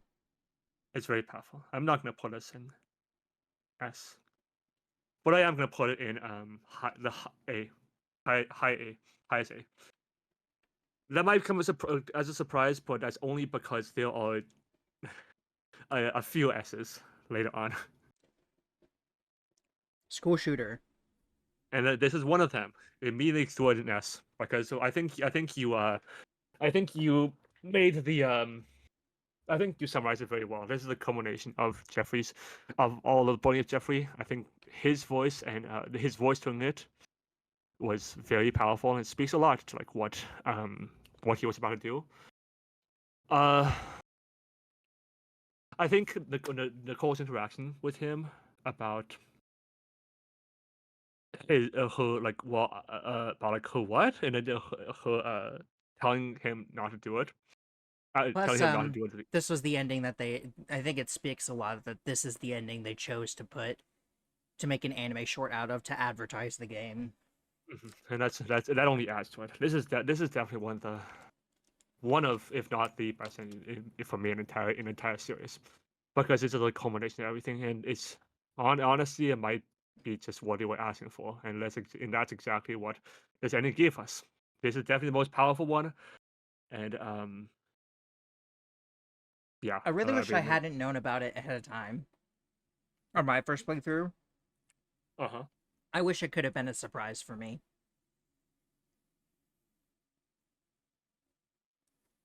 Lastly, graduation. Slash political. Political, yeah. This does lead into the final message, but so it's the one you can consider to probably be canon. Yeah, probably canon. This is the good ending for everyone. But in terms of how much I personally liked it,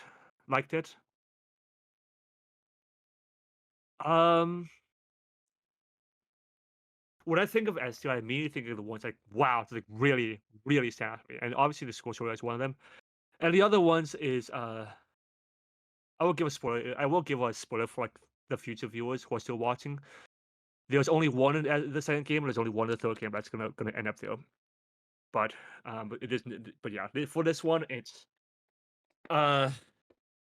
which I guess it's fitting. It's one each game. But for this, for me, despite leading to the end of the final message and into the end of the like it gives you kind of rather good endings for everyone. It did not like push like do anything like really stood out to me. Besides just giving everyone a good ending, which which you can argue should be as by lonesome, but I think it isn't as powerful as like the school shooting one. I think it still deserves like a lot of credit. I still really enjoyed it. Enjoyed it as much, but I did not enjoy it as much as like the Cold Suicide ending. So I think it goes in between 500K LA Dream and Suicide ending. Okay. Okay. Again, Definitely a bit of a shift from much last more time. tier list, much more balanced tier list. Mhm. Yeah, I definitely think I'm gonna be a lot more reserved for my S tier because I want to see like the S tier ones that are just like perfect, like ones that are like flawless and like ones that really stood out to me. Yeah. So this has been our tier lists for the endings of the first game, and now we continue on. We do. Okay, this is the tier list section where we'll be talking about the importance of characters. Which it's kind of funny. I think is Mr. Katz even here? I only see Burger I see. Yeah, I don't see Mr. Katz though, and I don't see the lawyer too. But I guess that's just we don't need to. We don't. We can just say where they would go. Yeah. Okay. So, as you can see, we have main character, major character in multiple routes, major character in one route, major side character, minor side character, and barely a character. So we're just gonna be doing one tier list, and we're gonna come to an agreement on what we think. Obviously, we can just go ahead by putting her up there. Obviously, the first thing I want to question is: do you think Jekka goes in main character or major in multiple in the first game? In the first game, huh? Because I could see an argument for both. I can see the argument for both too. I think when she goes in major curve in multiple routes, but there's some routes where she just doesn't show up. Like, well, what is there? I think she shows up in everyone, but like in every one of them. Yeah, but some of them, she doesn't have that much of a presence. She's just a friend. She's there, yeah. Okay. These two are barely characters. To the point that brothers barely I still barely remember their names most of the time. Braxton and Trody. Yeah, Braxton and Trody. But I couldn't tell you which was which. Yeah. Jeffrey, do you think he's major character in one route or major character in multiple? Can you pull up the endings again? Because I just want to see like how much I already closed the tab. Oh, okay. Whoops. Well, just off the top of our heads, we know he's obviously basic. Do this. Okay. Well, obviously he's a major character in like the school shooter ending. He had a pretty big presence in the graduation. He had like no presence in the Cold Suicide. He had no presence in the homeless or LA Dream. He was one of the people that Nicole was taking out. Oh, okay. I'm saying he doesn't really have a massive presence in any other game. He's just or any other route. He's just a very common recurring character. Like he shows up in most of them, but he doesn't really impact the plot in most of them. Yeah, I guess that's fair. He also shows up in all three white powers. Okay, I think I have an idea. I think he's just in like one route, but he's just a school in one route. Yeah, it's just a school shooter. I mean, and well, I guess technically he's a major character in multiple routes, so technically he goes up here. I guess like white power and all three white powers and the LA Dream and homeless. Okay, yeah, that's fair. Major character in one route.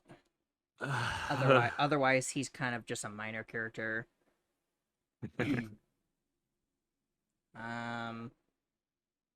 Minor side character. Character. Most of the girls are minor side characters in this game. I feel like Karen is barely a character. And I mean, both Kill and Megan are better character for me personally. I feel like they are in the first game anyway. Well, they get more lines than these two do. That's why I'm Fair. putting them right here. Major side character, he's not majorly important to any of them, but he's in most of them. Or maybe not most of them, but at least like more than half of them. I think he shows up.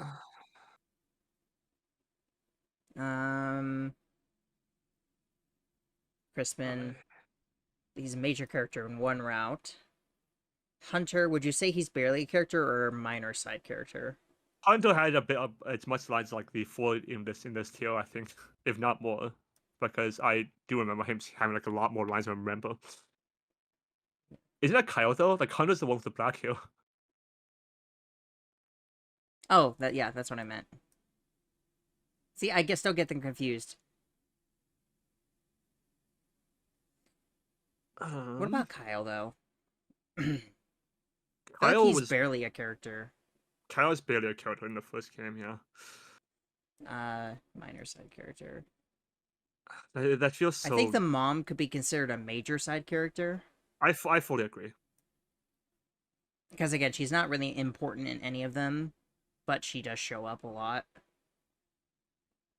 Lynn, I'd also say, is a major side character. Or no, I guess maybe a major character in a route or in multiple. Because she's kind of a major character in the what is it? Why am I blanking? The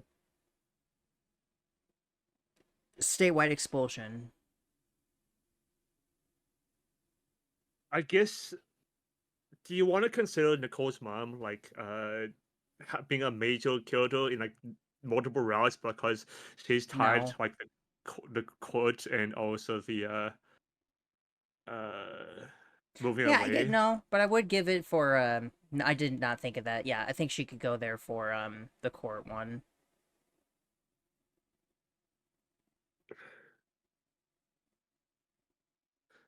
Principal Lynn, I think, well, she was a major when it was Expulsion. She did show up a lot, but did she really impact the endings? Plot? Yeah. Would you say so? For me, it's hard to say. I think she impacted as much as like a counselor. I can't remember like any time where she altered the plot to lead to an ending. I don't think so.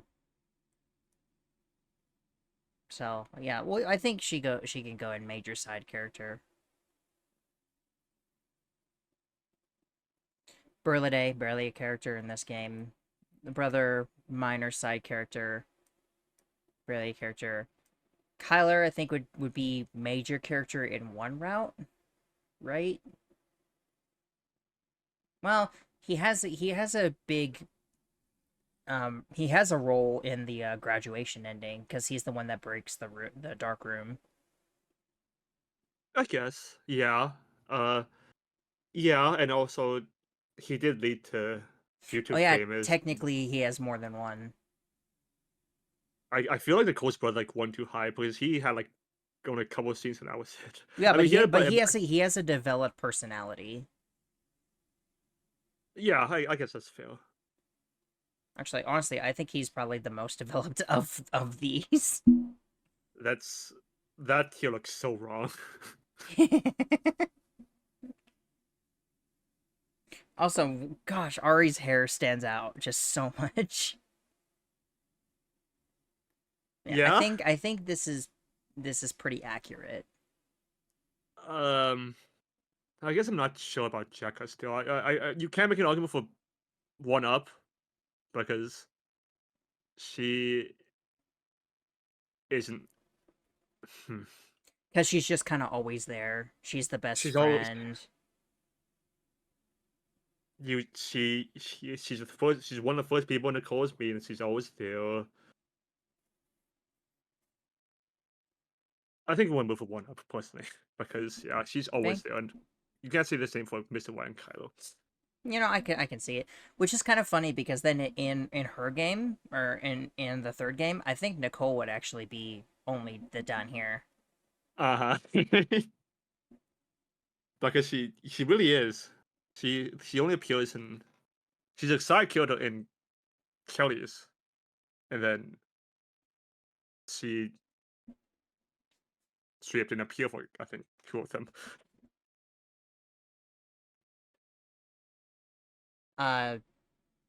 She was in the foot fetish ones, and then she was in the suicide one. Oh no, and she was in the drunk driver one. Yeah. So true. she is in all of them, but she has a bigger presence in some than others. Right. Whereas Jekka is kind of more consistently important in the first game.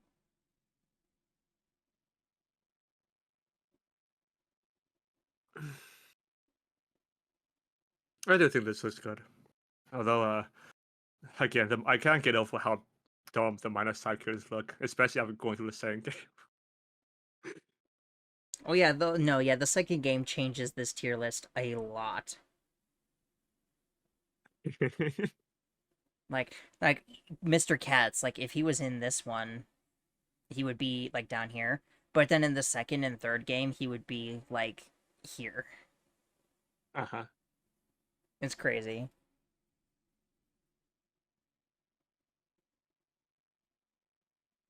Yeah, so there's the character importance tier list. I think that any changes you think we would make?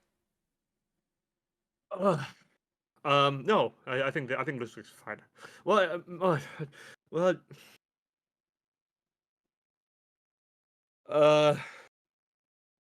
remind me what was the route Crispin was a major character in? Moving away. Okay, yeah, that's fair. In any other route, he would be a major side character, I think. Yeah, that was exactly what I was thinking. But you know what? That's fair. Yeah, basically all 4 of these are major character in one route, in their route, and then otherwise major side character. Yeah, okay, yeah. Makes sense.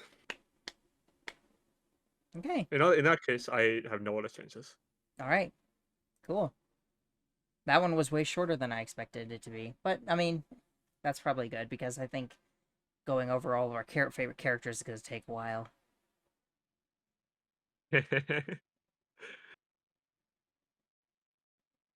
Hello, and welcome to the tier list segment where we rank the characters by just how much we like them.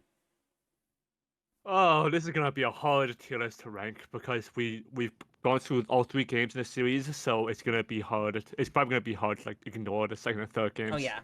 And, I will be going first.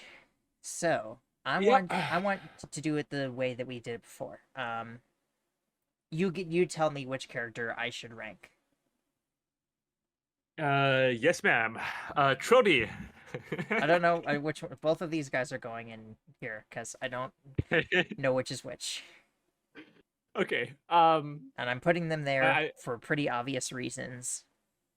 They have basically no importance. They're not funny. I can't even tell who is who. I'm gonna try to do it as I did before with my other video game tier list, where I try to guess who's at the bottom and who's slowly working way up. So Nicole's brother. Let's go with that. Brother. Probably C. I think he's a terrible person, and he doesn't really like contribute to the plot very much, but his scenes are very funny. Also, he gets arrested, so you know that's nice. He gets arrested several times. Yeah. He gets arrested in both games he gets arrested. Yeah. And I'm sure he's gonna get arrested every time he appears again. Every time. Mr. White. Mr. White. I think he's fine. He has a great voice. His voice is very... I was talking about this with Valedictorian earlier, actually. This was part of our discussion. His voice is actually very fitting for his character. Yeah. And he's surprisingly kind of intimidating, despite how goofy he seems. Okay. Considering he's like, I guess if you want to call it that, the main antagonist in 3 different routes.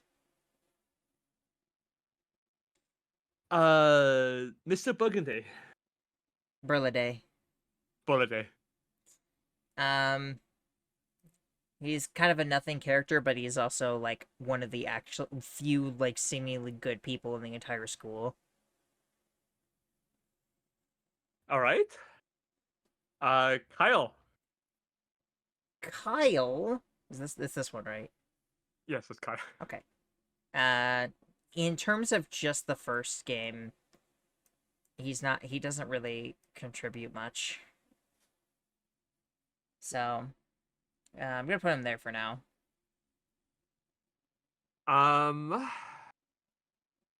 Hunter. Hunter is a little bit better. He doesn't really shine until the second game, but he does still have some pretty funny comments in the first one. Who next? Kylo. Kyler, in terms of just the first game, he is very funny. He gets less funny as the series goes on, but I think he for me he hits that perfect round of being funny and dumb, if that makes sense. Black Hat Cop. Black Hat Cop. I think he's the one that arrests the brother, so he's a little bit better than the brother. Good for him. He's a pretty minor character, like one of the most minor characters. So you would think he would go lower, but you know, whatever. He's fine where he is. Coach Colby. Coach Colby. Probably here. He's not my favorite staff member. But he does contribute to one of the routes, and he's not as entertaining as the counselor to me, but he is entertaining in his own way. Crispin.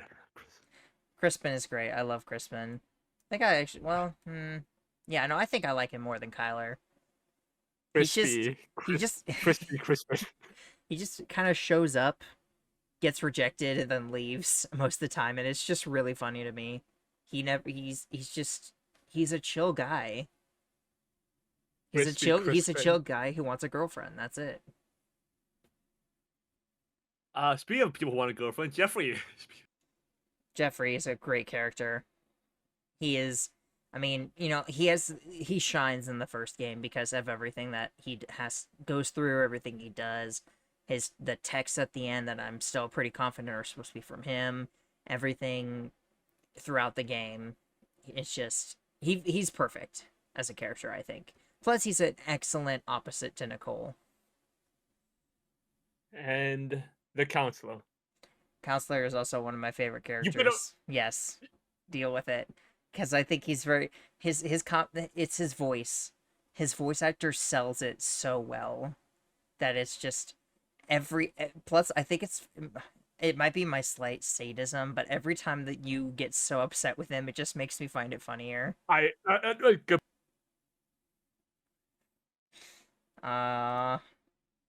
I'm back. Hello. Hi, I figured you left. Hello. Hi, hello. I think his voice actor sells it. Like we've discovered in the third game. If it had been a different voice actor, I think he would have been way, way lower. I mean, I will hope so, considering that. Not just because he's a pedophile and like a terrible piece of shit doesn't mean he can't be a really funny character. I mean, it's not. Plus, we do get to see him get arrested at one point. I mean, that's true, but I mean, maybe it's just me, but I really wish I could see the humor in this guy.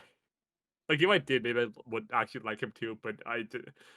I just don't. We're funny. We're the funny.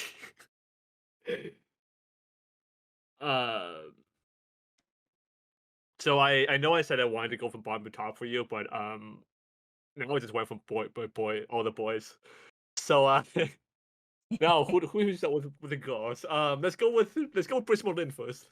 Lynn. I think Lynn is a great character because she's a fantastic foil to Nicole.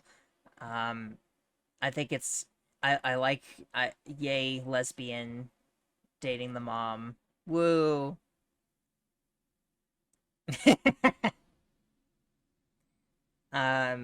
Male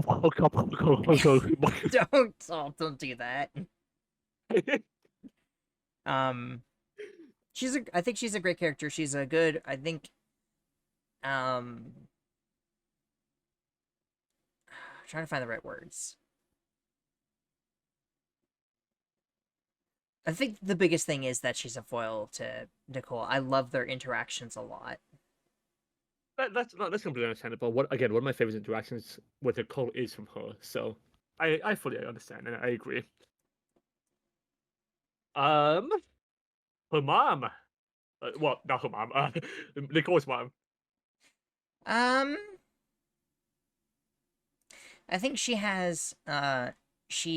Sometimes she's a really good mom. Other times she's really terrible. But I mean, like, for a single mom, I think she does pretty well. Especially when your daughter is someone like Nicole. That's fair, honestly. Karen. Doesn't have much of a presence, but I do like the scene that she is in. Discussing the pool party. Yeah, you should swim at a pool party. Emily. I almost called her Kelly again. Emily. You do swim at a pool party. Crazy that a place with a pool has swimming. Megan. Megan has very little in the game, to be honest. So there isn't much to say about her in the first game. I do think that scene with the counselor is very funny, though. I also think so. Revisiting it and just like learning that in today's money they're selling like probably cake slices at $7.50. Like, dude, I would understand. What is this? Exactly. I really want to rewatch that scene. Emily.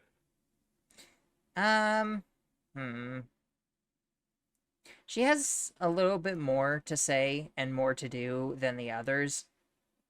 Some of the other girls, minor girls, but yeah. Again, she's also doesn't get to shine until the second game. I think she's pretty enjoyable though. She's very cute. Kelly. I like Kelly. She seems chill, even in the first game. She seems very chill and cool. Ari, unfortunately, does not have as much. The only thing that really stands out about Ari in the first game is her pose and her hair. she is very pretty, but that's pretty much it. Although the line in the locker room, are you grabbing some minor ass? Actually, I think my ass is a major ass. It's actually really funny though. Jekka. She's great. She's not the pure innocent cinnamon bun that a lot of people seem to make her out to be, but she is far better compared to Nicole, and she's great as the best friend character. She's perfect. And finally, Nicole. This is a hard one. I don't even remember where I ranked her last time. I can't pull it up. I can just. Well, let's do that after. Okay. I would actually, yeah. Go ahead and pull it up because I want to compare it. Oh, sure, no problem. I think it was just. Yeah. Like send me a screenshot of it. No problem. Actually, I don't think I did do it in the first game. I think I only did the second.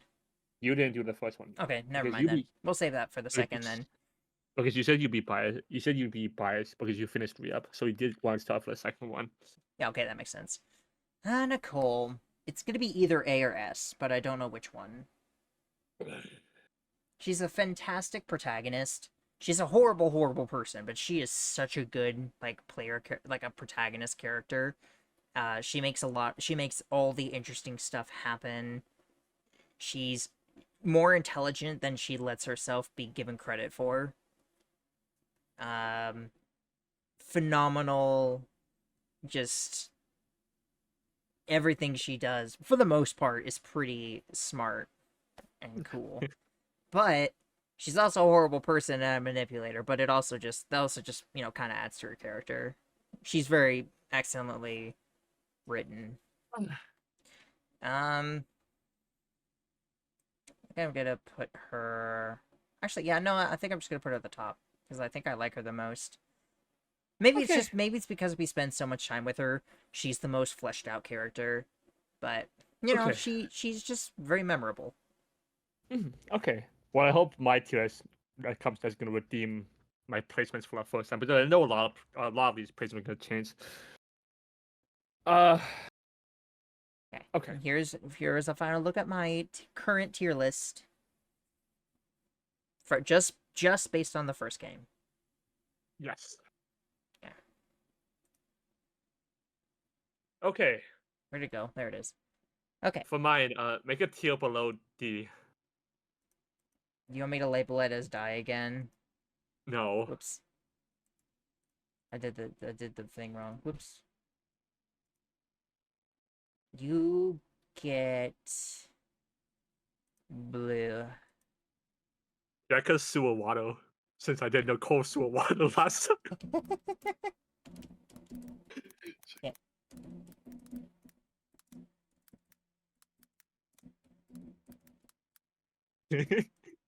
Why did it do that? Why is it...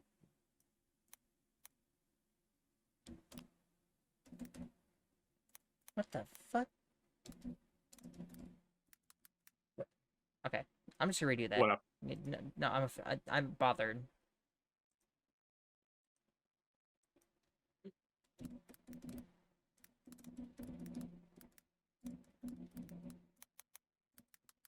There we go. Okay, there we go. Blue. Blue. Check a Suawato. Check re-up for Nicole Suawato. Wait, what? What'd you say? I said check re-up tier list for Nicole Suawato. Oh, okay. Okay. Well, the last time I did this tier list, I remember immediately throwing Jack and Ari up in S and me without giving it a second thought. Okay. This time I'm gonna be a lot more. I'm gonna pick for you. Okay, sure. And I'm gonna go much more random. I want you to do Jeffrey first. Oh boy.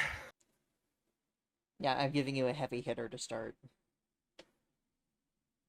Yeah, you really stumped me already. I remember in my first choice, I remember saying over and over again that Jeffrey was a very misunderstood character. I think that he doesn't deserve to be bullied, and he was just born the wrong time. But at the end, he has some really good. His text messages that we're going by, that's him. It's made pretty obvious that a lot of the text messages are from him. If we're taking Likability, that in that case, that really sold Jeffrey for me in my first tier list. But the more the series went on, the more I couldn't stand him. But I'm not gonna think about re-up and Flipside. I'm gonna think about only this game, and only in terms of this game, he's the farthest from a good person. I think any person who's capable of school shooting again is and fantasizes about killing is. I mean, real life killing is not a good person. Well, there's a difference between fantasizing about killing one person and then fantasizing about killing a bunch of people. Yeah, I mean, that's completely fair. A lot of people will fantasize about killing one person at least once in their lives, but most people don't think about murdering many people. Yeah, I mean, maybe, yeah. So I'm sorry, I phrased that wrong. What I meant was like many people. I think someone who fantasizes about like doing a fire up just mass murder, just chewing it up is not a good person, but not by a long shot. I got what you meant. I was just clarifying for your. Yeah. sake. Okay. Okay, thank you. And thank you. There's a part of me that only because of the school shooting ending and the fact that if we just assume that of what he committed, that he killed everyone else in this tier list, with the exception of the black hat cop, which some of these characters I would hardly bat a second eyelid if they died, but I mean, the in terms of Jeffrey's character, hmm.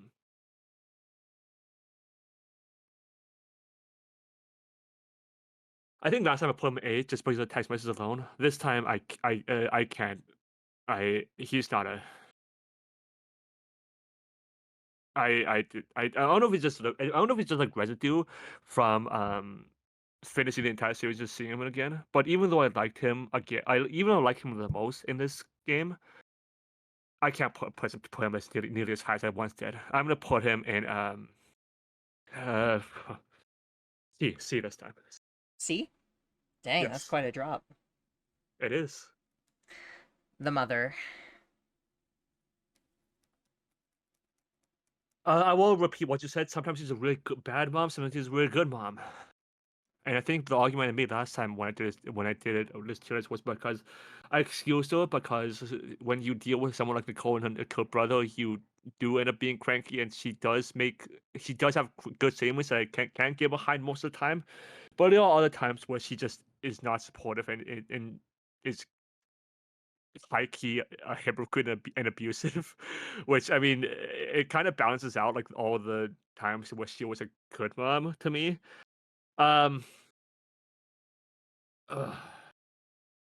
She does look out for her daughter. Like when I hear about Nicole, when Nicole comes back and reports she's not having a good time at school, in one ending she decides to move away again. In another one, she files a lawsuit and goes to court. But in other routes, Jessica's mom is like, I mean, not Jessica's mom. Nicole's mom is like, "Well, I'm not moving. So you're not homeschool. You live on the street if you want." And I think her response to like when Nicole came home and like ran to her for help, and she's just like, "Well, I don't give a crap. Just good." I think that part is especially worse, considering that most of the time when they have to move, it's her fault. Uh-huh. And again, I did not see her Nicole's mom's response when I first did my first tier list. But when I started this game, it really gave me a bad taste in my mouth. She was an awful mom in response to that, and that should not have been how you.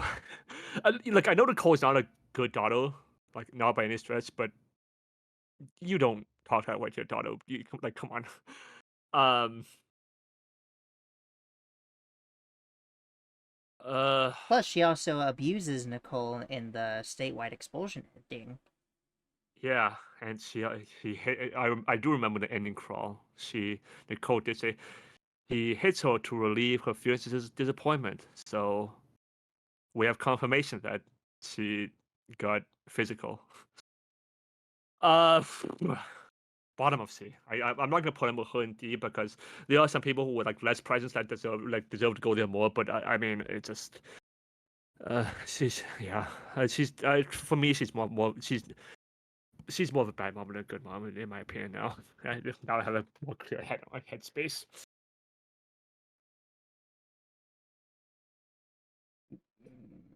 Ari.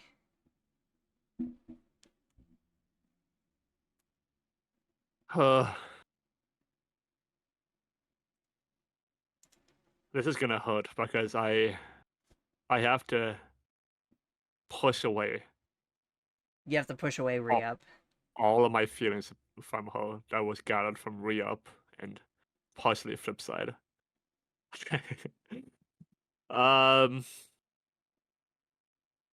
Well, in this game, she never. Well, I will stand by that in this game. Like she never ran me. Every time she appeared, it was always like a good scene. And I know it's when I think about like Jeffrey's yearbook and Ori didn't write in the insulting comments.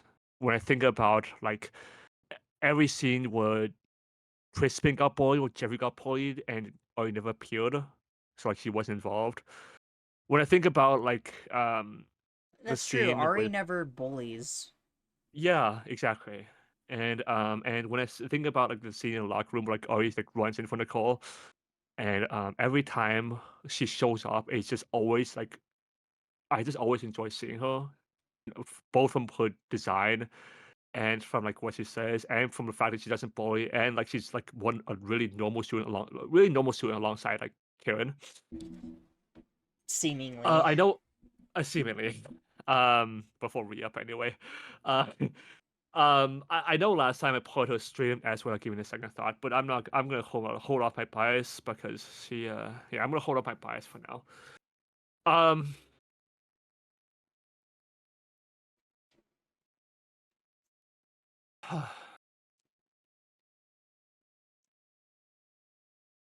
She doesn't have enough scenes to warrant too high of a placement for now. But I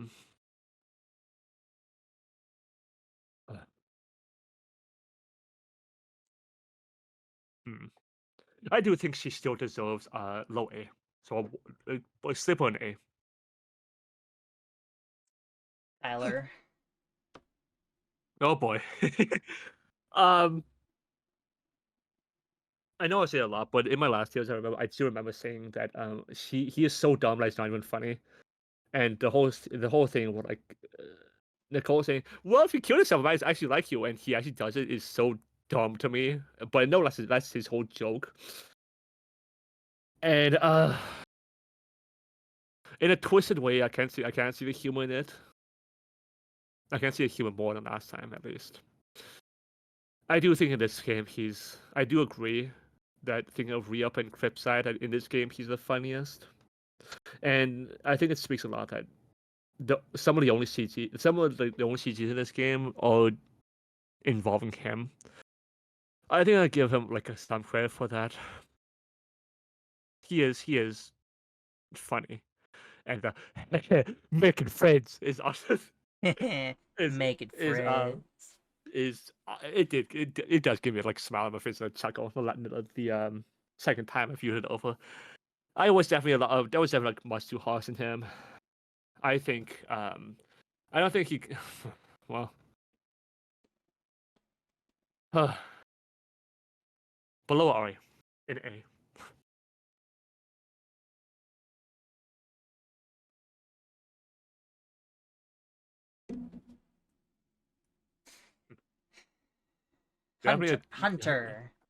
Hunter. He had a lot more of a presence than I remembered in the first game. I honestly thought like he was more like Trolley and Braxton, where like he only appeared for one scene, that was it. Yeah, and in a way me too, honestly. He could, I mean, yeah, but like he honestly did like show up for quite a few scenes. And when he showed up like in almost a lot of the bullying scenes. He showed up like in the white power scenes. He showed up in the gym scenes. He also showed up. He had quite a bit of a presence. And I think I can't remember if it was him or Kyle with the micro penis scene, but it was one of them. It was one of them. I think it was. I don't know. I don't remember. I think it was Kyle, but I could be wrong. But if we're going by Hunter, I mean Kyle announcing announcing to everyone, hey, Chris been looking at micro penis before Megan did. Then Hunter is like a really. He reminds me of Ari in that he never really wronged me. Every time he showed up, he always had fine things to say. I enjoyed seeing him, and I progressively enjoyed liked him more and more as the series went on. In the first game, though, he did bully people. I'm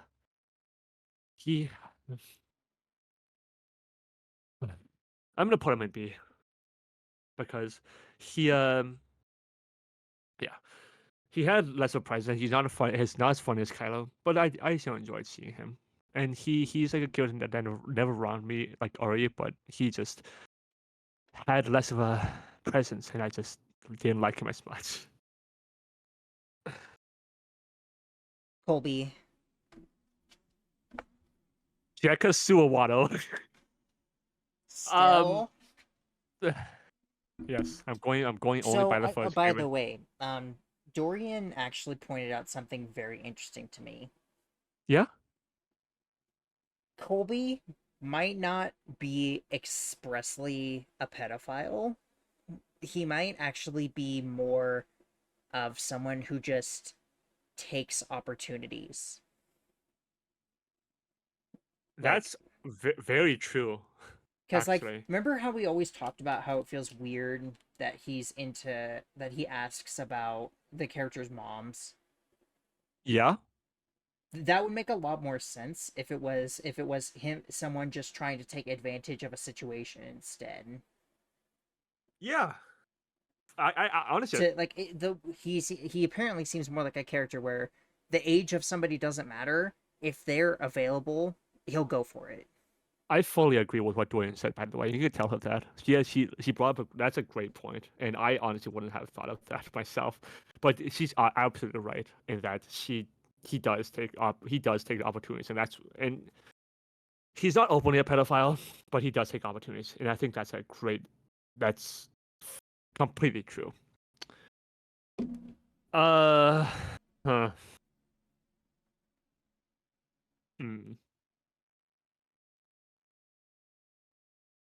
It doesn't make him that much better, but it does explain his actions a lot more. Yeah. Well, unfortunately, if I'm gonna block out everything from the future games, he's just from the first game alone. He's still the Jekka Suawato because in the I do slowly like him more when I see him more when he's seen an actually adults in the third game, or like in the anime pilot. He didn't make any strange remarks. He just seemed like a fine guy. Did he? Yeah, he hit on Ari. Oh, okay. And I'm pretty sure he called her, like, he's explicitly said, like, he was looking for someone underage or something. Oh, okay. Well, that's even more reason. But I'm gonna try to ignore that for now.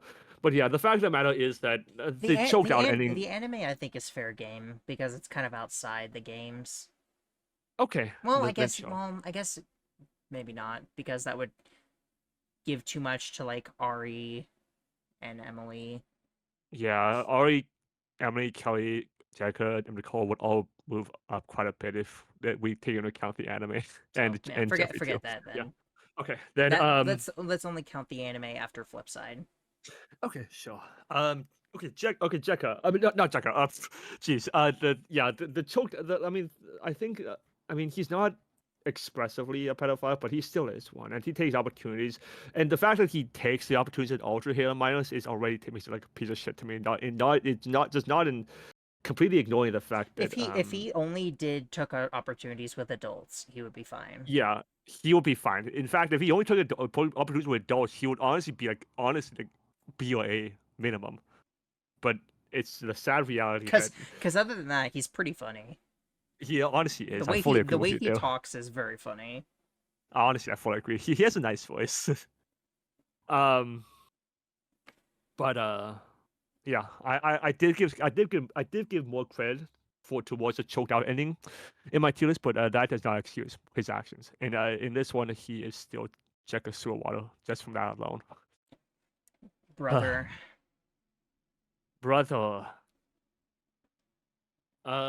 He's funny. He's still the 2008 gamer stereotype.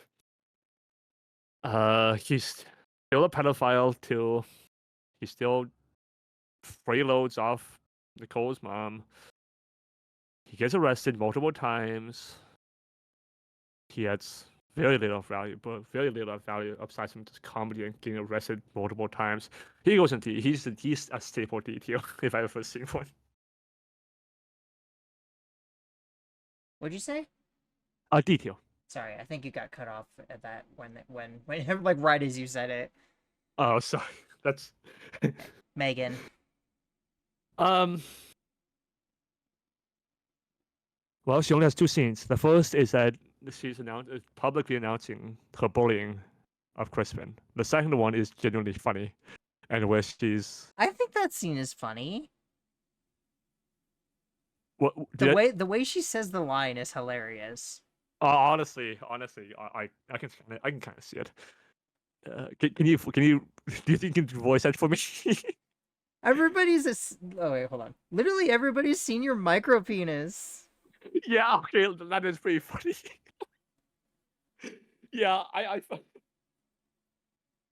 honestly, when I heard that, it's kind of messed up. But I did find myself like, giggling, which usually I'm the one who like pushes away the boys like him in the face, try to get him away. But the way that Emily Bates delivered that line, it was pretty funny. I did find myself giggling. It's like Especially it's like the Hunter thing. She doesn't talk a lot, but what she does say is pretty funny. Yeah, exactly. And the second one, where she tries to sell baked goods to like the council, is genuinely hilarious.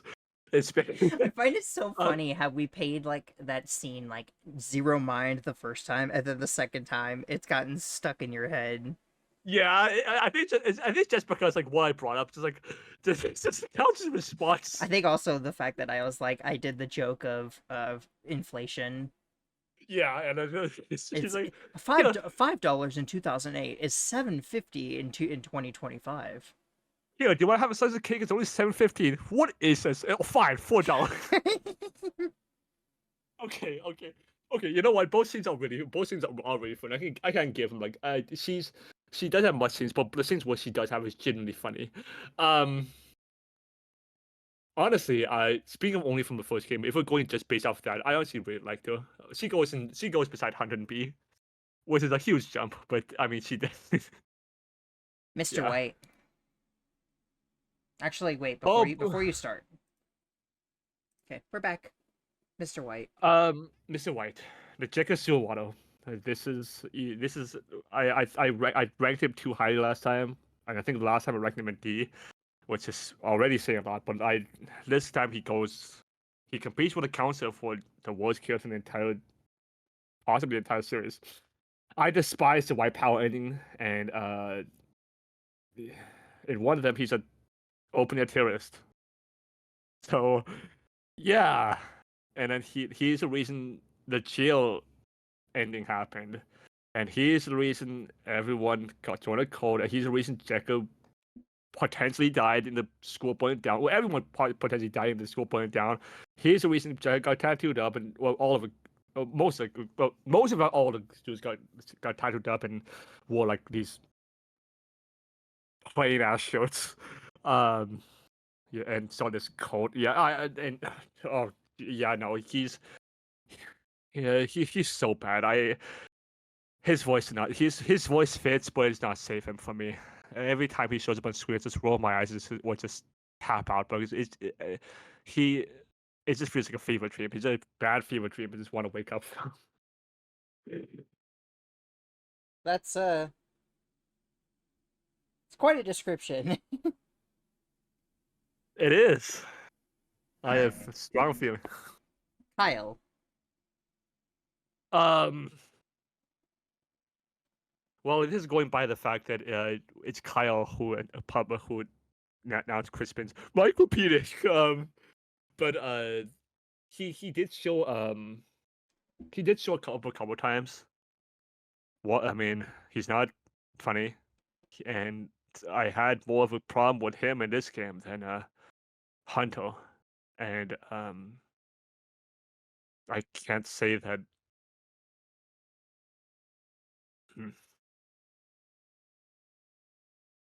Yeah, no.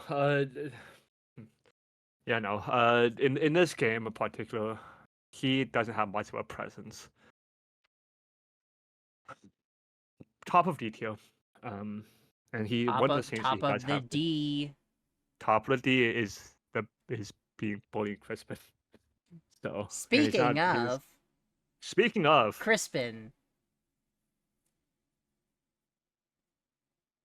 I ranked him too harshly too last time. He is also genuinely funny. That his scenes where he just shows up, wants a girlfriend, just get dumped, Julie rejected, and be like, "Oh, okay," and it just leaves. It's genuinely hilarious. Um, I mean, I think a negative is that when he invited Cole to the concert and Coach came up and started harassing Nicole, he was just extended. It's like, oh, okay. What did they say anything? Just didn't have any balls, I guess. Or otherwise, Nicole's suicide might have been prevented if he did something, but nope. I think that does take away from him a bit.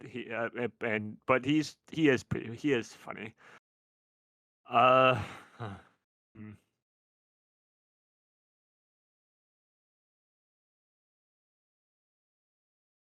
He's still the most plain piece of bread I've ever seen a character. But he's yeah, but he's I can admire his how funny he is this time. Bottom of A tier. Well, maybe. Yeah. I was gonna maybe a tier below B plus and A. No, I'm not gonna get like too extensive with it. I think that's fine. Burlade.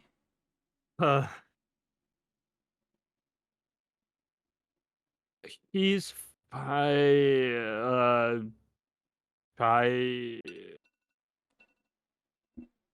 what presence did he have again? He's only in a couple scenes. He catches Kyler and Nicole with drugs. With drugs, and I think that's it, right? There's one other scene, but I can't remember it off the top of my head. Yeah, I mean, he didn't wrong me, but doesn't have any presence. He goes in like the top of the tier. Top of the D. Lynn. I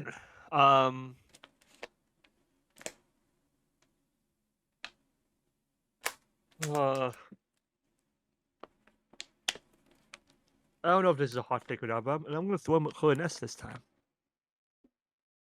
Really? Okay. Yes, because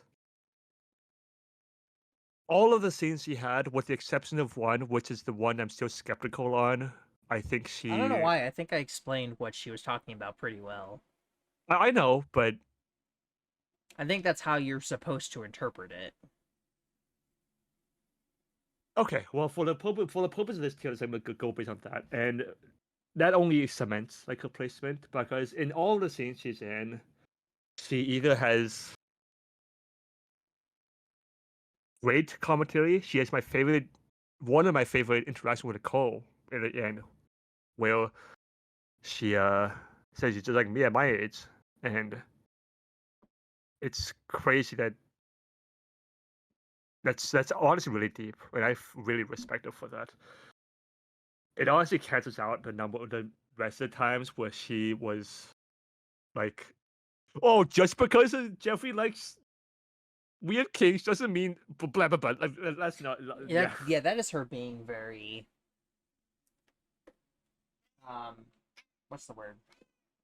Aloof. Oblivious. Oblivious, yeah. And I mean, no, actually, S is too high. But the top of A tier, I can.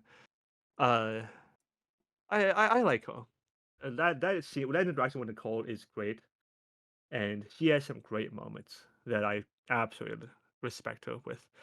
Although the whole thing with banging Coach Kobe did knock her down a few pegs. I don't know how that happened. I don't know why. Main counselor. The counselor, yeah. Well, she probably also had sex with Colby, but we only have the counselor confirmed. But yeah. What about Trody and Braxton? The most important characters. The most important characters. S tier. No, between Got it. Yeah.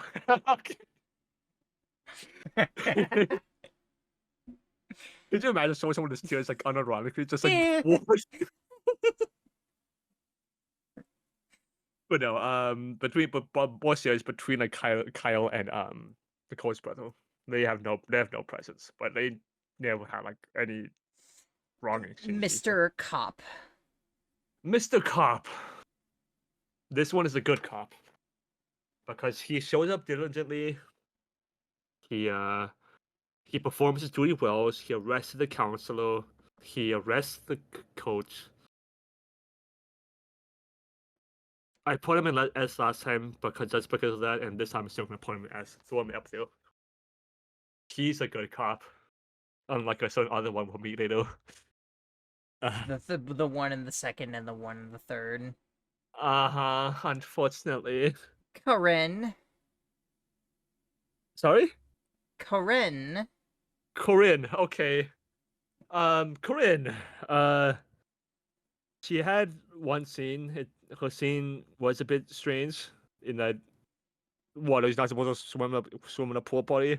That was a little weird for me, but and the message in the yearbook did rub me the wrong way, although that might have just been her character not being fleshed out, but it is still like a part of the first game, and that's kind of what I'm gonna base it on. I said it before, but she is like the most normal of like this entire cast, at least on the surface. And then I wish we got more scenes with her. As in the second and third game, we still don't get much scenes with her. I wish we did. I would really explore her more. And I feel it's just it feels like it's missed wasted opportunity for like in flip side to give Jeffrey scenes to Kieran instead. Like the explore her more, because when I look at the girls, all the girls got like a role or like a route to themselves, except for Kieran, which is so unfortunate. But I feel like if we did, like, Kieran would have been such a wonderful and pleasant character, and I would have loved to see it. But oh, alas, for now though,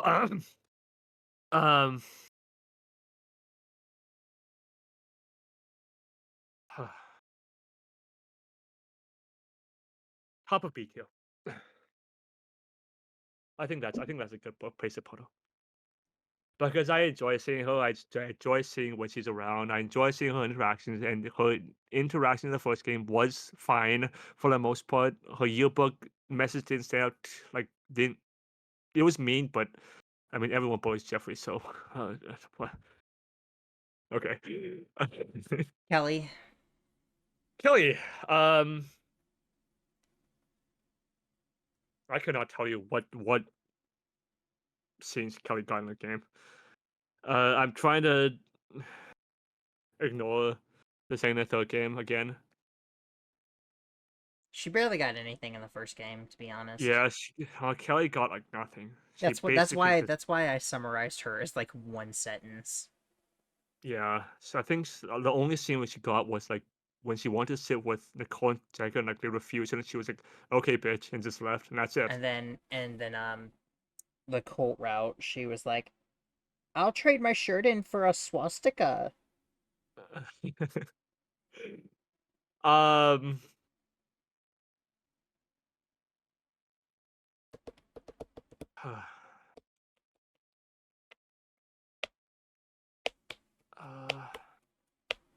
I'm sorry, Kelly.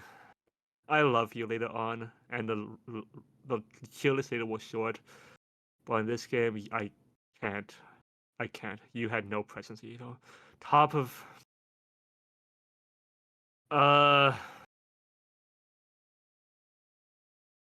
bottom of C tier. That hurts. Emily. Emily. This was the time when I didn't know anything about the second game yet. And I didn't know anything about the third game either. I will stand by that. She's in the first game. She's just very pleasant. She never did anything that particularly wronged me either. She's just pleasant, and whenever she was on screen, I just enjoyed seeing her. She's a lot like Kieran in that way, or Corinne, and like Hunter, and I think that's a good place to put her. Like but between Kieran and Hunter. Because she never had like good scenes, but she never had like bad scenes, and she was just there.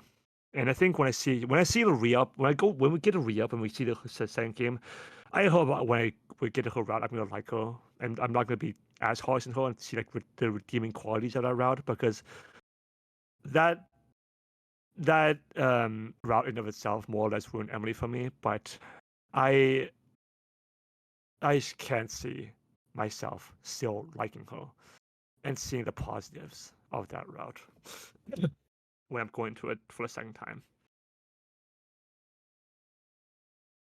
The man of council. The man of council, Jekka no S tier. Sorry, Got it. Jekka's Jekka Suwato.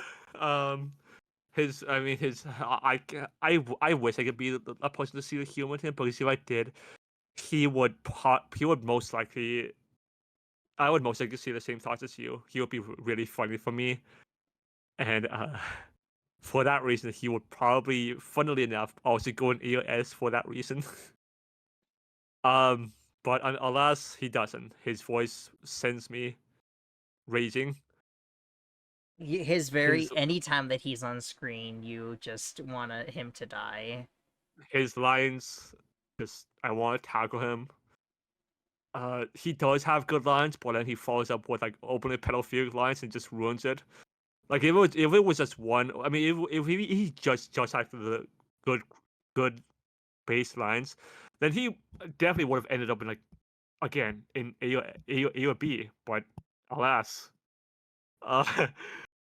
his voice is just, it just annoys me so much. And I know that's part of humor for you, but to me, it's so annoying. It's that kind of voice where you just know, like when you hear, he's like, "Oh, it's one of these characters, huh?" It's just, but yeah, when Nicole ran to him, he continued saying, "Oh, it's your fault," and he didn't try to help her, and that led to Nicole suicide again. Such a horrible, horrible faculty member, in so many ways. And yeah, anytime I see him on screen, I just want to kick him in the teeth and just be done with it. Jekka. Jekka, my love. Well, not yet. The Jekka in the first game is, I mean, she does appear a lot. I mean, she appears everywhere. She had some dumb moments, like telling the coach like wear gloves in the statewide expulsion. But she was very pleasant. Like I mean, I guess it was her idea to, like, if you don't want to go to concert, then just stay home and kill yourself, and just, I mean, that was her idea. She isn't innocent. She isn't a good person, and I guess in the white power endings, I guess the white power endings do exist, and Jekka was completely wildly out of kilter, and I can't believe how important she was with it. So she was also responsible for murdering Jeffrey in cold blood. Hey, Ark, I have something yes? sad to tell you. That Yes? another thing that Dorian pointed out to me is that Jekka is, it's not very blatant, but Jekka's actually like kind of racist. Can you provide an example? Well, the main thing is that most people in the white power endings only really seem to join the cult because they want friendships and unity and everything, not because they actually genuinely believe in the cause. Jekka's the only one that seems to join because she actually believes in what Mr. White is saying. Yeah, that did also take me as real weird, because when Nicole was like, "I don't want to go to Mr. White," Jake was like, "What? You can't like enjoy a bit of blah blah blah." Whatever Mr. White was saying, it was just like, what? Why, Jekka? In the ending where she becomes a sex slave, despite the fact that she is being a sex slave, the thing that she is most concerned about is people thinking she's racist, which most of the time when someone fights that hard to say that they're not racist, it usually means that they are. Racist. Okay, I'm sorry, but yeah, I fully understand. I fully get And that. I mean, she might just be traumatized and there's apparently just because a whole bunch of other like smaller things throughout the entire series that I never picked up on until she pointed them out. I mean, I guess it's just she might be traumatized because, like, in flip side, she also when she talked to Miss Ames, like, "Oh, good, how much does it cost?" Like the dead voice, and her repeating, like, "Well, I'm still not racist," in like the sex slave ending when she got sold in the Taliban. That honestly, when I first saw that, it honestly like struck me the same way. But I can't understand. Like, I can't understand that I was very disappointed in Jekka for being so on board with Mr. White's rhetoric. I was initially gonna throw it without hesitation as like my first tier list, but I'm sorry, Jekka. You in Rehab in Ari's route, you easily fly in as well as in rainbow colors because of just dumping the coal. But in the first one, you had some very, very bad moments. You got Nicole. You possibly were the reason Nicole got like the cop didn't believe Nicole because uh you gave her the idea of put on gloves. You were also so on board with Mr. White. You were probably the initiator for getting everyone into the cult. You were the initiator of killing Jeffrey and seeing nothing wrong with it. Uh, but she also had so many other good scenes as well. And I still enjoyed seeing her so much.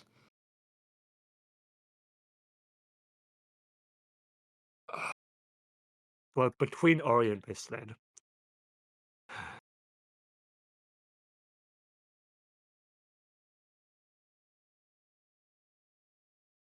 Where is it? Where? what we between Ori and Mistland. Okay, I couldn't understand what you said. Oh, okay. I hope the mic didn't like get scratchy or anything. No, I think it's because I think you just kind of slurred your words together too much for me to understand what you said. Oh, okay.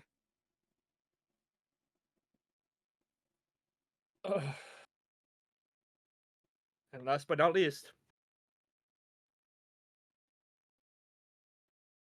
this is gonna be a very hot take. And I know I put it last time. Well, the fact of the matter is, after seeing her in us in once again,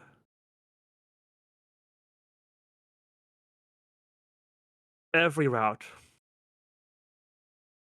I enjoyed seeing her. She was definitely the nicest in this route. I mean, in this route, in this game.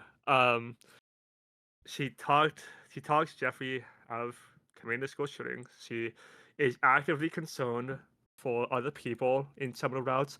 She was trying to actively be nice in the cold suicide route and got punished for it. She obviously had some terrible moments. She's still a piece of shit person. But she is the main character. And the things she said in the final message towards Jeffrey really stood out to me. The things she said to Miss Lynn stood out to me. The thing that she said to the counselor, calling him out all the time, stood out to me. Very top of S tier. This She's not gonna stay up there for long. Yep. But for now, she can enjoy her moment of glory. Wow, this is very different from last time. This is very different indeed. I mean, you can show like Valedictorian again, might update like lists. Well, okay. Do you want to take a screenshot of your previous one?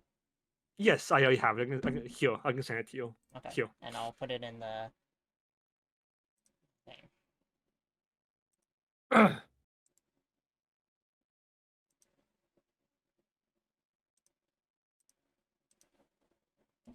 Tier quest. And now let's pull it up.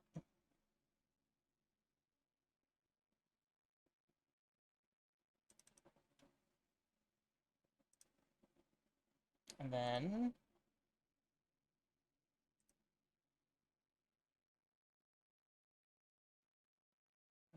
where is it? Here it is. Okay.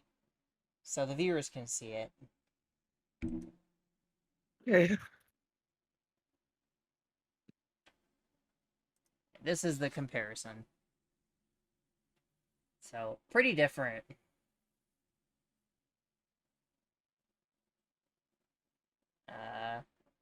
Yeah. Sorry, the viewers can see it, but just not us. Well, I can't stream two things at once. To Okay, you. I mean, yeah, that's fair. Yeah, very different compared to my last tier list. And you can take a screenshot, like show like how show to other like our server or like the Valedictorian, just how different like my opinion has changed. Because this is honestly impressive. It's honestly crazy. Just I honestly feel like this one is I'm a lot happy with this one. When I'm looking up the tiers I did last time, I honestly feel like I genuinely feel like ashamed. Like I feel like I had a stroke with some of these placements. Oh well, I mean, that's how it goes. Ah! Keep dropping my pen. Okay. But yeah, any last minute changes? No, I'm happy with this. Okay. Alright then. And this has been the tier list for our characters the way we like them. So we'll be doing this with all the games. But this has been the 3-tier list for the first game. Yes. I'm very excited for Rehab because you're gonna expect to see a lot of changes and stuff. We're gonna have a lot of different commentary. I mean, a lot of different tones for a lot of these characters. Well, we'll see it when we get there. Class of '09 is simultaneously an accurate representation of schools in the late 2000s, as well as a complete parody of them. It shows broad situations and events that could and did happen, but with exaggeration turned up to an insane degree. It is a hilarious and cynical game that I recommend you seek out and play, even after making it through this entire video. I left out many of the nuances and jokes of the incredibly written and voiced dialogue so that if you decide to get the game for yourself, you have a reason to play it. It's a fascinating look into the past that I wish I could experience again for the first time. Even now that I've exhausted every avenue of this game, and probably have one of the highest playtimes for the game on Steam, I still feel like I'm missing stuff. Actually, no, I'm sure that I am, and I'm sure that you will all tell me about it. Either way, I love this game a lot, and I hope you all do too. And, as for a little joke, the gay points, currently Jekka is standing at 4, and so is Nicole. They're tied for now, but as the games go on, that won't stay that way. So anyway, having spent the last several hours telling you all about this game, I just want to say thank you for watching. I'm sorry it's taken a while to make this. A lot of stuff kept coming up in my life that I just hadn't been expecting. Hopefully the next couple of videos won't be as long. I've wanted to make this video for a while, and it's finally done, and I feel very proud of it. Especially for my second ever actual video. I really hope you enjoyed it and the hours of work that went into it. If you did, please leave a like. It would help a lot. And leave a comment. It can be anything. Whether that be telling me how wrong I am, because I probably am, or giving me constructive criticism on how I can make the video better, or just agreeing with every word if you want. Whatever works. I intend to make videos on the other two games as well, so please subscribe if you want to see those when they come out in the coming months. It would mean a lot for your support. I don't know if the very next one is going to be re-up. It's either going to be re-up or it's going to be talking about Alien Stage, which I've kind of become obsessed with lately. We'll have to see. I'd also like to once again give massive thanks to my best friend and editor, Ark, the guy in the tier list sections, for helping look over this massive script for me and helping me look over the edits on the audio and the editing. It's because of him that my work, both here and in other places, is as good as it is, and I can never thank him enough for the help. So thank you, Ark. Very, very much. With all that out of the way, once again, thank you for watching, and I'll see you in the next video. Much love.